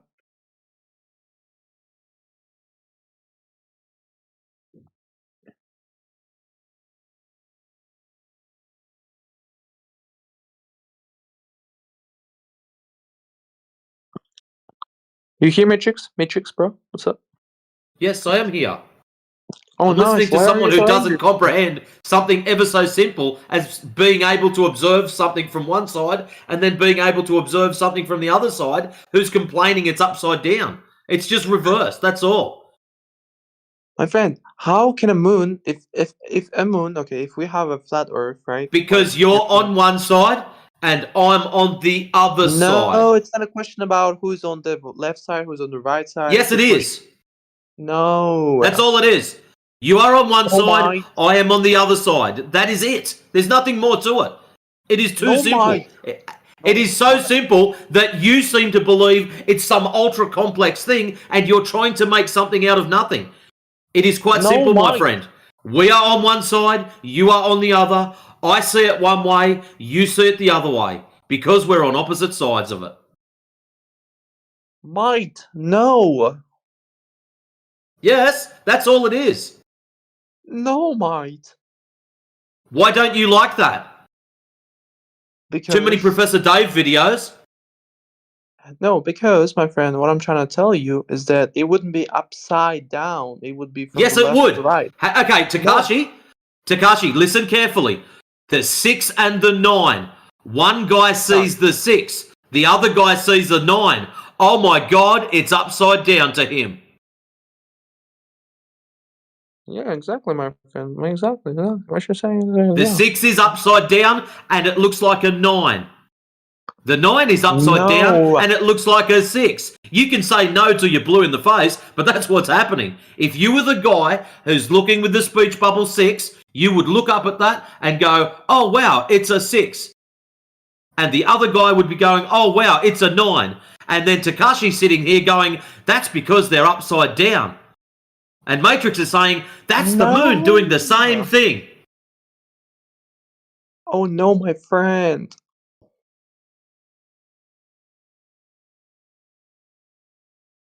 You here, bro? Yeah. Oh, nice. So yeah, like, I mean, your example would work if it wasn't upside down. That's the problem. Why is it upside down? Because you're viewing it from the opposite side. My friend, Earth is numbers and it has like a lot of different like. Earth is numbers. So I just tripped over a 7 whilst clicking on reaching towards my mouse. No. Takashi, I don't know why or how you got this stupid idea that it's upside down. So I'm trying to understand. So like, if Earth is flat, so it means like other planets is flat, right? What planets? Like Moon. Is it flat? Well, you said it was upside down to start off with. You better make up your mind. What you doing with it? No. Is it flat? Is what flat? The moon? Yeah, is Moon flat? How would I know? Can I magically teleport to the moon to tell you that it's round or flat or whatever it is? But when you look at the moon, what shape it is? Is it like crescent shaped? Huh? Crescent shaped. What is a present height? Is that a religion? Present? You know, like a big letter C. Yeah, what about C? I think this subject is a little over your pay grade, son. No. So I'm trying to ask you, in your opinion, is the moon flat or round? I don't know. I can't confirm without going there and checking it out to measure it. Yeah, okay, but so you making claims of what the moon is would be null and void also because you can't get there. Mate, you don't understand. You don't understand. I understand what you're saying before you even think it. That's what's depressing. You're telling us about the moon. But what I'm thinking right now. So what proof of Earth curvature have you got? Other than the moon? Okay, is sun like flat? What proof of Earth curvature have you got? Not what shape was the sun. The Earth we're talking about here. The Earth. Get back to ground. You can do this. Earth. Okay. Earth. My mind. Okay. So like, what I'm trying to tell you is that the reason why Earth cannot be flat is because first, I'm not gonna say gravity because you're gonna say, oh, gravity is mathematically proven, this and that. Okay. So what I'm trying to That's called poisoning the well. So you can say gravity, and I'm going to ask you, which type of gravity are you appealing to today? Einsteinian, Newtonian, or specific? You've got a choice. Newtonian gravity, my friend. Is that what you're going to go for? How about I show you something? How about we get my little picture collection? No. And I type in gravity. I've seen a lot of things. I've seen a lot of dirty things. You've seen a lot of things? I don't think you've seen that much, actually. Because there's a You've seen really some of cool list. Check this out. Inside chat, I'll just post up a little image for you. You have a look at this. Oh, Mike, can you... How many different types of gravity are there? Oh, please, make your selection. High-dimensional Einstein gravity, higher-dimensional supergravity. Yeah, what about it, my friend? Well, if you're appealing to gravity, which one are you going for? There's so many to choose from. Oh, for real, my friend?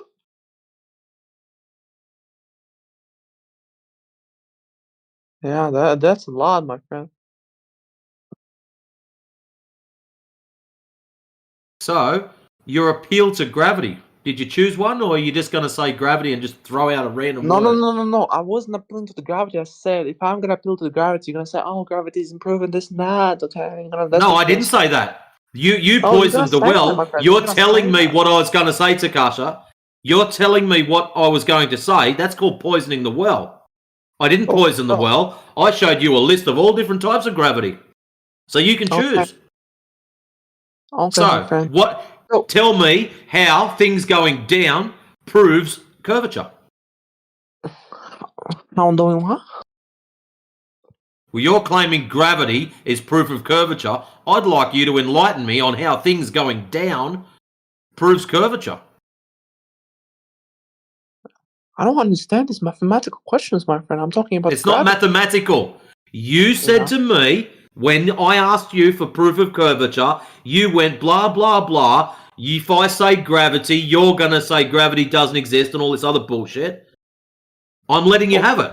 I want you now to tell me how things going down, things going in a downwards direction, proves the shape of the ground. Okay. I understand what you're saying, my friend. So you're asking me like, why are we not going down, like, in terms of the gravity? I didn't ask why you're not going down.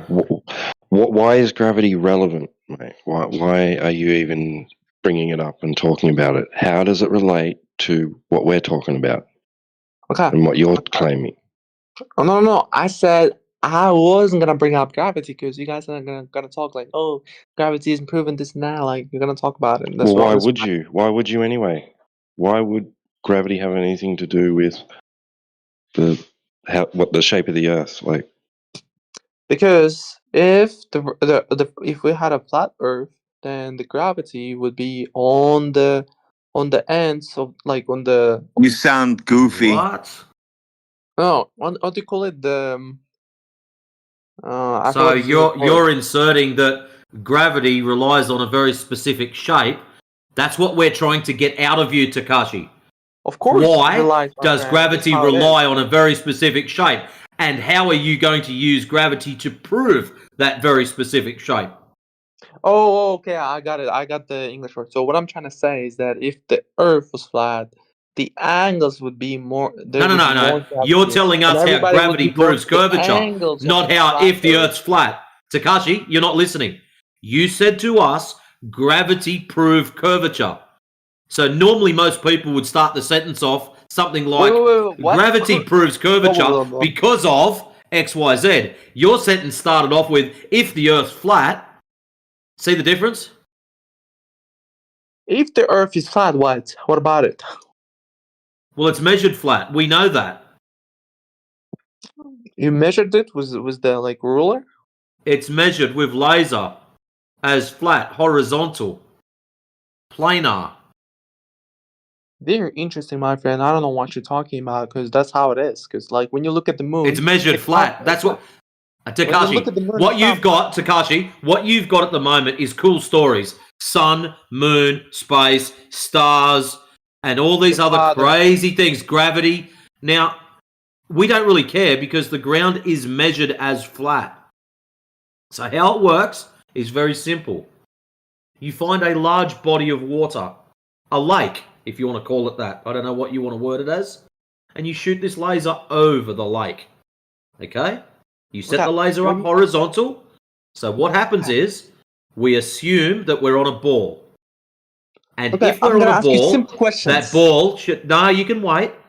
I'm not running away. I'm waiting. Just wait for it. If we shoot the laser over a ball that has a very specific radius, 3,959 miles, that's what Earth's radius is claimed to be, okay?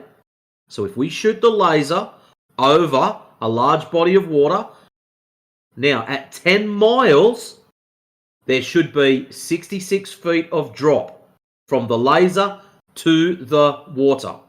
Do you understand that much? That's what should be. You're talking about lasers. Okay, you're talking about the lasers now, my friend.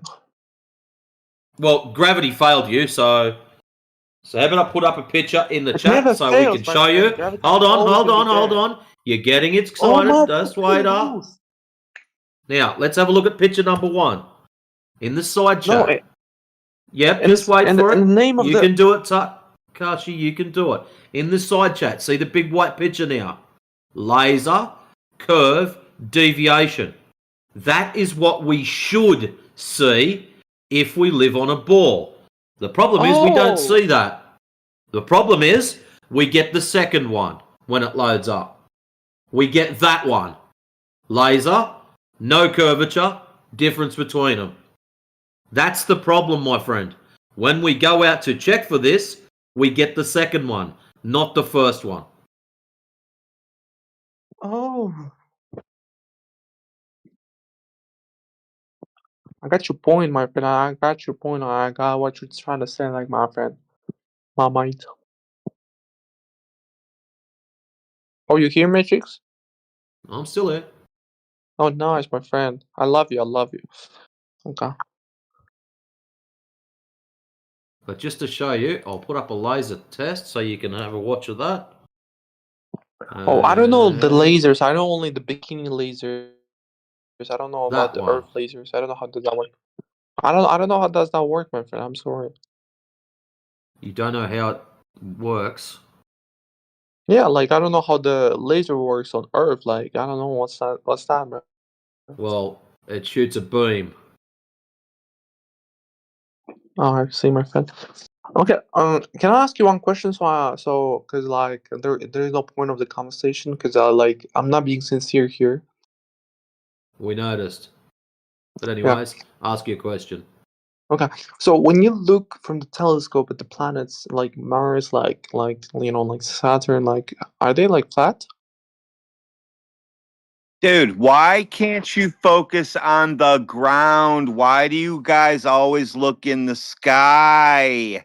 Because they're the same planets as like us. It's not Like, the same. No, it's not. You can't prove any of that. You just look up at the sky. You look up and see a light up there and you say, look, that looks just like Earth. What's wrong with you? my friend, if you were on Mars, you would say the same thing about the Mars. That's the problem, my friend. Okay, so off you go then. Oh, what do you say, my friend? I said, off you go then. What go is the to garden? Mars. Show us. Tell us all about it. Yeah, like so. What I'm trying to say. You're like, dreaming. We need the dream sound effect. Hold on. Whilst he's having a little dream there. Yeah. So what I'm trying to ask, like when you look from the telescope, like you know, it's very round. Like if you look at the other planets. So why is it, Takashi, in order for you to discuss the shape of the ground, you have to look up into the sky? Because Mars, like other planets, they're the same as like we. Mars, like other planets. You know, planet comes from an ancient word, planetus. Planetus yeah, meaning planetarium, my friend. wandering. Planetarium. Planetus meaning wandering star. Okay, what about it? We're the star, yeah. What about it? They're just lights in the sky, my friend. Without you actually going there to confirm what they are, you will never know. Okay, my friend. So okay, I told you my point, so I'm just gonna leave because there is no point, right? Oh, you can stay and ask questions. Oh yeah, Why I is love someone you. posting You're hot very dog kind, stupid actually. shit in there? Like vegans are not like you, my friend. Why do people come in here and talk about vegans? That's the craziest shit I've ever heard in my life. Oh really? So what I'm trying to say, like you know, vegans they like animals, like they're against the exploitation of animals, and you guys are against like the people who think that Earth is globe, like you know this and that. So and in the same way, like you're not very tough, you know, like you're very sincere.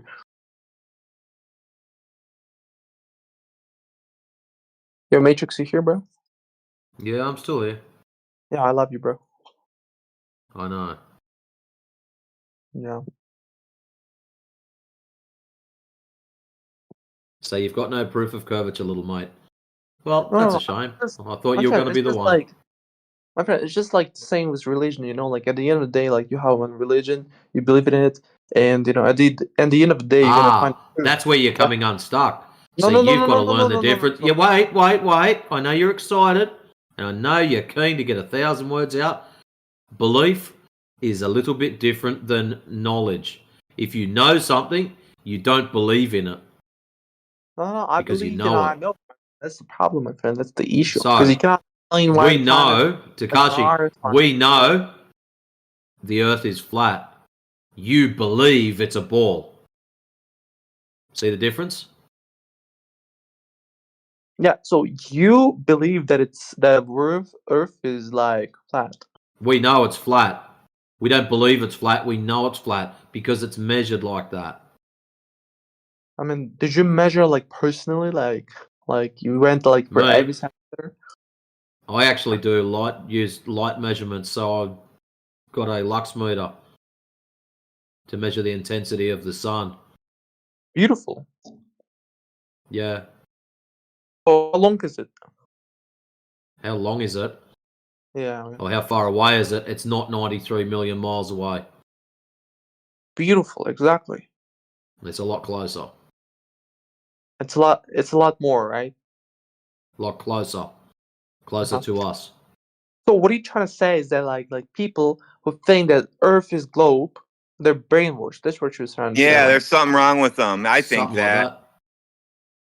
But the problem is that people who believe that Earth is globe, like me, we think that you guys are brainwashed. Yeah, but the Earth measures flat, dummy. The only way you can confirm either way, Takashi, is to go out and measure it for yourself. But what's the point of trying to find out if it's flat or globe? Like, what's the point? Like, well, at least you'll know who the brainwashed people are. And you'll save $39.59 a month on insurance because you won't have to buy that asteroid insurance anymore.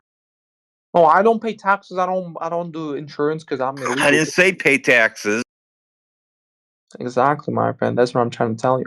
I know, and no Glober ever comes in here and pays taxes either. That's the craziest thing I've ever heard. Yeah, like why, bro?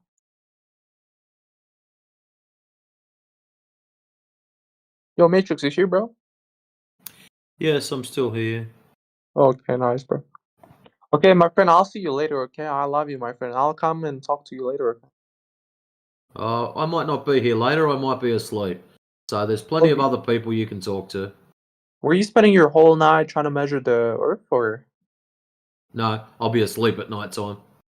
Oh, okay, nice. So you're like a owl? I don't think you understand what time it is here. It's like, oh, what time is it? 9:21 p.m.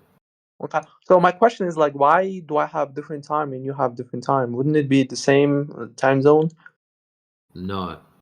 Why would it be the same time zone? Well, according to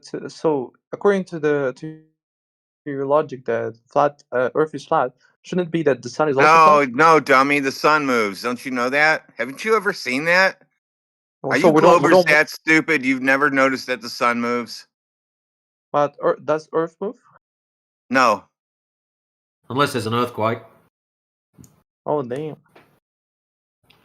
Then it just shakes a little bit. And that's not even, the Earth's moving. That's like your house moving. Oh, a little bit of, So yeah. So how would you go about sitting still if someone said sit still? You'd have to argue with them. I can't. Right? Yeah. Yeah. Yeah. So you don't have any actual like reference for things not moving, like or things moving. Okay, exactly. No, but you do. You do naturally, right? You naturally use the surface of the earth, your environment, your physical surroundings of the floor that you live on, right, to gauge whether something's in motion or not. So your eyes will perceive something go past you, right, while you're standing on the ground. Not in a car, not in an aeroplane, just standing on the ground. Something goes past you, you recognize that it's in motion because you're not moving, right? Beautiful. That's your reference. That's your base axiom. I'm not moving. That bird in the sky is the thing that's moving. I'm not moving. That cloud in the sky is the thing that's moving.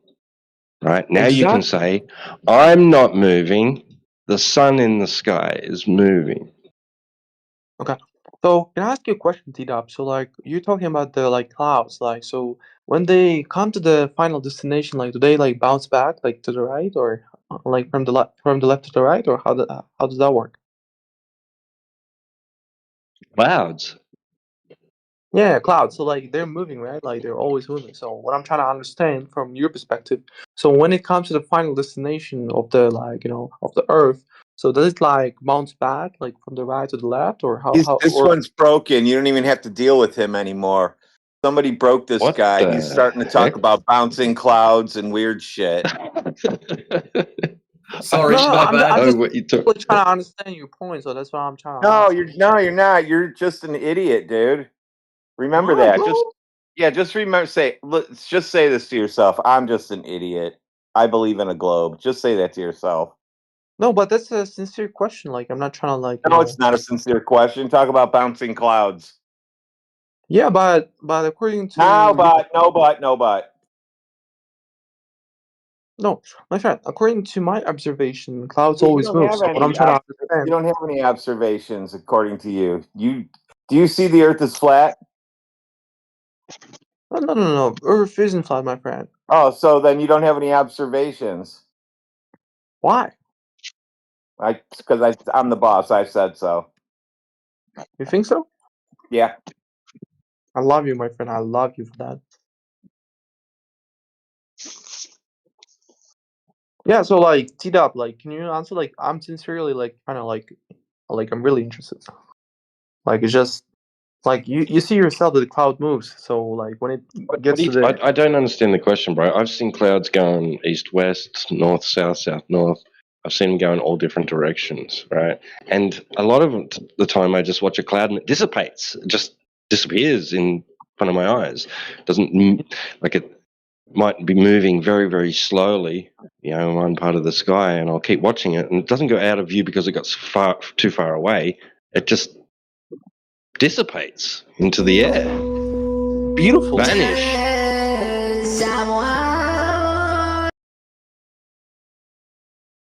Damn. Okay. Yo, T-Dub, like Matrix, like thank you guys for the conversation. I love you. Also the professional cowboy, or what's his name? Oh, Professor Triangle, yeah, exactly. I love you too, my friend. Don't worry.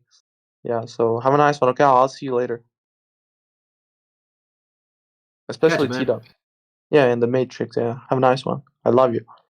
Love you. Love you. Yeah, see you next time. Okay.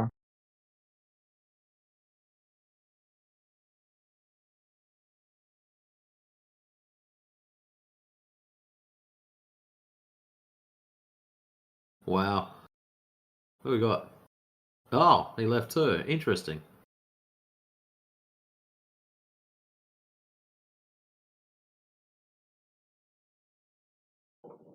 So those guys were here together.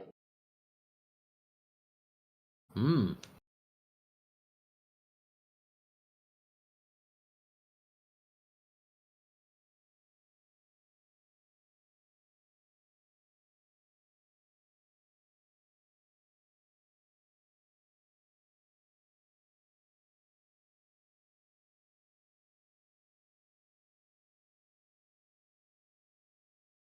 So what did TY have? I'm guessing no consensus and no explanation based on this answer. Lol. And the answer was, we measure the Earth flat, so the sun doesn't have anything to do with FE. Correct.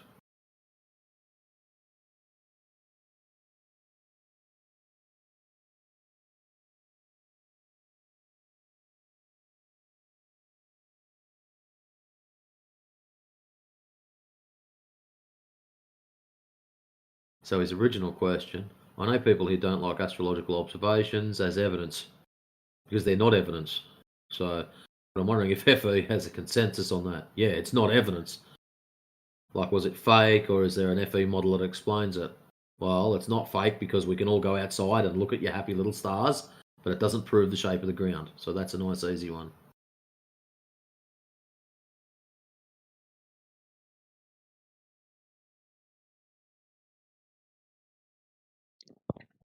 DJ start an event and then leave? I don't know. Probably. It says we still have an event running.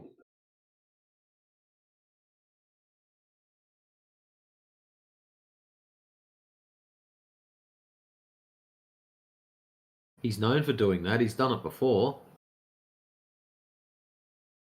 Oh, there's another event starting in 1 minute. Well, we might end this event. And they can have their one starting in 1 minute. It saves people dropping in here and annoying us.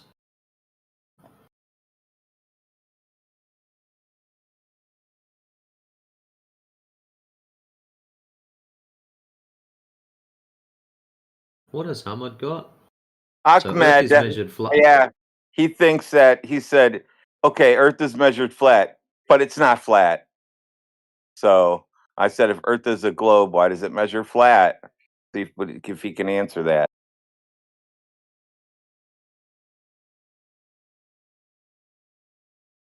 When we say flat, Ahmed, are you thinking flat like billiard table? Because that's not right. We understand that there's hills and valleys and rivers and mountains.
Oh, mate, looks like they're all buggered off, so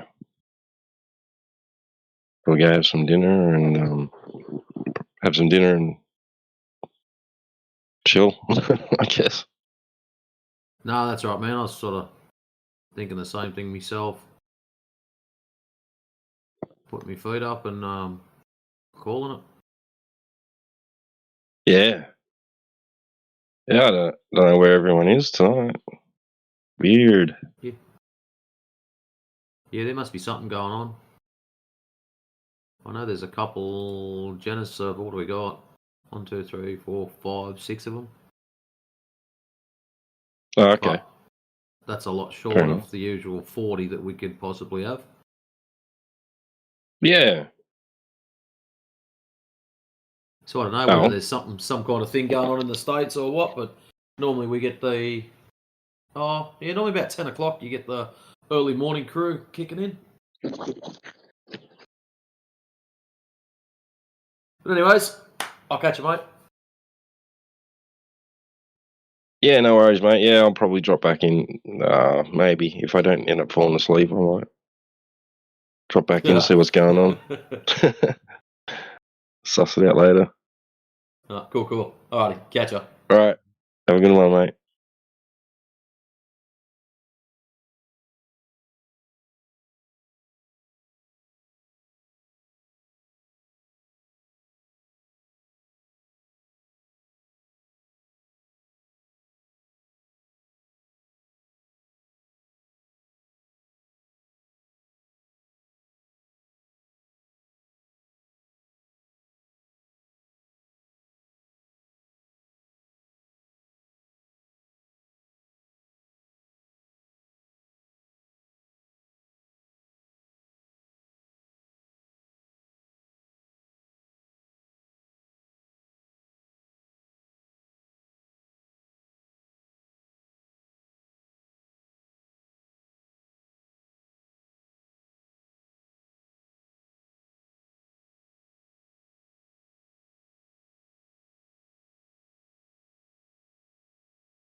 Hello, guys.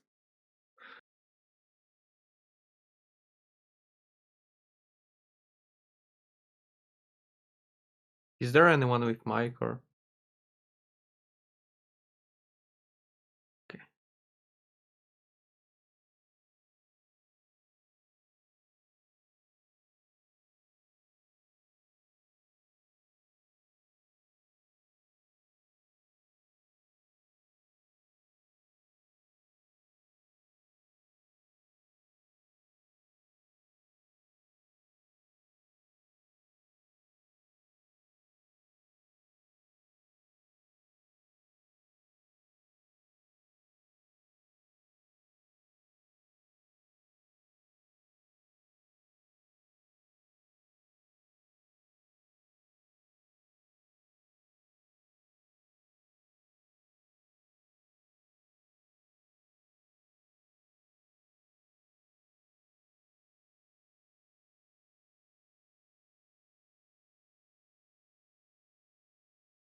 Hello guys.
All right, my 8 o'clock meeting starts now. I'll be back later.